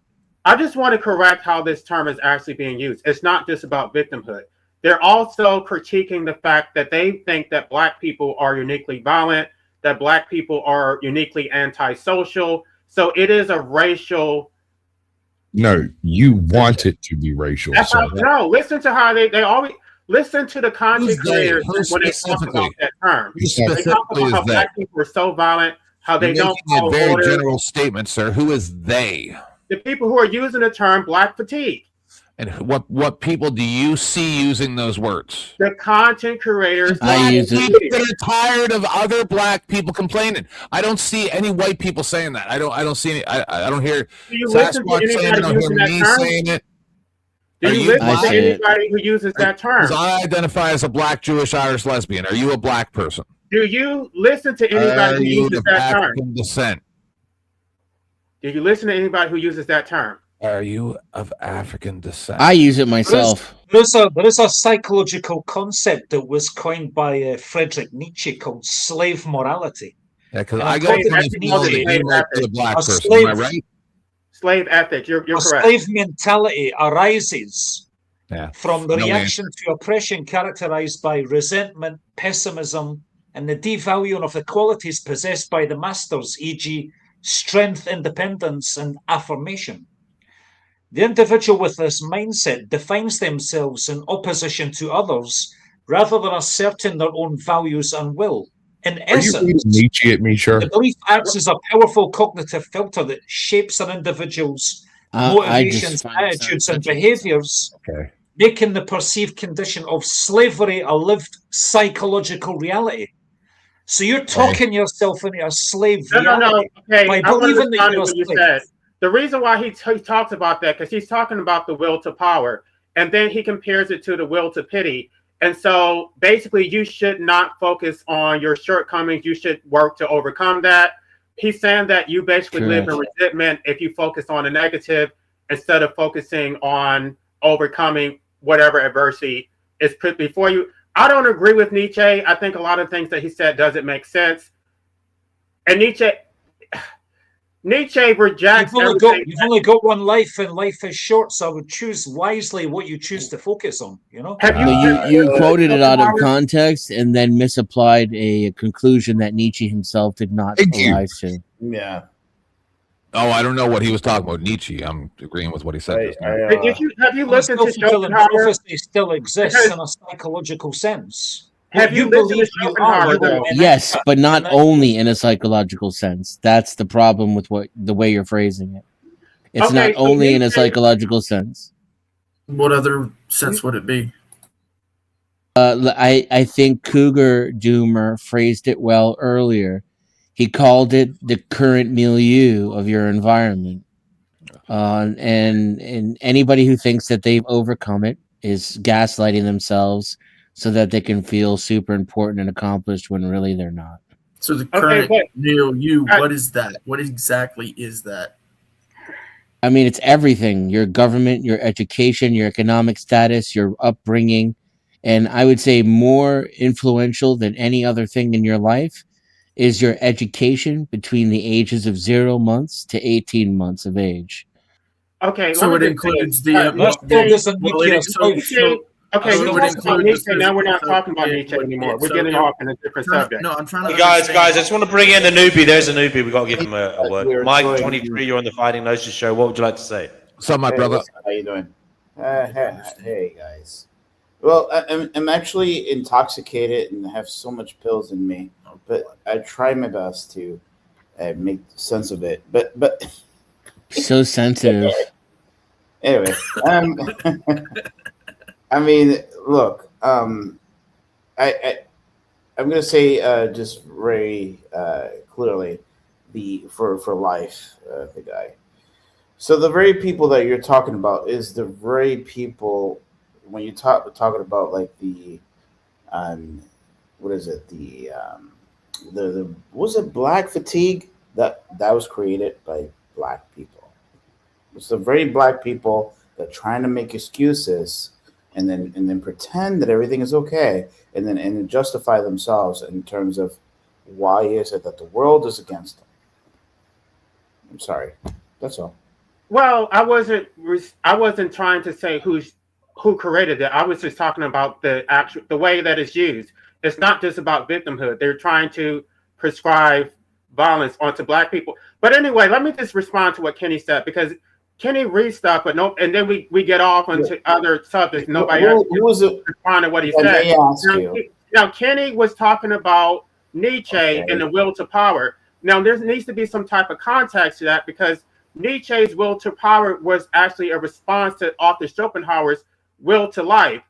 Nietzsche redacted to will to life and came up with his own framework. But unless you understand the will to life, then Nietzsche's framework is completely useless. So if you haven't read Schopenhauer, then you can't understand Nietzsche. Nietzsche was talking about the self-perception theory. So let me add on a little bit of that. Elaborate a little bit further. This theory, the self-perception theory, this theory suggests that people sometimes infer their own attitudes and internal states by observing their own behavior and the context in which it occurs, especially when their internal cues are weak or ambiguous. If an individual consistently acts in a subservient manner due to external pressures or conditioning, they may conclude that they possess a slave mentality or are inherently powerless, thereby reinforcing that self-concept. That's where it becomes a self-fulfilling prophecy. And if you think of yourself as a slave, you're going to adopt the mannerisms and the attitude as of a slave. You're taking it out of context because you haven't read Schopenhauer, so you don't understand what Nietzsche was actually trying to say. And he's also using it to imply the opposite, which that if you are a slave, you can will yourself to be a master. And the fact that that has never been possible throughout history, even in economically mobile societies, I'm not inferring that. it demonstrates how it's not a totality. The syllabus is Epictetus. I'm not inferring that the opposite is possible. I'm just saying what Friedrich Nietzsche said about self-perception theory and the self-fulfilling prophecy of adopting the mindset of a slave and how that reinforces itself. And So you can't free yourself. So you can't free yourself by avoiding a slave mindset. You're not saying that. I'm saying that. I'm not saying you can. Of course, that's what he's saying. I know that's what he's saying. I'm saying that. He just doesn't want to have to defend it. Just by using, I'm not saying you can free yourself just by using the power of your mind alone. I don't believe that we are slaves. We're citizens. Right. Serfs. But the problem Is that a more comfortable word for you, serf? The problem with what you're saying is that you never showed your definition of slave and citizen so that I could actually respond. You just moved on and we talked about different subjects, and now you're still referencing the same definitions, which you never even showed so that anybody can actually respond to it. I would just like to put in here and say, we don't know none of the that source stuff. of your definitions. Where did those definitions even come from? I'm none of that stuff. If you're a double agent and you are American and you go and you pretend Where you're an did those agent for definitions Russia, come from? that doesn't make you Russian. I'm not that. Where did those definitions come from? So I got it printed out. And can you show it on the screen so we can respond to it? What are you asking about? Slavery, legal status. No, I want to see it. I want to see it so I can respond to it. I don't want you to read it again. Yeah. No, can you pull it up? Just like you showed that video, you can show those definitions. He has it on a piece of paper. Otherwise, then we're just going to disregard it because you're not showing. Copy and paste it and write it in the chat. Okay. So his words that he's speaking don't mean anything because you don't see it on a screen. No, because it's lengthy. I don't even know what this guy's saying. It's lengthy. Right. He said it real fast, and I can't actually dissect what he actually said. So don't read it all. Yeah. Can you define? I need to actually read it for myself and see where you got what's the source of that to verify the veracity of it. I'm not going to take your word. I don't know where you got that shit from. You could have made that up as far as I know. So you either believe it or you don't. Okay, I'll tell you where to get it. I'll tell you what I just read out about Nietzsche. Key in on Google these words. The psychology of, if you believe you're a slave, you'll feel like a slave. Just key that in on Google, and in AI mode, it will come up the Nietzsche's. So you just pulled this from a blog. I was born believing that I was free. I had to learn and grow up and stop being a baby to realize I was enslaved. But you're not free. That's the truth of it. So there's a difference. That's what I just said. There's a difference between being free and freedom. There's still rules in freedom and liberty. You guys all should have been raised like by gypsies like me. I think there's a lot of entitlement from what you're saying because, first of all, you came from a Jewish culture where you have all this self-esteem that was instilled to you from birth because you have a history, and then you're trying to compare yourself to Black people who don't have any history outside of slavery in the United States, don't even know where the hell they came from, no connection to their ancestors, no language, and you think that they should have some kind of magical self-esteem that is not based on anything, no history, no pride, no identity. You're operating on your identity as a Jewish person, on the assumption that Black people should have white people or whatever you want to call those people have a history behind them. Are you under the assumption? Are you under the assumption? Listen. Are you under the assumption that people of a light complexion also, all of them, have some type of history that they're aware of? I'm talking specifically about Jewish people, not all people. The bottom line is that light-skinned people. The bottom line is that everybody knows their history except us. You know your history. I do not know my history. No, that is incorrect. Please, I beg you. No, what you're saying is wrong.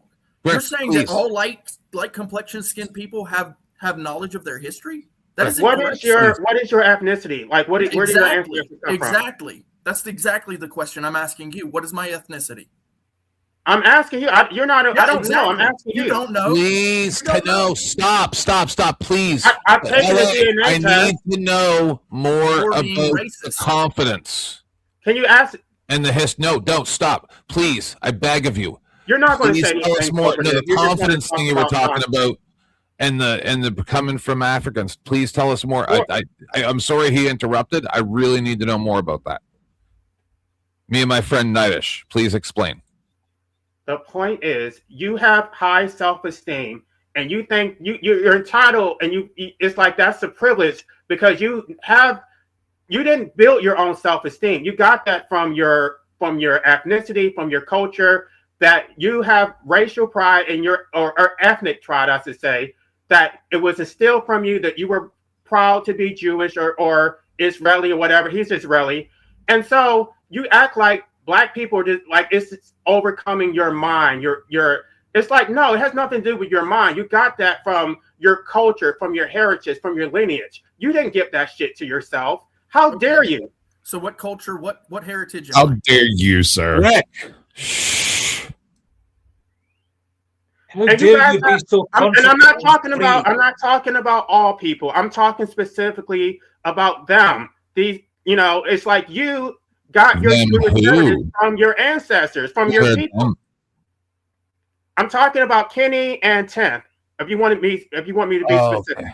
You know that I'm a Black Irish Jewish lesbian, right? Right. This is what I'm talking about. He can make light of it because he has that privilege. He has self-esteem from his Jewish You do too, sir. heritage. You have that privilege. You could make light of it. You choose to take offense. No, because I don't have a history like they do. I have high self-esteem as an individual, but for me to have some kind of esteem in my culture and my people, no, that has been taken. And then they don't even want us to talk about our history. They don't think that we should have Black History Month because that's racial separatism. So we're supposed to have no identity, no connection to our language, to anything, and we're still supposed to magically have some self-esteem. Please.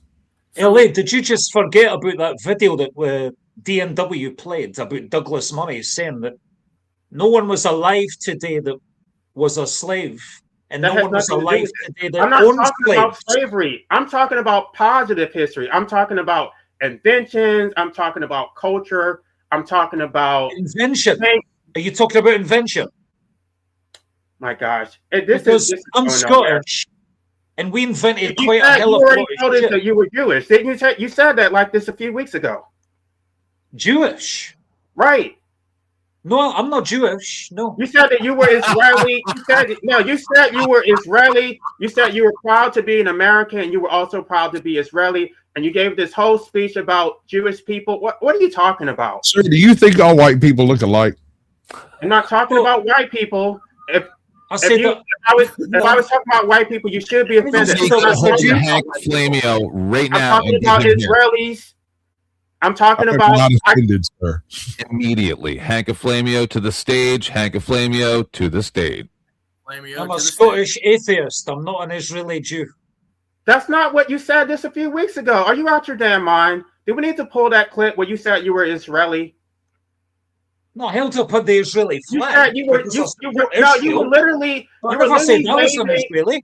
You were waving the Israeli flag. You said you were both American and Israeli. That's what you said. No, I said I support both America and Israel. You're so that man is not American. I am also of Israeli affliction as well. As you can see by my avatar now, you know. And now this is happening. You see why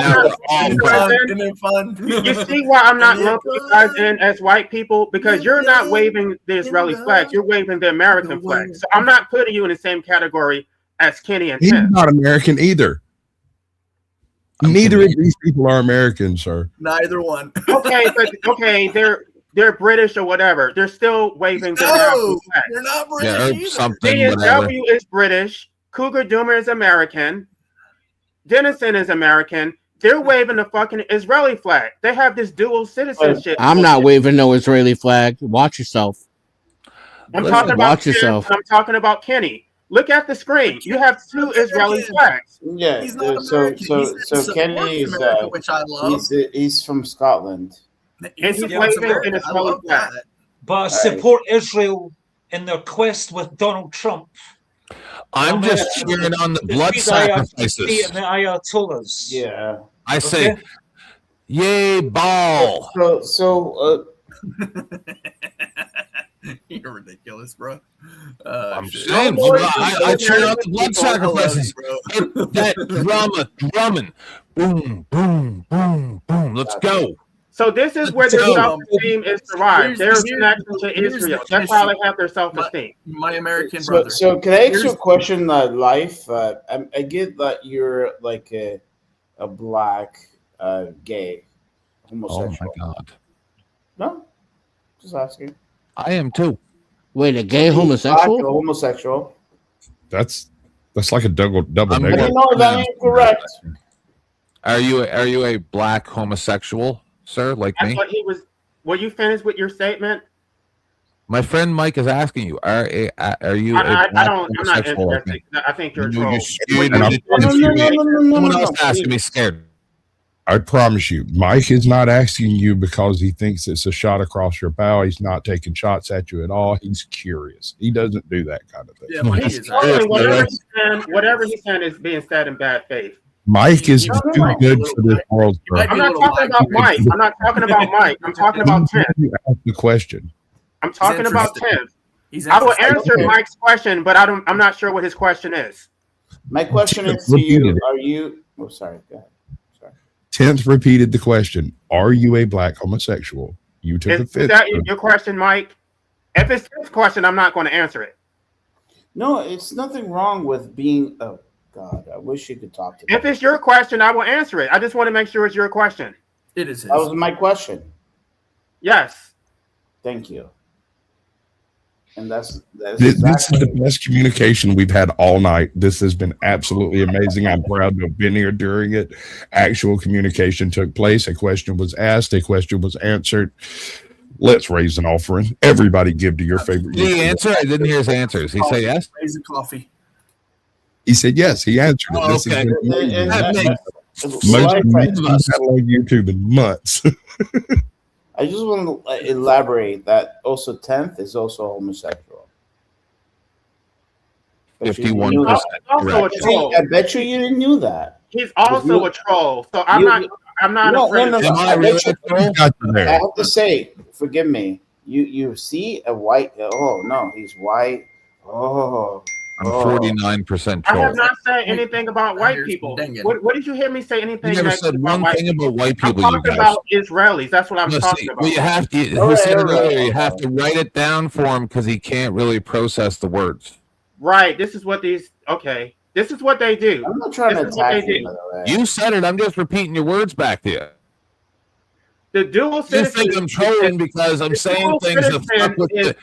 No, you're scared of the words because it's breaking your programming. This is what I do.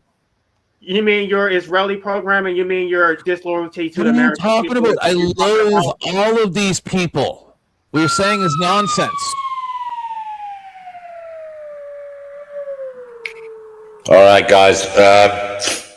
Let's rein it in a bit because we're having a bit of a shouting match. Is it raining men or is it raining women? I don't know. I got you the you want to end the show ENW. Not really, not just yet. Kugaduma, you've been terribly quiet. What's going on in that head? My mate. Sorry, I know. Well, this what can I say? I'm a materialist. I'm anchored in as much reality as I can possibly muster. Sometimes this forum sounds like a bunch of crows in a tree, and I'm down here on the ground looking up, and it's indecipherable, people. It's just completely indecipherable. Not that anybody has an obligation to be deciphered. Could I just say something? Word. In my personal experience, I think I like you, Cougar. I'm going to say this. I just wish that people could be very honest with themselves and then say what bothers them and not use anything with history and then basically try to Coming from the most passive aggressive dude on the panel. Me? Who, me? Not innocent old me. I know you said that I use pills. Well, there's only two people. I did not say the that. Israeli flag, so nobody else is waving the Still love Israeli it, flag. So I'm not sure what you're talking about. Like, Yeah, I'd that's like to say aggressive something as to hell. life abolitionists. If you've got such a chip on your shoulder because you're gay and black, right, and you feel like this oppressed victim and you're I against never the said anything historical about slavery of black What are people, you talking about? but I never said that. you're in I favor never of the, said I you're was in oppressed favor for of being this, gay and the black. enslavement I of the said, Israeli people. I said I heard I what was you said about oppressed for Israeli being slaves. brought into You're existence. an It has nothing to do with anti-Semitic my sexuality or scumfuck. race.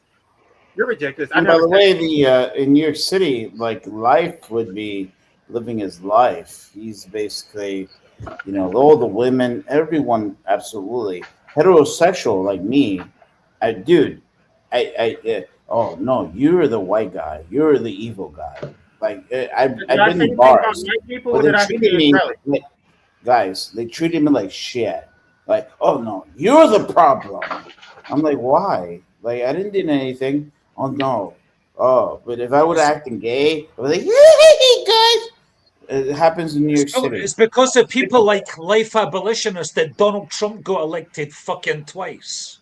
Because people are sick Well, of I'm an hearing. anarchist, so I had nothing Sick to do of with the that. identity politics. What are you and talking the about? You don't liberal even know bullshit. where I stand on Donald Trump. You know I what's so didn't support. funny? I did That not someone support treated Donald me like Trump. shit. I went to a bar and someone treated me like shit. And then David came and then like, oh, he's your friend? I'm like, yeah. And then, oh, and then like I'm telling you, New York City. Yeah, people act differently when I show up places with my husband, even though they may already know me. When I'm with my husband, they act different. So I'm responsible for Donald Trump, even though I'm an anarchist who doesn't vote. And the last time I did vote, I voted for Jill Stein. I'm trying to figure out how I'm responsible. I did not support his prosecution. I did not support the witch hunts. I had nothing to do with it. You want to know how, LA? LA, it's because assuming that I'm just trying to explain. LA, it's because they don't think, they act on their feelings, and they are subconsciously reactive to what you're telling them right now. And that's what they do when they go to the voting booth, is they smash their little thumbs on the Trump button so they can make everything you're saying go away. I think that's what you do, and I critically think liberal, of and I'm things. not. I'm not a liberal at all. What are you talking about? To a realistic conclusion, and you believe that Actually, LA, it is interesting. I know you don't like Yerf Dogs and you see him as a troll. Oh my gosh! If you're going to read his comment, I don't know this person. This person doesn't. You was going to say something Well, it is true. This isn't my show. This is how deep LA battles against the fact that he is enslaved in a reality. Hold on, Mike. Where people take advantage of him basically, and he didn't consent to it. He is actually gay because in a form of protest against life. It's not entirely true. It's not entirely true. This sounds kind of weird. Do I get to clarify? Sorry. Let LA speak. Let LA speak. Go ahead, LA. Sorry. My actual position is that I probably would naturally be bisexual, but because I was abused by my mother, which basically turned me off to women, and because I am against procreation, I refuse to ever have sex with a woman under any circumstance. So did it make me gay? No. I mean, did it turn me gay? And what it did is that it turned me off from women. I probably would be bisexual. So it didn't turn me gay or didn't make me attracted to men. This is what I'm talking about. If he actually listened to all of my content, I had a whole video about being an ethical gay and rejection of the criminal heterosexual who oppresses women. I reject that. But he doesn't know that. He doesn't know my history. He wants to listen to a So hold on a second. Hold on just a second. You've said this before, but I'm just for the newbies. You think all heterosexuals are criminals? I think that heterosexuality is inherently exploitive of women unless they are married and then women actually get something out of it. But if you're just having hookups with a woman and making her a slut for society to judge her and impregnate her, that is total exploitation, and I reject that. I'm just glad you didn't go to bestiality. You know, Well, I guess you don't want to come to the swinging club Why at the do I weekend. come here? Hey, you guys see how reasonable I am now? See how Why well is that? thought out, rational, Why do and I keep reasoned I am. torturing myself? I guess No. bestiality would be having sex with you. Why That do would I be do this bestiality. to myself? You're Okay, not go doing ahead. anything, Mike. I'm on a random panel Because where you're a I'm streaming masochist. from. I Bestiality would know, be having right? sex with you. How about You that? must be a masochist. It's like I love, like, That was No, meant I was more having as this discussion. Anyway, was you're meant- a bunch of fucking criminals. I was having. I'm not a criminal. I was having this Yeah, discussion man. Oh, sorry. earlier Sorry, today Ken. or yesterday, where I was explaining to them that I think that people who Sasquatch. I got have this 200 type on of you, okay? Mike, you've been telling me to talk this whole time. I'm sorry. I've observed in my scientific experiments that people actually enjoy the chains of slavery, whether it's psychological or physical, whatever way you want to look at it, right? Like they literally must have that feeling of helplessness because it actually turns them on. It's all they know, right? They don't know how to be happy within themselves. They have to have that external force that makes them feel like a victim. I believe that's really what we're seeing here. Where's your citation for any of this bullshit you just spouted? His own You ass. just made that up. I You just made it up. Listen, Pulled it out of your ass. is one of my citations. I mean, how do you know what you know? Because I believe it. He said he believes it. That's what. Why this does is he need my citations? observation that I've seen. I don't listen to what people say or what they think or anything to do with any of that. None of that matters. I watch how the organism operates and I see that they enjoy it. When you discuss things with them and say, okay, I understand that you would like things to be this way, but this is how things are. How do we adjust it from this? And people don't even want to really talk about the reality of things. They want to talk about feelings, what they think should be. It's literally a waste of time. It's a waste of time pontificating over what you want rather than trying to manipulate whatever you can in the world around you to best suit yourself. All of the rest is like trying to move a star, right? You're not going to move the star. You're not going to stop the rotation of the earth. You're not going to control whether or not Sasquatch is drunk or not. All you can do is mitigate the situation and do the best that you can. And if you're going to sit around all the time complaining, wah, this victim, that victim, blah, blah, blah, blah, blah. That right there is why we have world wars, because everybody's offended all the time. And I put a link in the back of Chris Pratt as Rosa Parks if you want to be real fucked up. That's not why we have world Okay, wars. let me ask you this question based on what you said. Governments don't give a shit about our affairs. I don't enjoy life by having a how slave do I mentality. manipulate my They'll never reality? do it. How do I manipulate my reality so that I don't have to exist and I can pretend that this is fun? Go to the woods. The wolves will enjoy it. That's just going to the woods is not also controlled by the state. That's no, go to the woods and talk to the wolves about it, and they're going to explain it to you for you. No, it's not. But you have to answer to everything. In real nature, you turn off your smart device, and if you make it don't back, give a fuck. You don't care. I want to hear your stories. Out of your ass you I've fought coyotes with canoe oars to grow marijuana when it was illegal. It's totally made to be eaten by coyotes. Manipulated the world around me. I fought the coyotes. I grew the illegal marijuana. I did what I needed to do to get by, and you're sitting around going, why isn't the world the way that I want? Right, I need a box so that I can live in I that don't care box. about Where's the my world box? being the way that I want. Go fight the fucking coyotes and leave your wars wars at home, and then everything will be fixed up. Could I have a box? You can. You just got to buy it. I want a box. These are not stakeholders. These are people who don't give a shit. And so they're basically looking from their ivory towers. They don't care. They're not going to get their hands dirty. They just basically want to pontificate about the way things should be. No, you're the same as an old man complaining about the weather, brother. They think this is fun. They're enjoying but you can build a fucking roof. He's getting off on it. You can build a roof, but you can't stop it raining. How much smaller must I break it down for you?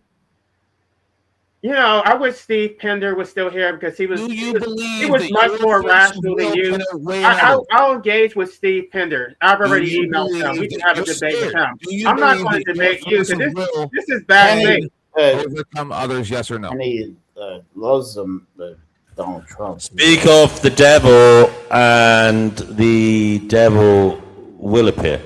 Steve Pinder is back. The man. Great. Oh, he's back. Yeah. Guess who's Well, back? Steve, Guess I've already who's back? emailed you. So if you want to have a debate or if you just wanted to be an informal discussion, I don't know if you got my email. Guys, I just have some good news breaking. I just have some That's good cool. I breaking just news. want to have a conversation. I want to pick your mind. That's all. There's some breaking news coming in. I just want to give out- 1 second. Breaking news brought to us by Kenny Given. Go ahead, Kenny. Iran war latest, over 30 ships sunk in ballistic missile attacks, reduced by 90%. That's the US commander says. America and Israel are winning the war. Come on! Yeah, It's so, not a war. It's an incursion. And When it comes American to people you know, like the Iranian war, it was already won. It's not a war. Yeah, a war requires two armies. a war requires a declaration of Congress. Yes, a Denison, president cannot yes. declare war. Thank you. That becomes a war can only be declared by Congress. That's what. Oh yeah, my that's what I was God! You know that's not true anymore, right? No, it is Anyway, true. The look, main guys. Even saying this is Pinder came- anything more than us going after ships is like saying, Pinder "Hey, I came walked back. in this playground with Who's going after ships? 10-year-olds and I beat them all up, and I came out of it going, oh my God, what Yeah, a war but- that but was." no one's going Yes, after ships. It's about controlling the territory. That's really all it's about, because that Yeah. that route Perhaps. is the like that particular part. It's all about oil. Let's be clear. There's no religious bullshit involved. It's about the material aspect. It's about the oil. Just Yeah, being that's real. why our Clay, oil, our gas prices jumped I want 30 to talk to cents Clay. overnight. Clay is a little bit more, a little bit, ahead of the game. So, Clay, like, do you have any more evidence about this? Yes, I do. Yes, please. Yes, I do. So, Thank you. Iran's oil deposits. There's massive amount. Obviously, it's also very easy and cheap to drill there. And then when you look at the location, so it's basically it's the gate to the Eastern world. But when you talk about the Mediterranean, that strip of land where Israel and Palestine is basically the gate to the Western world through the sea. So essentially right there, what it's really all about, it's just location, right? Location. This is why Route 1 in the United States, if you have a location of a business on Route 1, you will make money.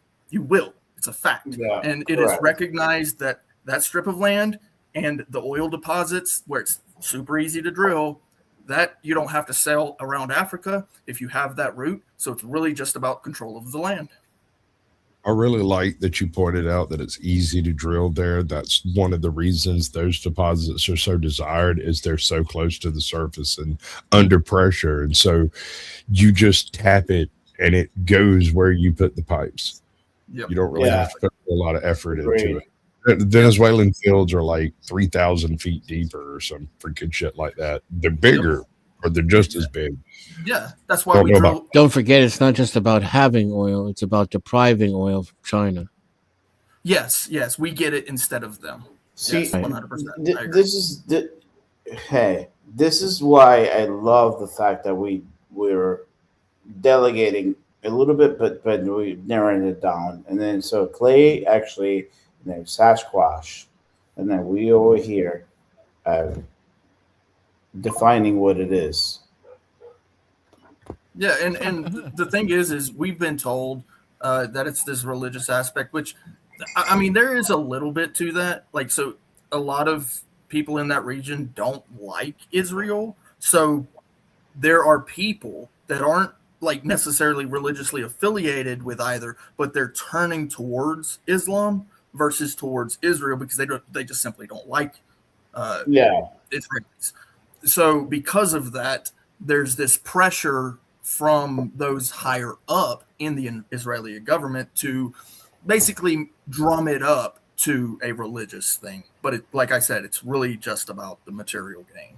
So how come there's so many Muslim countries in that region that agree with the attacks of Israel and America on the IRGC then? Because the Ayatollah sucks balls. You want me to answer that? It's because they're infidels and they see word used to word. because they're infidels and they see the West as prosperity. They think that the West is going to bring technology and innovation and that their quality of life is better. These people are not true Muslims.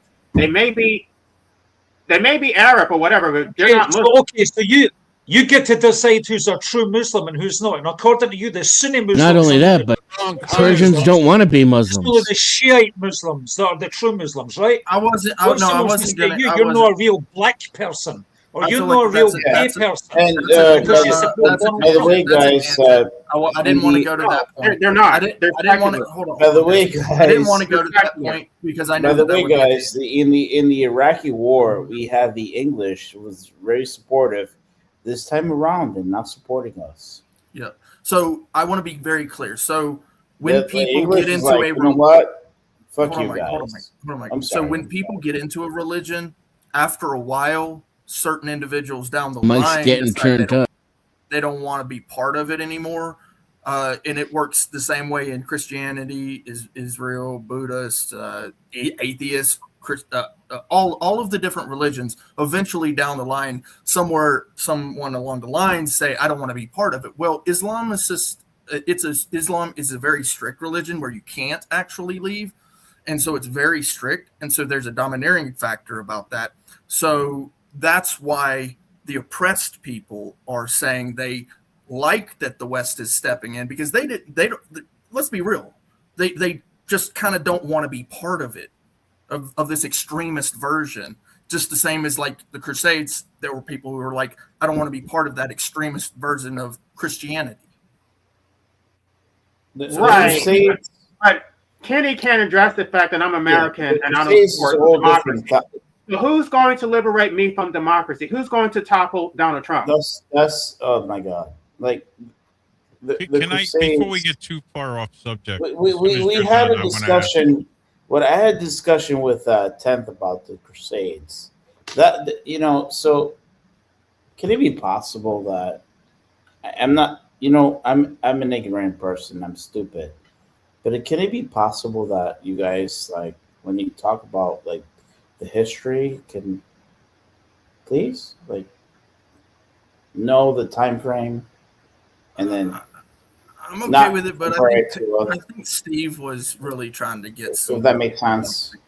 Yeah, let's let Steve talk for a minute. I don't know if he had anything to say. Yeah, and I'm stupid. I don't mind you guys telling me I'm stupid. It's okay. No, you were right when you said ignorant. You're not stupid. But Steve I'm did just saying, pop back up. He was here earlier, and he and LA wanted to. I'm just an ignorant person, but if you just, have, but that's just like me talking about like the Roman Empire and then comparing it with the Spanish Empire. It's two different story. You have to compare. Two things can't be the same if you're going to compare them. But different time frame. Irrelevant. Well, like you wouldn't compare an ice cube to an ice cube. But I might compare an ice cube to an ice trapezoid. Right, exactly. Yeah. Go, Steve, quick before someone jumps in. Okay, so you look at the time frame. I mean, still call it an ice cube. The Muslim nations. Mike don't give a fuck. Hey, Steve is trying to. I thought I was the only one Mike did this to. He don't like you either, Steve. Can we let Steve get a word in It's nothing personal, but yeah, don't get personal. I don't give a fuck about any of you people. Yeah, but apparently I use pills and then fuck. My pills. Steve, what were you trying to say, Steve? You're really hooked up. You're really hooked on the pills thing that I never said. You know what? Like, so that's making me curious, Mike. I'm starting to become more suspicious about pills. I know. He's blue and yellow, purple. Maybe you've told me those pills. So hold on, Mike. Hold on, Mike. Perhaps it's you. Mike, hold on just a sec, okay? Go ahead, Steve. Okay. We look at the Muslim nations who it's not just yesterday that they've hated America. It's about 50 years that they really can't stand us. Okay, but we have all They these hated nations America. that have we have all these nations that have said death to America, death to America. But the timing in which we went into all these different countries and did what we did, I mean, think about it. And this will take a second. Let me finish. All right, all right. Okay, so we protected a nation from Iraq. We protected a nation that was run by tyrants. That's why we went into Iraq. Okay, and we use that. Of course, it's all about oil and our interest. I love it when they use this as for our interest. So, look at Libya. We were buddy with them until Gaddafi decided to go off the American dollar. Then all of a sudden he's a bad guy. Okay, all these nations. It's not the first time that they've said they hated us, they wanted us dead, but the timing in which we've gone into there is always because it was opportune time to use this situation to do what they really wanted. We went into Afghanistan not because of 9/11. It's because we wanted to protect our poppy fields. And what is it this time, do you think? I mean, well, he's always said he wanted to go in there, but I think it's exactly what Squatch was talking about. It's the oil. Okay, but it's always the oil, right? Why is now the opportune time? Well, I think that everything just aligned just right, and he had the timing to use this to shake the focus off a lot of other things that are going on right now. I mean, we could say wag the dog. That's been used a lot. I'm not so sure. But, I mean, every time that there is a huge focus on something they don't want us to be focusing on, they give us something else to focus on. Happens all the time. Yep, exactly.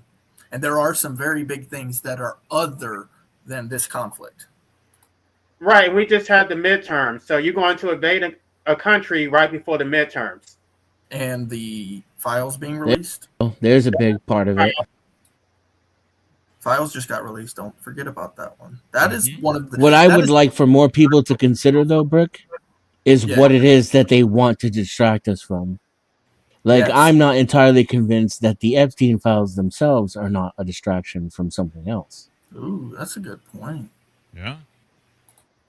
Oh yes, yes. Actually, this is a very, very important part. Okay, so the control of this population, of America's population, is always a very contentious factor, right? So because we got internet and information. Can I say something that might?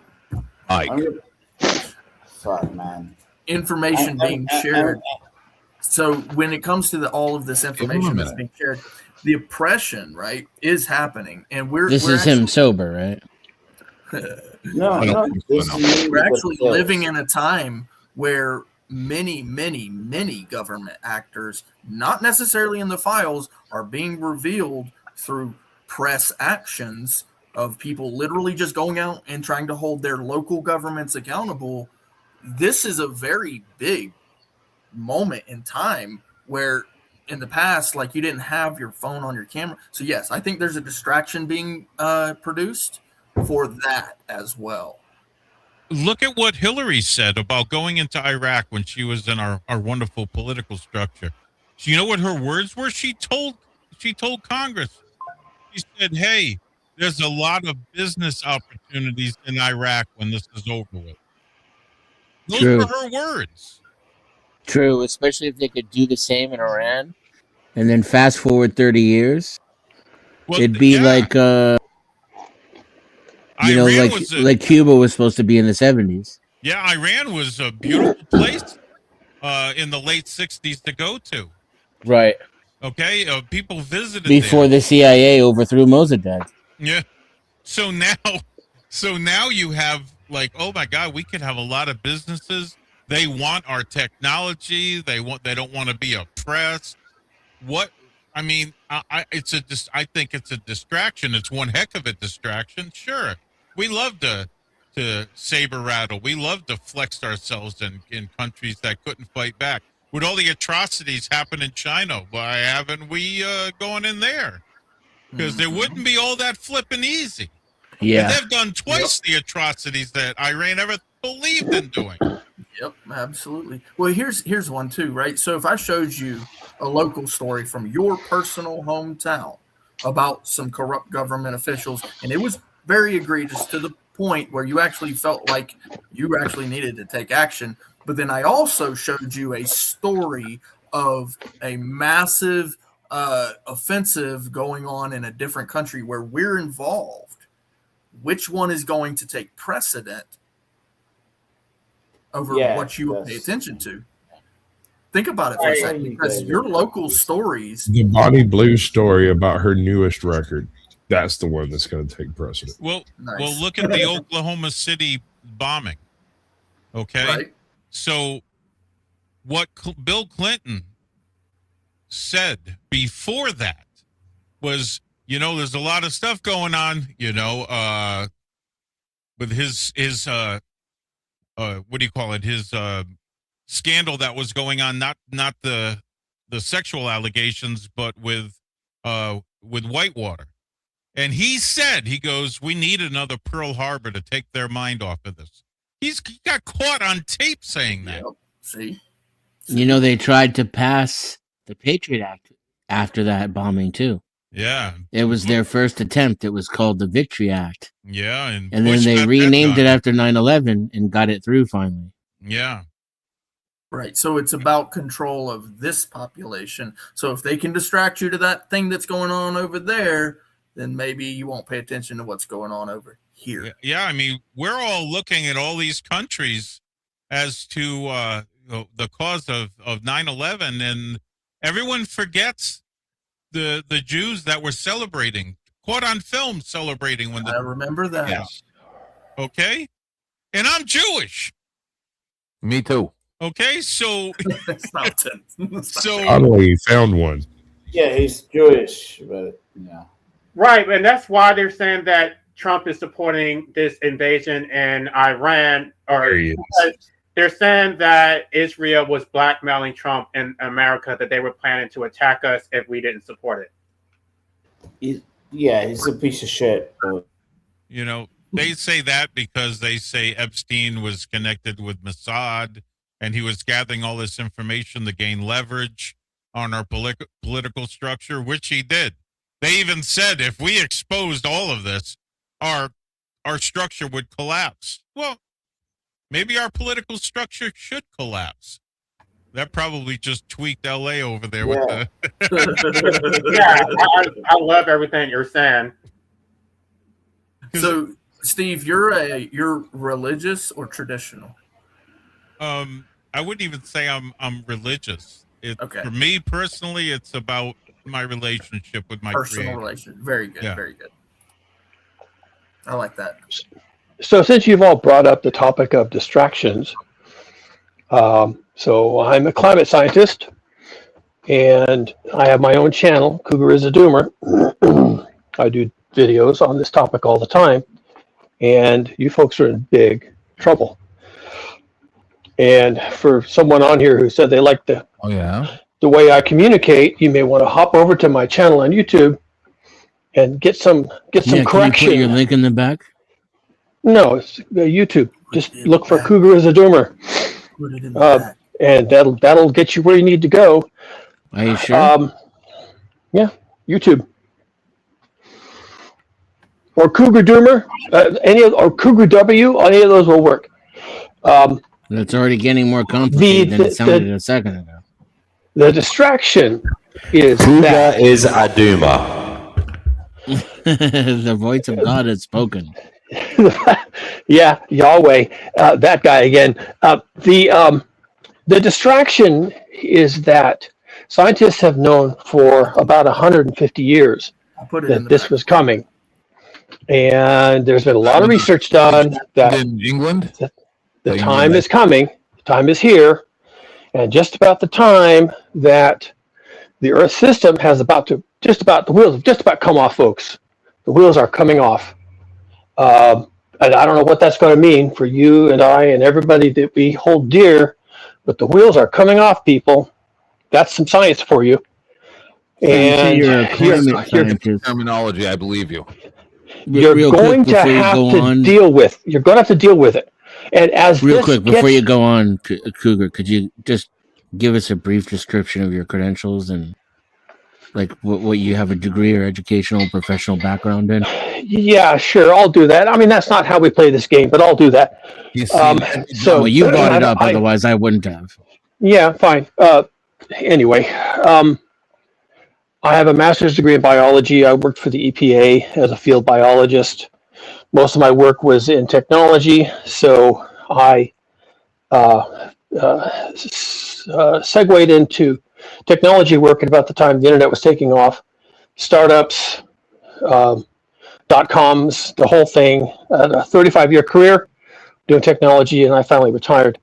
I first learned about the Keeling curve during my master's degree, and we talked about it.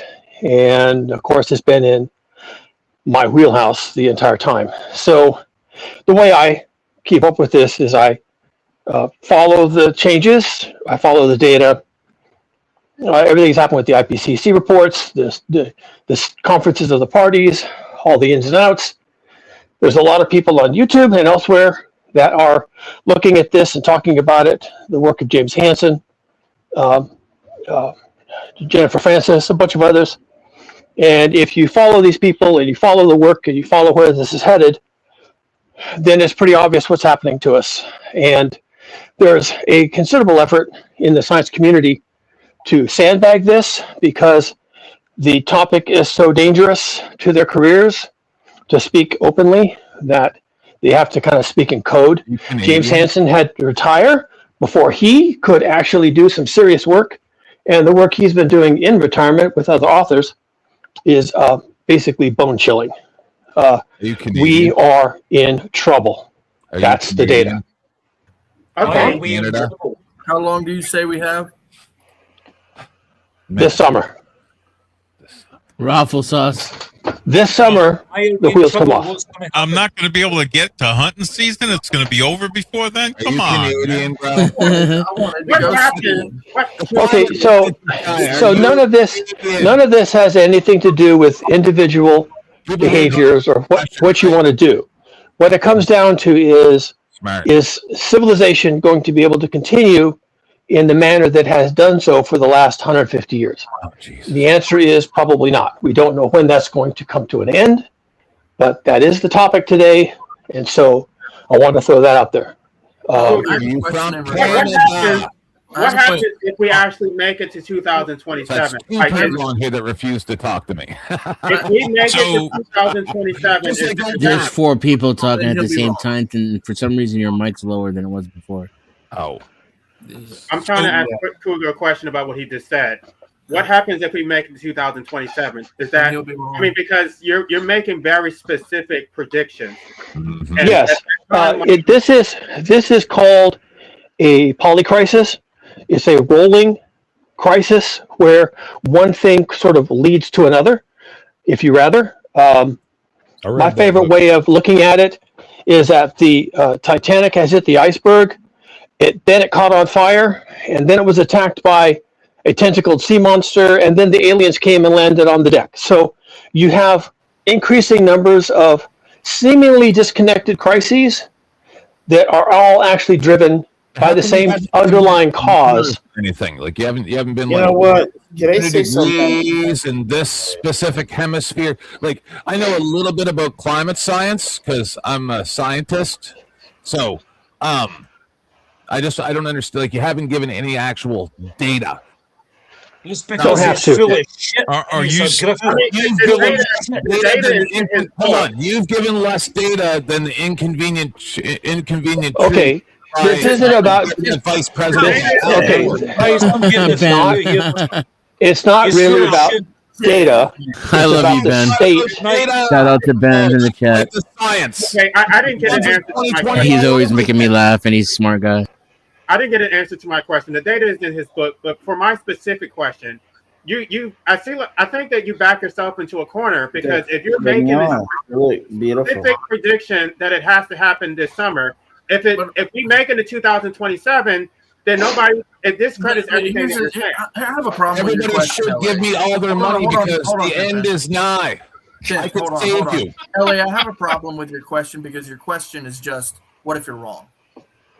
And it serves no purpose. No, it's about the specificity of it. If he just said you're not specifying. Yeah, you're specifying about the time frame. No, because he said you're it still has to asking happen the this same summer. question. What if you're wrong? That's the only question you're asking. No. I'm not. Wait. Let me clarify why I'm asking that question. I'm not trying to invalidate his entire position. I just think it's problematic that he's specifically saying that it's going to happen this summer. Because if it doesn't happen this summer, then because so many people have made these very specific predictions that it was going to happen in 2012. They said it was going to happen during the war in Iraq. The year 2000 with Y2K. I get that. And it's discredited the idea, I think, is what he's getting. I get it. Wind back a bit, guys. We want to ask Cougar Duma what exactly is going to happen this summer. So what we're talking about is the overall health and status of what we call the Earth dynamic system. It's not just temperatures. It's not just ocean currents. It's all the things. It's an enormous machine in which we live inside of. People like you are even more retarded. Now, we have been experiencing since 2023 a unprecedented, off-the-rails ocean heat wave. Ocean heat wave. All the oceans are hot. Evidence for this is, for example, California has been having an ocean heat wave off the west coast, and that moisture has been coming ashore and leaving us with torrential rains and massive snow deposits in the Sierras. Really? There's nothing wrong with having a lot of snow. It's a good thing for California to have that, but it was unexpected. It was unexpected. Also, the U.S., and this is my only real basis for comparisons. People have other stories for elsewhere. In the U.S., we've had wave after wave of alternating record cold, and then record heat, and then record cold. We had in 2025, we had the hottest. In 2025, we had the hottest Christmas on record. Now, these are all symptoms by themselves. They don't matter much. They're curiosities. It's the record since when? All these things are symptomatic of what I call. He just got a script. He can't answer nothing. Bullshit. All these things. 20-year cycles. We go through 20-year cycles. All these things are symptomatic of a breakdown of the Earth system. Time frame where those records come from, then you're full of shit. Yeah. Look, we go through cycles of heating and cooling all the time. We go through this. Most of it is due to. 70s, it was going to be an ice age. Please. I also ask you another question. We've known this for 150 years. I said, you mean since the ice age that they said was going to come in England? You completely glossed over that too. I've asked you twice. Time frame questions. Are you Canadian? That's another question, because you sound like a Canadian climate scientist that's getting government money to do alarmist disinformation. That's what you sound like. I don't even know how to read, and I know you're full of shit. How dare you? So anyway, what is happening in the data, the observation. 1 second, 10th, 1 second. Let Cougar talk. Go on. What is happening? Sash, if Sash, if he could actually. No, sir. Mike, let him finish. Thank you. So, is the problem is that the Earth system is falling apart. In the climate drivers, the motors that drive the climate, are coming unglued. The difficulty for people is that we exist inside this machine. 1 second. Oh my God, you're not Carl Sagan. Cougar, brother. 10th, 1 second, please, guys. Cougar. You've come on this show before and you've given some facts and figures. Now, you do have, I'm sure, at hand some figures that will show the alarming state of affairs that may support your argument. Could you give us some, please? Sure. Again, it has to do with the Earth system. So we're having a marine heat wave the heat has made its way into the North Polar region. The surface heat in the water from the marine heat wave is causing what's called sudden stratospheric warming. And the heating of the stratosphere interferes with the functionality of what's called the polar vortex. People didn't know too much about that or thought it was very important, but under conditions of sudden stratospheric warming, it begins to break down, misbehave, and the polar vortex, which is high up in the atmosphere, difficult to study, drives the jet stream. Now, the jet stream in the polar regions, the North Polar jet stream, drives our surface weather. And when the jet stream began to fall apart, and this was some work done by Jennifer Francis about 15 years ago, people even didn't believe it at the time that the jet stream was falling apart, but she predicted it, and it happened. So the jet stream right now is in very poor form. It is not acting as a ring fence at all.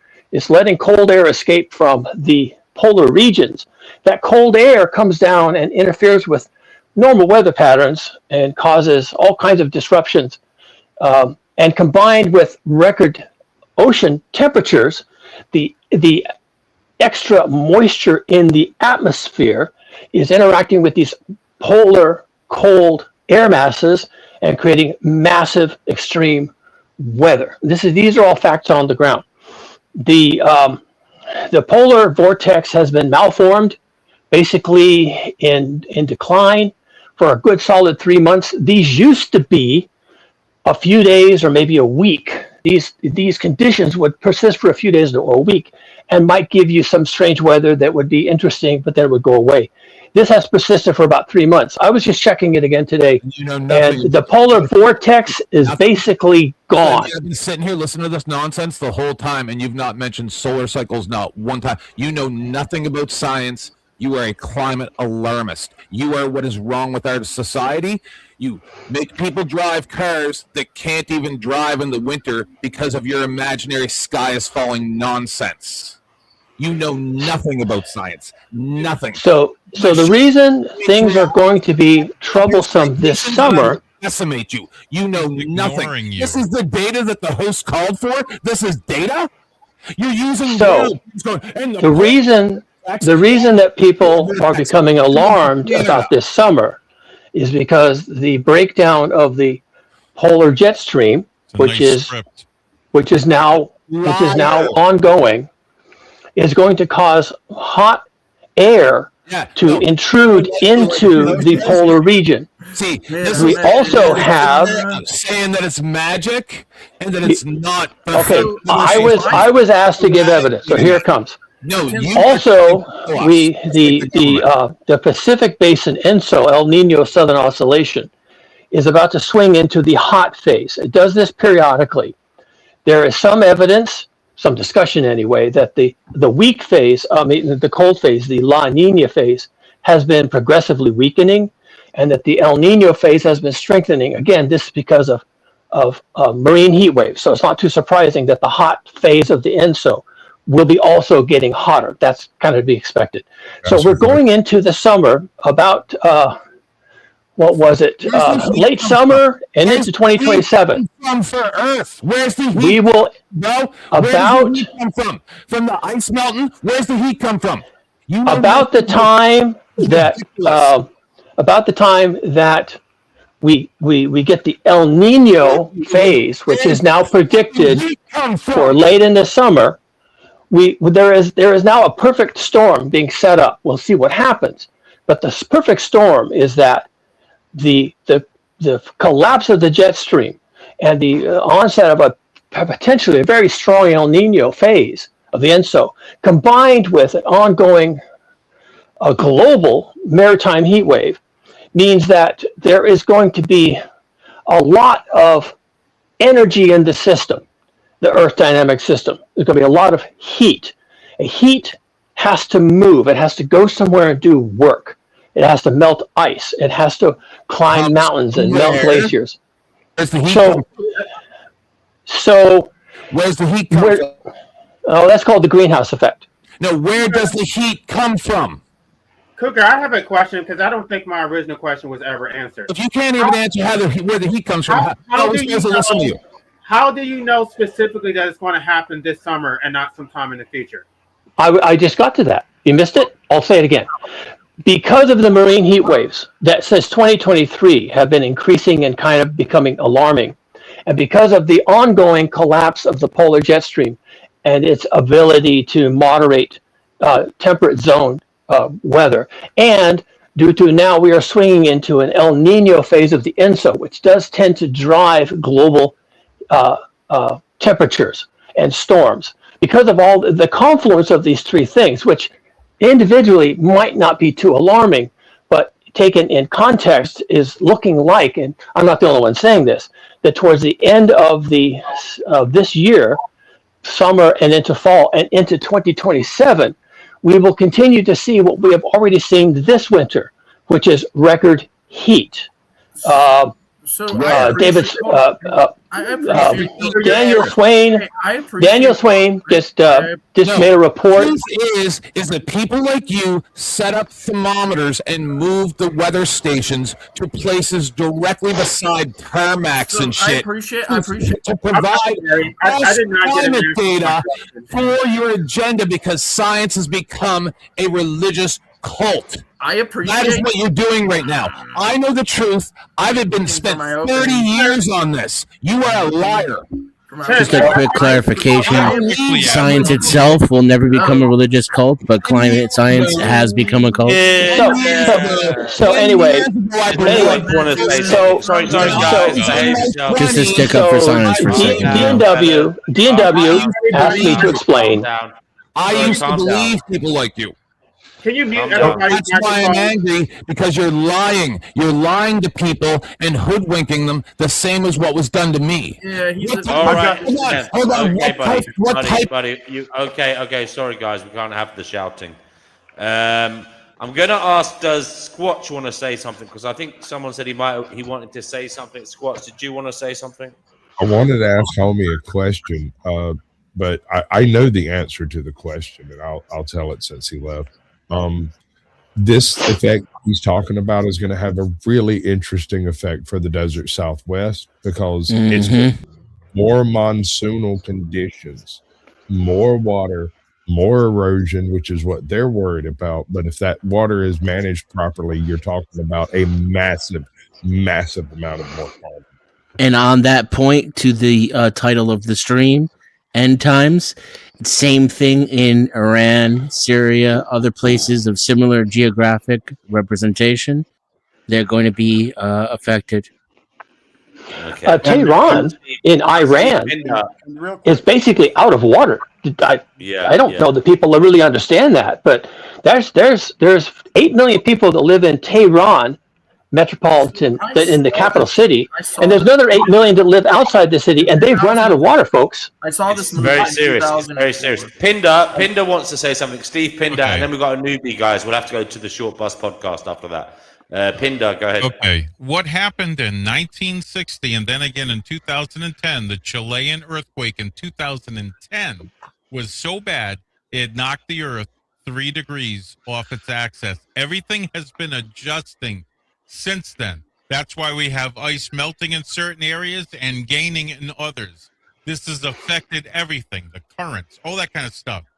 Okay, the Earth is correcting itself. There's actually no evidence to support that contention. Really? And so it doesn't. True North has changed. No. Look at your compass. No. The Polaris is still 3 the inches, sir, not 3 degrees. I thought it was 3 inches, maybe, but not 3 degrees. Right. Look, you can get inches of change just from melting ice sheets. Raising sea level. You can get inches are well of change understood. just by simply exercising it 3 times a day for 15 minutes a day. And besides all that, there's the Milankovitch cycles, which someone alluded to earlier, which are the orbital dynamics of the Earth. Cougar, I actually saw this movie back in 2004. It's called The Day After Tomorrow. Dennis Quaid. Yeah. Okay, guys, you better let the new guy in. The Short Bus podcast, mate. You've been waiting. What is it you'd like? What's up with it, my brother? I find it interesting that this man wants to bring up things about science that contradict science over the decades, over centuries, in that the polar vortex has gone through many changes. Millennia. It is never broken down. It is always cyclical. As Steve Pinder said, it is a cycle. It phases cold and hot, cold and hot. And in this vortex, it will not break down. It's just dispersing heat and cold in a different way. And it will revert back to its cold, and it will revert back to its warmth, and it will revert back to its cold. It's cyclical. So presenting that the polar vortex is breaking down and the Earth will end is contradictory to science, and that is why he doesn't want to bring up data, because he doesn't have it. It contradicts science. Have a good day, folks. Thanks Real for having quick, me. if you disagree with El Perro and you believe that the world is coming to an end, please donate all your money to 10th Man and I. Yeah, he'll save us all. And this host too, this other gentleman, Finding Yes, Gnosis Thank or you. whatever it is. Finding Gnosis. Finding Gnosis on YouTube, but I don't have a donation, but you can subscribe. Whatever it is, Please, Now everybody you are. subscribe. One might Yeah, say short. you got my sub. It's Snow. If you could Short post Bus my podcast. PayPal link. You're saying there is an order to things, but what about things like entropy and the breakdown of order? Why do things always have to remain the same? Well, they're not remaining the same. Again, it's cyclical. But what I mean is that the cycle, the outcome will be the same. It will return to something that was before in effect. But it will never be the same as it once was. It will be different. That's not how energy works. I'm not the expert, but I did ask a very specific question, and I never got an answer. Instead, I got a story. Stories are not evidence. Oh, it's all stories now, folks. No. But like the point is, look, I'm playing devil's advocate. But the point is, you've argued there is this system where it's cyclical and it's hot and then it's cold and it's hot and then it's cold and the interactions feed off each other and cause the wheel to turn. But who's to say the wheel can't come off the cart on this planet at least? And maybe the power of that cycle will lessen or become turbocharged. Yeah, it can. In billions of years. And like what, and that's exactly my point. And maybe that could endanger life. That's the point I'm making. Well, it endangers life every day. We have birds that freeze and die because they didn't fly south soon enough. Yep, that's why you don't feed the duck. So the thing is that you can't make such a projection based on the scientific data that we already have. To make such a projection would be very divine, if you get my meaning. And pretentious. Yep, I do It's agree. really weird, and I don't mean Well, to be it's not a projection. It's not a prediction. It's a projection. There's a difference. That's what I just said. That's what I just said. To project from current conditions is allowed. Right. So essentially, you're talking about one body affecting itself so much so that all life on the planet shifts to some catastrophic failure. But the problem with that is, like, I can't see it without some type of outside force. Like, what you're saying is it's the inside force that's causing it, but there's no actual like hard hit. There's nothing to hard hit that for that projection to be so. This dude is okay. I can describe what it is you're looking for, because there is an answer to that. What is the hit? So the hit is that the Earth has this thing called a greenhouse effect, and we have been enhancing it through CO2 emissions from burning fossil fuels. As the greenhouse effect is enhanced, the Earth starts collecting energy from the sun, heat energy essentially. The energy is retained within the atmosphere. The energy then has to do work. Energy does work, and it needs to go someplace. And this is atmospheric fluid dynamics. The energy finds a place to go, to die, and it wants to go to the poles, to die. It wants to melt ice on the way. It wants to heat water on the way. And it does all this work because that's what energy does. So we are enhancing the energy imbalance in the Earth system. It's a system. It's not a thing. It is an engine of gears. And we don't really understand how it works. But we're conducting an experiment in real time on the Earth system by enhancing the energy content. We got to build machines. We got to build machines that collect the CO2, right? No. Hold on. That's inaccurate because the way that I'm going to guess that you probably believe that like the electron is like a little ball. Why would I believe that? I don't know, but the way that you're describing this mechanism, it's like it's a hard plastic. No, it isn't. It's a machine. Basically it's a multidimensional machine made out of systems. There's the biosphere, the cryosphere, the lithosphere, the hydrosphere. There's the sun inputs. There's all these. Some of them are physical gears. There's ocean currents that gear to each other. They interact with each other, correct? More or less, yes. And they interact with each other through energy. And they have the ability to self-correct. I don't know about that. You don't know about that. That's right. No, we can't assume that. We can't assume that. You can't assume the opposite because you say you don't know. Well, I can tell you that the system is now overcome with energy. There's more energy in the system than it can handle. So it is moving energy around. That's what happens in fluid dynamics. Things move around and find a new equilibrium. The Earth is headed for a new equilibrium. We don't know what that's going to look like. That's fair. You don't know what is the major medium through which that energy is transferred. It could be something that's not catastrophic, correct? Okay, it's going to be something different, and it's going to be hot. Now, the extrapolation, again, we're projecting here. We're not predicting, we're projecting. Why hot? Global heating. Greenhouse effect. So that's just a guess or what? No, that's what's happening in the system. We're having marine heat waves. We're having heat waves of all kinds. This winter was the hottest winter on record in the United States. We're going to be extinct within the next 6 years from now, and they're not, and they've actually mostly all come back and better and bigger than ever. Isn't that interesting? That slight little tiny changes by the way we do things can make huge effects on our environment, like I've been describing the entire time. So You've been talking about just a couple little tiny. Well, the real problem for humans is that we have filled the planet, and we have filled the planet in the places where we can do what we like to do. We have our coastal cities. We have our guys. 10th, can you not see a place though for someone like Cougar and his alarmist ways? Because you do admit that there may be regional difficulties due to climate problems in the future, and someone like Cougar Duma makes people come up with solutions. Yeah, but this is the truth. So, what this actually is climate alarmism, so that the elites can institute policies in westernized cultures so that we have to pay more for energy so that other places that have slave labor have cheaper energy so that they can have bigger profits. That's all this is about. And if you don't want to believe it, don't believe it. But my shit's based in reality, and I can show you the facts. He can't. He's going to tell you a bunch of nonsense. I've been doing this for 6 years. I've run into 35 dudes within the last 3 years exactly like this guy.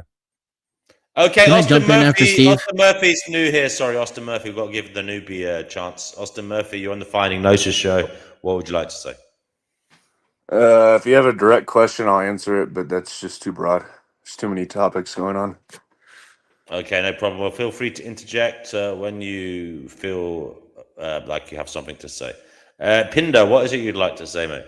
Okay, so ever since Al Gore said that the ice caps were melting and we were going to be underwater, it's funny how all these climate alarmists and the banks that they're in debt to are buying up all the coastal land. They're buying up houses. They're buying up all this stuff. Now, if all this is going to melt and the seas are going to rise 10 to 20 feet, why are the banks buying? As soon as these people freak out, they're like, well, I got to sell this home. It's going to be underwater in 5 years. All the banks are buying them up. Why would you say that? Because I'm agreeing with 10th on this. There's a reason behind this climate alarmism is because of that. It would increase the value. It is interesting. It is interesting. I mean, people involved in investments, insurance, actuary, and such. Would they be considering all these types of things? And what have you seen? In terms of evidence of Insurance. They're going to factor in the color of your car, but not climate change.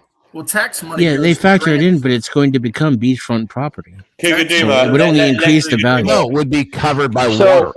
So the insurance industry is backing out of places like Southern California and Florida. Just because of fires and mudslides. And he's talking about inconvenient truth. Why are you trying to distract from that? Why are we supposed to believe you when every person before you was wrong? These people that are the climate alarmists are buying up beachfront property. Explain that if it's going to be underwater. Okay, so first of all, you'd have to provide some evidence that that's true. We do know that people are fleeing coastal areas in Florida because they can't get homeowners insurance. About 2 or 3 in the last 20 years. Not true. No, people are moving to Florida in droves. I'm from Florida. Well, yeah, but there's also the idea of the greater fool. It's easy for if you're leaving Florida because you've getting hit by a hurricane storm surge twice in a row, then you just put your home on the market and advertise it in Pennsylvania. And it's easier to get somebody in Pennsylvania who's in the snow who wants to go have a home in Florida. No, you've never lived. You've never been in a hurricane. What you're thinking a hurricane is it's not a tornado. It's just a really big storm. Yeah, you might get some debris. Yeah, sometimes trees fall down, but it is not. It's not just like some big giant catastrophe that wipes out the entire state's population and all their homes. This is not what happens when in a hurricane. Okay, I was talking about insurance rates in coastal Florida, in particular on the Gulf Coast. They didn't used to have these problems, and now they are. No, and the insurance companies have noticed. The insurance companies hurricanes are making it difficult. Since the beginning of Florida. What? Also, Florida is now suffering from nuisance flooding, so blue sky flooding. The southern part of the state. What the hell are you talking about? The southern part of the state is built on ancient coral reefs, so you can't really hold the water back. But since they have built down there and established southern Florida, there has been this new phenomenon, and they have had to install. They have to raise the streets and install gigantic water pumps to pump the seawater out of the communities because they are beginning to suffer from what you have to call sea level rise. No. Okay, 1950 homes are completely different than 2026 homes. That's just the simple reality of it. Now, I'm from a little place called St. John's. Actually, I am not from there, but I used to work in St. John's County, okay? And in St. John's County, there are golf courses, but those golf courses are literally built in the swamps, but it's also billionaire homes in these swamps with giant yachts in the swamps because guess what? Those homes that they built are massive and they will last for generations. What you're talking about is bogus. No, it's called nuisance flooding. It's called nuisance flooding. They're spending a lot of money to defend these wealthy communities because these people don't want to be underwater. And salt water is really hard on your car. If you're driving through salt water all the time, you ruined your undercarriage. So they're spending a lot of money in these wealthy communities to help to save themselves. Does salt water fall from the rain in hurricanes, or does No, it comes up from the ground. The rich parts of South Florida are built on reclaimed land, and it's basically extinct coral reefs. The land has been lifted because of plate tectonics, and the coral reefs are now on the land. They're extinct. Wow. The coral reefs can't hold back seawater. Bro, so as the seawater has risen, it has come inland. This geology that you're teaching me now, I've never been taught it, and I lived in Florida. I was taught in Florida about the geology of Florida. Great, so you're uneducated. Thanks for sharing. I'm telling you, he's Canadian. I can tell by the way he speaks. Bro, he won't answer. He won't answer. Are you Canadian? I'm Canadian. Are you Canadian? No, I'm from California. Oh, that's even worse. Never mind. Well, it just goes to show what you know, which is probably nothing. Yes, the Obama allowed MK Ultra disinformation that is now allowed to be propagated by the U.S. government. That's what you are. Anyway, that's not what I am. Yes, you are, bro. That's why you're scared and you keep talking when you say 85 things. None of them are allowed to be addressed individually, as if we're sitting here at a conference and you're just explaining something to us that we don't get to ask questions of as you go. Let me ask You're just making all these statements as if the people in the chat are calling it out. They're like, he just says it like he's a school teacher and with the authority that it can't be challenged. Like this is the thing. I can't nail it down. It's not exact. It's like a magical thing that I can't actually pin down. That's what you're saying. Okay. All right. I was asked a question. That's a bit harsh because he does come on. He does allow people to interact with him and ask questions. I was asked a question by LA. You may feel that his delivery is a bit patronizing, but he's definitely open to being questioned. And we'll see. And if you don't like his delivery, that's just a matter of your taste. No. That's just an easy way to sum up bullshit. No, I'm saying you're here. You can question him. He's allowing he won't you answer. He finally answered 3 hours later that he was Canadian. Questions. That's your call, and that's everyone else who is watching. Can I jump in? It's an open panel. I have a very good question for Cougar. I just don't like to necessarily interrupt people. What is the closest place? Especially because a lot of them don't give a fuck what I'm saying. Even though you do it. He's specifically talking about Florida's coral reefs and telling people that they were built based upon plate tectonics pushing up. Now, what is the closest plate tectonic to Florida?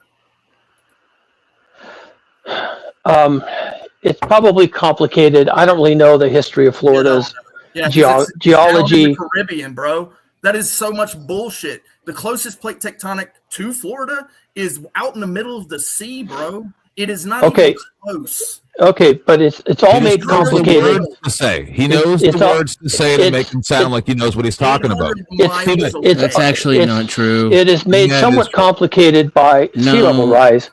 We are currently Florida sits on coral reefs, not just the plates, and the coral reefs have been dying at an alarming rate since the 2023 marine heat wave caused almost 98% of the functionally extinctiveness of the coral reefs. And you know that's because of global warming, right? Well, it's because of the marine heat wave. The heat in the water is what killed them. And that had nothing to do with it being at the end of a solar cycle? You can attribute that to whatever you want to, but the source for me is NASA. Okay. And while the reefs are still there, their functionality have been greatly affected. Guys, which includes an impact on marine life, the support for the fisheries. Even the insurance companies are pulling out of the area because the reefs provided protection from hurricanes. Everything he's saying is backed up by current evidence and news reports. And they're even putting out extensive efforts to restore the reefs in order to try to reverse some of the damage. I actually wanted, just at the host's discretion, I put a link in the back. I wanted to recommend a topic change off of this into something that I think is related to the title of the stream. But at the host's discretion, I put that link in the back. I'm not sure what I'm trying to say, but maybe can I add next time something before we switch? If we switch topic, I'd like to add something. Well, Cougar Duma just hopped off. I don't know where he went, but hopefully he'll come back. The temperatures have rose in the Gulf. They did a story on this last year where they had temperatures of the water in the 90s, but they're also getting a ton of hurricanes coming in there, pushing all this water, the heated water from further south into the Gulf. That is what is heating that water right now. Rocky, you're on the Fighting Notice show. What would you like to say? I would say before we restore the reefs, could we restore like maybe the neighborhoods or maybe restore some shit that fucking matters? I think we can talk and chew gum at the same time. Well, I never said it's a false dichotomy that we can't work on both. Can't do one. How are you going to do both? I never said that. It's not that you can't. It's people are unwilling. My pushback against Cougar is that he made. When's the last time you picked up trash from a beach? He made the specific. The last time I lived in a beach. Gosh. He made When's the a last time you picked up trash in the that world? is The last time I was at a beach, I picked up trash there. I mean, just out in your yard or anywhere in public. And I do it every day. unhinged. I mean, there Gotta is a get the Chinese to do we it sort of first kind because of they're the police biggest. ourselves and then kind of go one after another, but some people just unhinged. At the end of the day, he did not answer my question. I asked him what is his evidence that is going to happen this summer. He gave me a whole narrative, and he thought he was answering my question. He did not answer my question, and so the other part, what he's saying is true, but most of the stuff that he's saying has been said by other people. What he's saying specifically is going to happen this summer. That is something that he is saying that is unique, and nobody else is saying that. He needs to provide evidence for that specific claim. Yeah.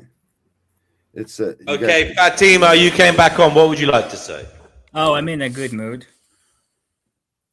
Are you guys talking about the weather hoax? Like, well, it just sounds like he's doing a lot of regurgitating talking points that he's heard, and in between it, we get little bits of facts that we know have been substantiated and proven, and that's what leads you like to the dead believe coral the reef. next line.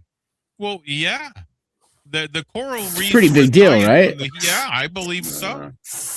But we know what's causing it. We know that the hurricanes that are in the area, because it's more cost efficient to destroy the Gulf than it is. When I was younger, how they used to go up the East Coast and hit us when I lived up in Rhode Island, we'd get hit head on. I lived through hurricanes. I used to surf them because they were great surfing offshore. But now all of a sudden, there's no money in destroying New England. There's more money in destroying the Gulf. Okay, so he specifically said it's going to happen this summer. So if we make it to the fall, then I get to run these clips and I get to say it was your predictions are wrong. Yeah, we know. Like if I can hunt this year, he's wrong. How about if we find a middle ground where the doomerism is retarded and the complete and total ignorance of reality right in front of your fucking face is also retarded? What reality? I'm down with that, Dennison. We are clearly coming into the end of a climate cycle. A solar cycle, yep. But everybody agrees with that. There's nothing profound about that. Okay, so do you agree that it's going to dramatically change the quality of life for most of the people on this planet? Everybody knows that. I'm talking about his specific. Really? Are you sure, buddy? More than over the past 6 years? That was the contention. Yes, more than over the past 6 years. Maybe I welcome that. are you talking about global warming? Okay, so what that looks like is more Syrians in your backyard. Catastrophic is my contention. There's ways to deal with that. Because when you say catastrophic, that means, oh no, doomsday and all that. And I never said catastrophic. You know what? That was the doomer. Hold on. I get that he was because he is doomer, right? Which is fine. But that's what I'm trying to suss out is like, what specifically data points do you have? And then when you produce, well, because of the plate tectonics pushing up on Florida and that's destroying the reefs and that's causing more hurricanes and all this craziness. I'm like, no, he told you it was the marine heating, and he was right about that. Here's the thing, though. Some of you guys are new to the channel, so you have not heard his prescription of what we should do. He's basically saying that we don't have a lot of time. We need to go to underground bunkers. We need to be storing food. He's talked about this whole doom and gloom thing. None of those things are bad things. Yeah, underground bunkers flood. You can't do that. No, not inland. They don't. If he's wrong, and we absolutely should be doing things like creating national introducts, interstate introducts, seawalls. We should be mining heavy water. We should be creating underground infrastructure, above the ground infrastructure. We should be experimenting with biodomes. We should do all of these things. None of these things are bad things.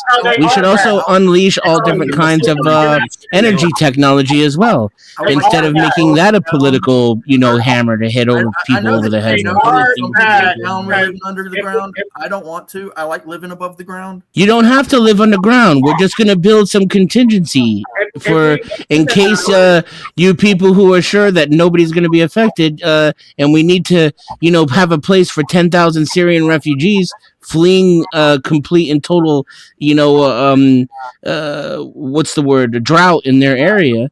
And when they show up on your shores with no food and no money and no farming, they'll have a place where they can live. You know, and you can stay on your coastal line house in Florida. No one's making you move. Yeah, and that's why I've called for indentured servitude right there. That's no better case has ever been for indentured servitude. And if you're stockpiling a month's worth of food, you're missing the ball here. We should. Again, some of you are new to the Yeah, channel. we should have hydroponics underground. Some of you are new to the channel, so you have not heard his specific claims. Yeah. We should continue. Hold on. How are we going to grow food underground? Where are we going to get the power done? Is it nuclear? Because that guy just said that nuclear was the devil.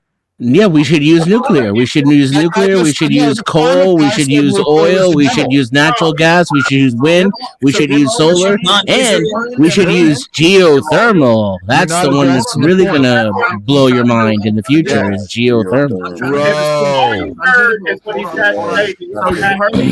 My stepfather was an engineer.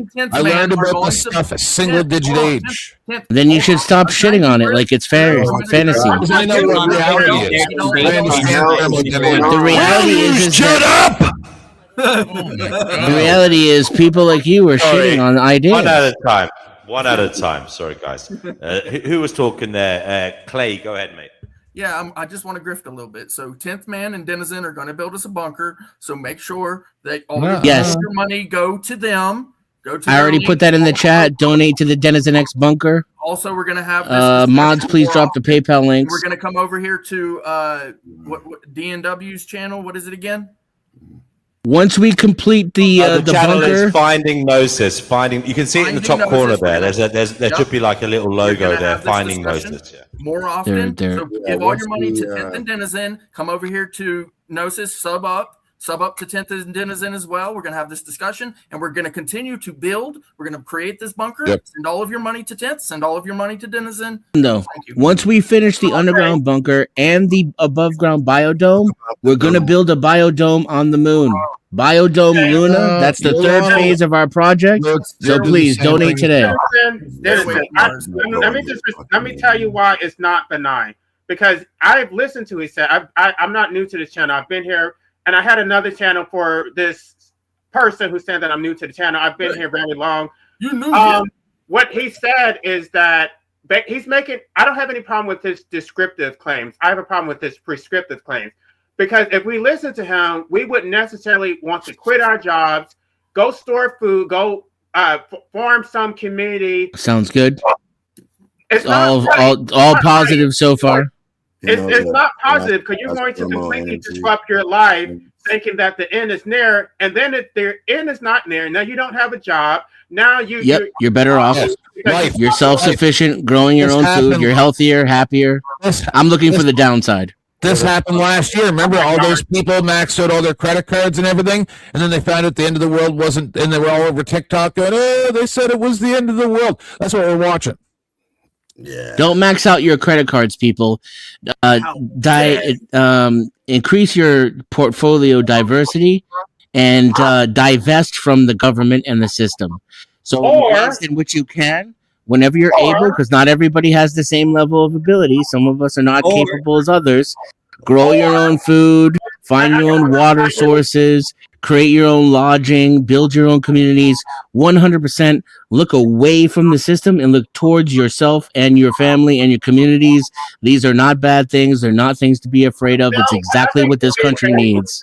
Okay, guys, we have a lady. We have a lady. We have to give we have to bow down to feminine energy now.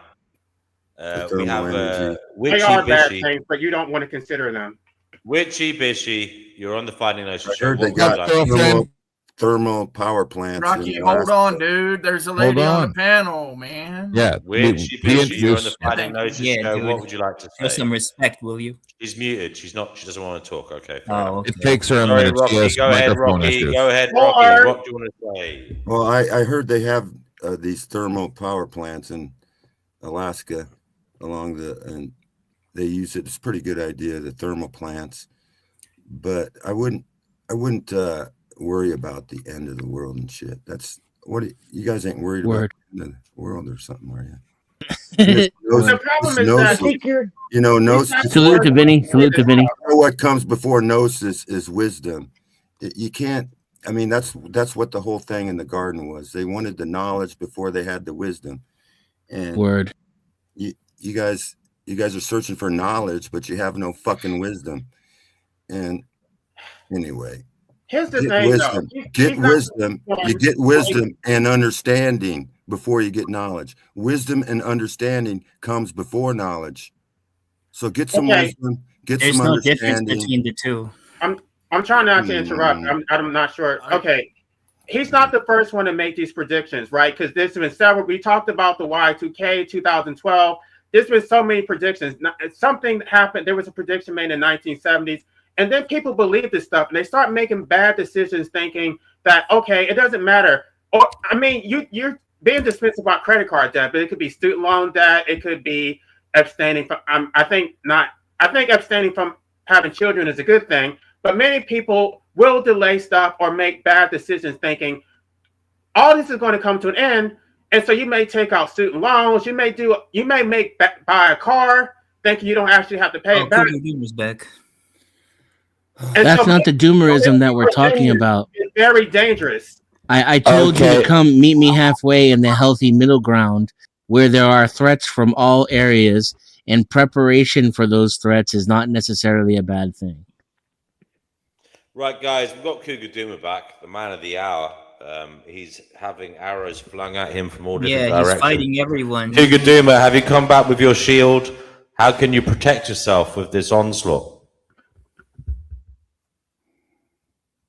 He's muted himself. I think that's the No, I'm back. Sorry, I just had to deal with my technology. Yeah, I accidentally kicked myself off the stream, guys, and then I had to deal with my wife, so it was a good time to be offline. Is there a question? I'm sorry. No, I said very good. Well, very good. Family's the most you've important. had a lot. Well, you've missed quite a lot. A lot of people are in great disagreement with you. You know, they don't believe that this is anthropocentric cause. You know, this climate change or this global heating. They don't believe it's us doing it, and they don't believe that we're in danger. Fine. I'm actually okay with that. I just feel like as a scientist, a science educator, and a science communicator, I have some fiduciary responsibility. I have an actual responsibility as a professional to straighten things out. But that's where my responsibility ends. Wait. You're using that word fiduciary incorrectly. That's not a fiduciary duty. Mr. Doomerman, did you just say that you're an educator? Sure. We thought so.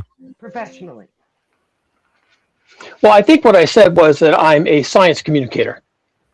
Science educator and science communicator. You did say educator. Professionally educator? Like or Bill Nye the Science Guy, same exact. Okay, so education. I actually have a professional degree in teaching life science, and I have taught K-12, well, mostly high school, and I have taught in college. So I do communicate. Okay, I do communicate. Thank you. I do communicate science. Everything. It does. Good. Would you go outside of the curriculum if the school doesn't want you to teach about doomsday stuff? Okay, well, I don't teach about doomsday stuff. I teach about science, and here we're talking about not an answer. Climate science. So that's the topic. It's a yes or no question, sir. What I teach outside the curriculum? You loaded your question with your fucking opinion.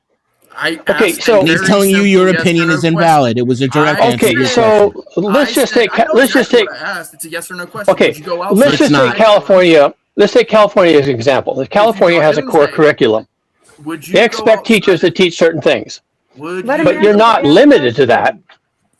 Would you go outside of the curriculum to teach doomsday stuff? What do you mean by doomsday stuff? What the fuck is what does that mean? You mean like would you go outside eschatology or something? Okay, would you go the rapture? What are you talking about? Hold on, shut up and I'll tell you. Now, would you go outside of the curriculum to teach that the earth is going through a catastrophic meltdown or whatever it is that you describe here in the summer? Because that's not. I would the way I would teach that. The way I would teach that is very similar to the way I kind of handle it here. That question so horribly. Fuck. I would tell the students all the evidence we're looking at right now, and I would show them the evidence, we would discuss it as a class, is pointing towards the emergence of unexpectedly bad, possibly catastrophic heat waves in certain parts of the world. We would look at the evidence, we would have a conversation about it. I would help them deal with their questions and or their concerns if they have any. We would talk about preparedness and how to be aware of your surroundings, what you might do in the case of a heat wave, like find cooling centers, look after your elders, look after small children. We would have the discussion that's outside the curriculum because it's pertinent to the information. Exactly okay? my point. Okay. You are one of those people who will go outside of the curriculum and teach things that are not on the curriculum. That is a problem for me, sir. What are you talking about? That's science. Yeah, that's the foundation of real education. Is your problem, Stay man? inside the curriculum no matter what? What the fuck? Yes, 100%. Yeah, take that shit to Iran, bro. Take that shit to Iran. We got free thoughts and ideas here in this country. If you go outside of the curriculum, That's ridiculous. It's not a you fiduciary are breaking obligation. your oath. Let me talk Did you about the sign three an ways. oath?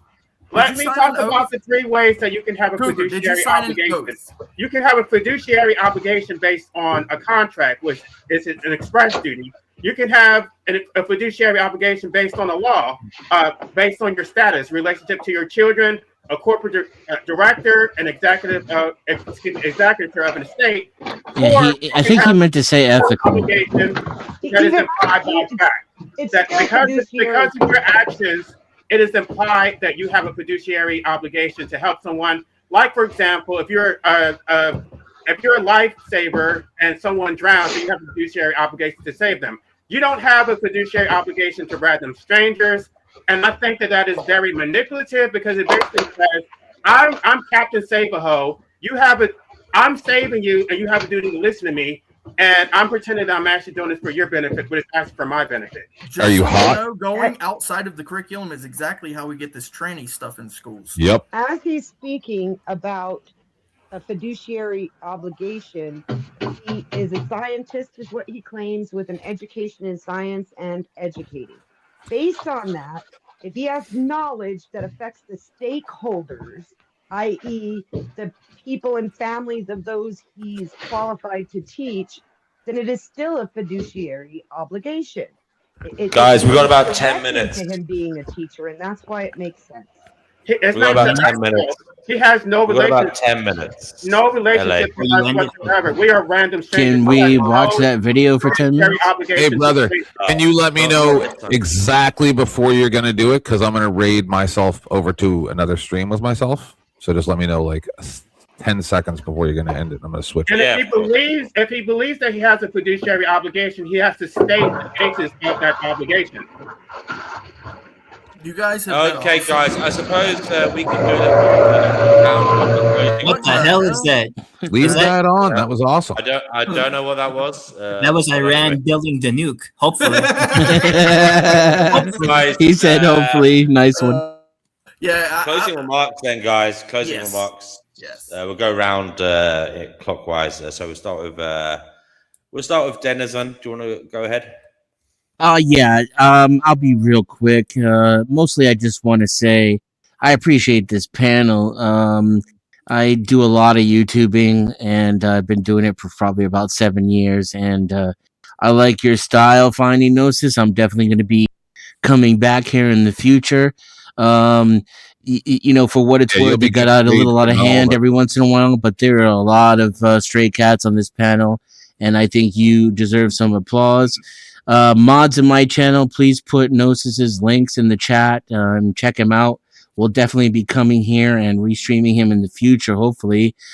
Do donate to my Biodome fund, please.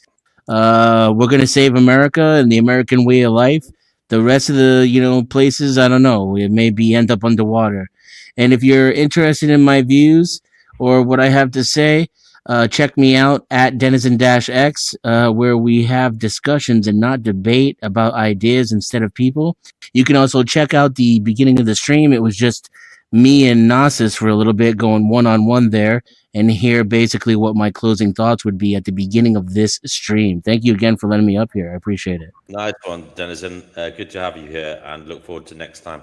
Life abolitionism, your closing remarks, please. And everybody, please remain quiet and let Life Abolitionism have his final say for this episode. I think everybody agrees, at least in the scientific community, that the world, we are facing climate change, and that, I don't know, the way of life probably is going to change dramatically. This whole doomsday thing that the civilization and the human species is going to come to a screeching halt, is not backed by science. And it sure as hell is not backed by science that it's going to happen this summer. And if the world is going to come to an end, and only maybe a few people survive, then the right to medical assistance is more important now than ever, because nobody should have to struggle through that doomsday scenario. And I would like to say to Stephen Pitcher, I can't say, it's really small. Pinder.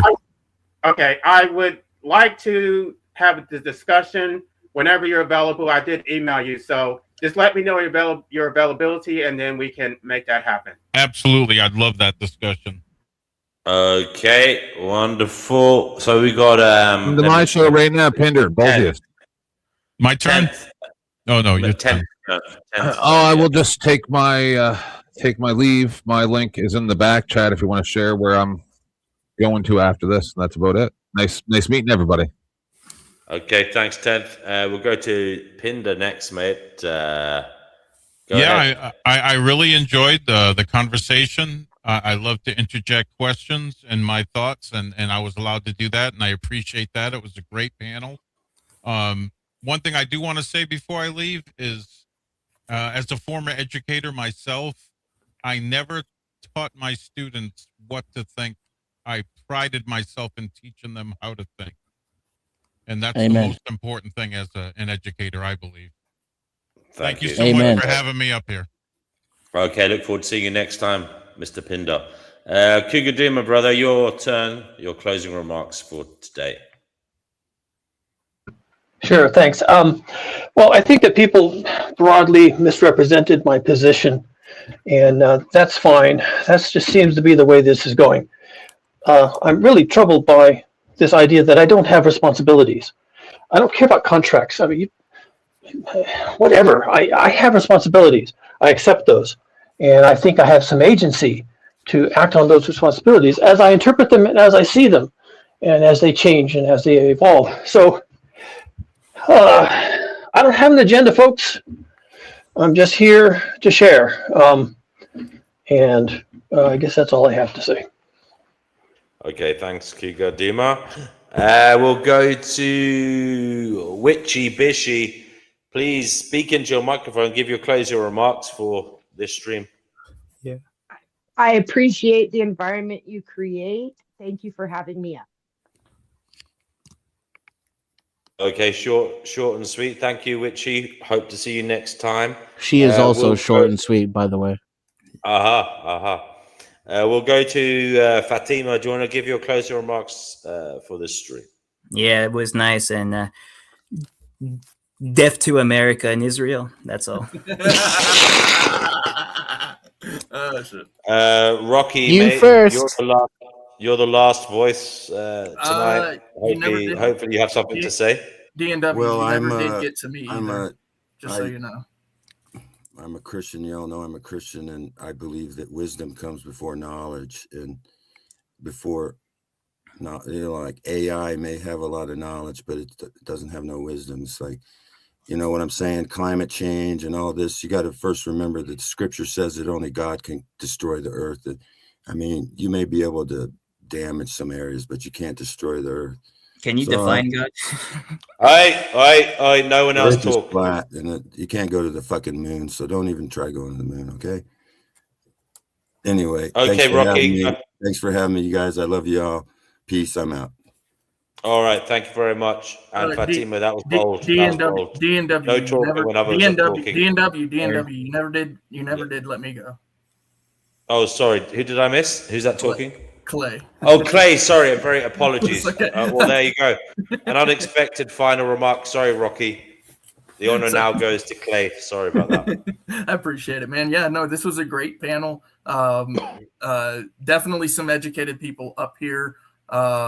Obviously, we're not going to agree on everything. DNW, you're a fantastic host. This is my first opportunity to be coming up on to your panel. I go to various panels. I know a lot of folks who came up here today also do this. So I got to give a big shout out to you because you definitely are a fine host. So I hope that your channel continues to grow because obviously you're doing very well with that. And just to give a shout out because, there is one particular panel in the Panelverse that I like to go to that hosts a lot of debates. And I want to give as much traction to that individual as possible. Sarah the Raging Tomato. I know a lot of folks here know who that is. I want to just give a big shout out to her because she does also do a very good job, much like we have seen DNW do here. So big shout out to her. DNW, thank you, sir. 10th Man, thank you for restreaming it. Wouldn't have found it without that. So you guys are awesome. Thank you. Thank you, Clay. Thanks, everybody. That was the Finding Gnosis show. We'll be again on air soon. Until then, be safe and don't be an arsehole. Okay, take care, everybody.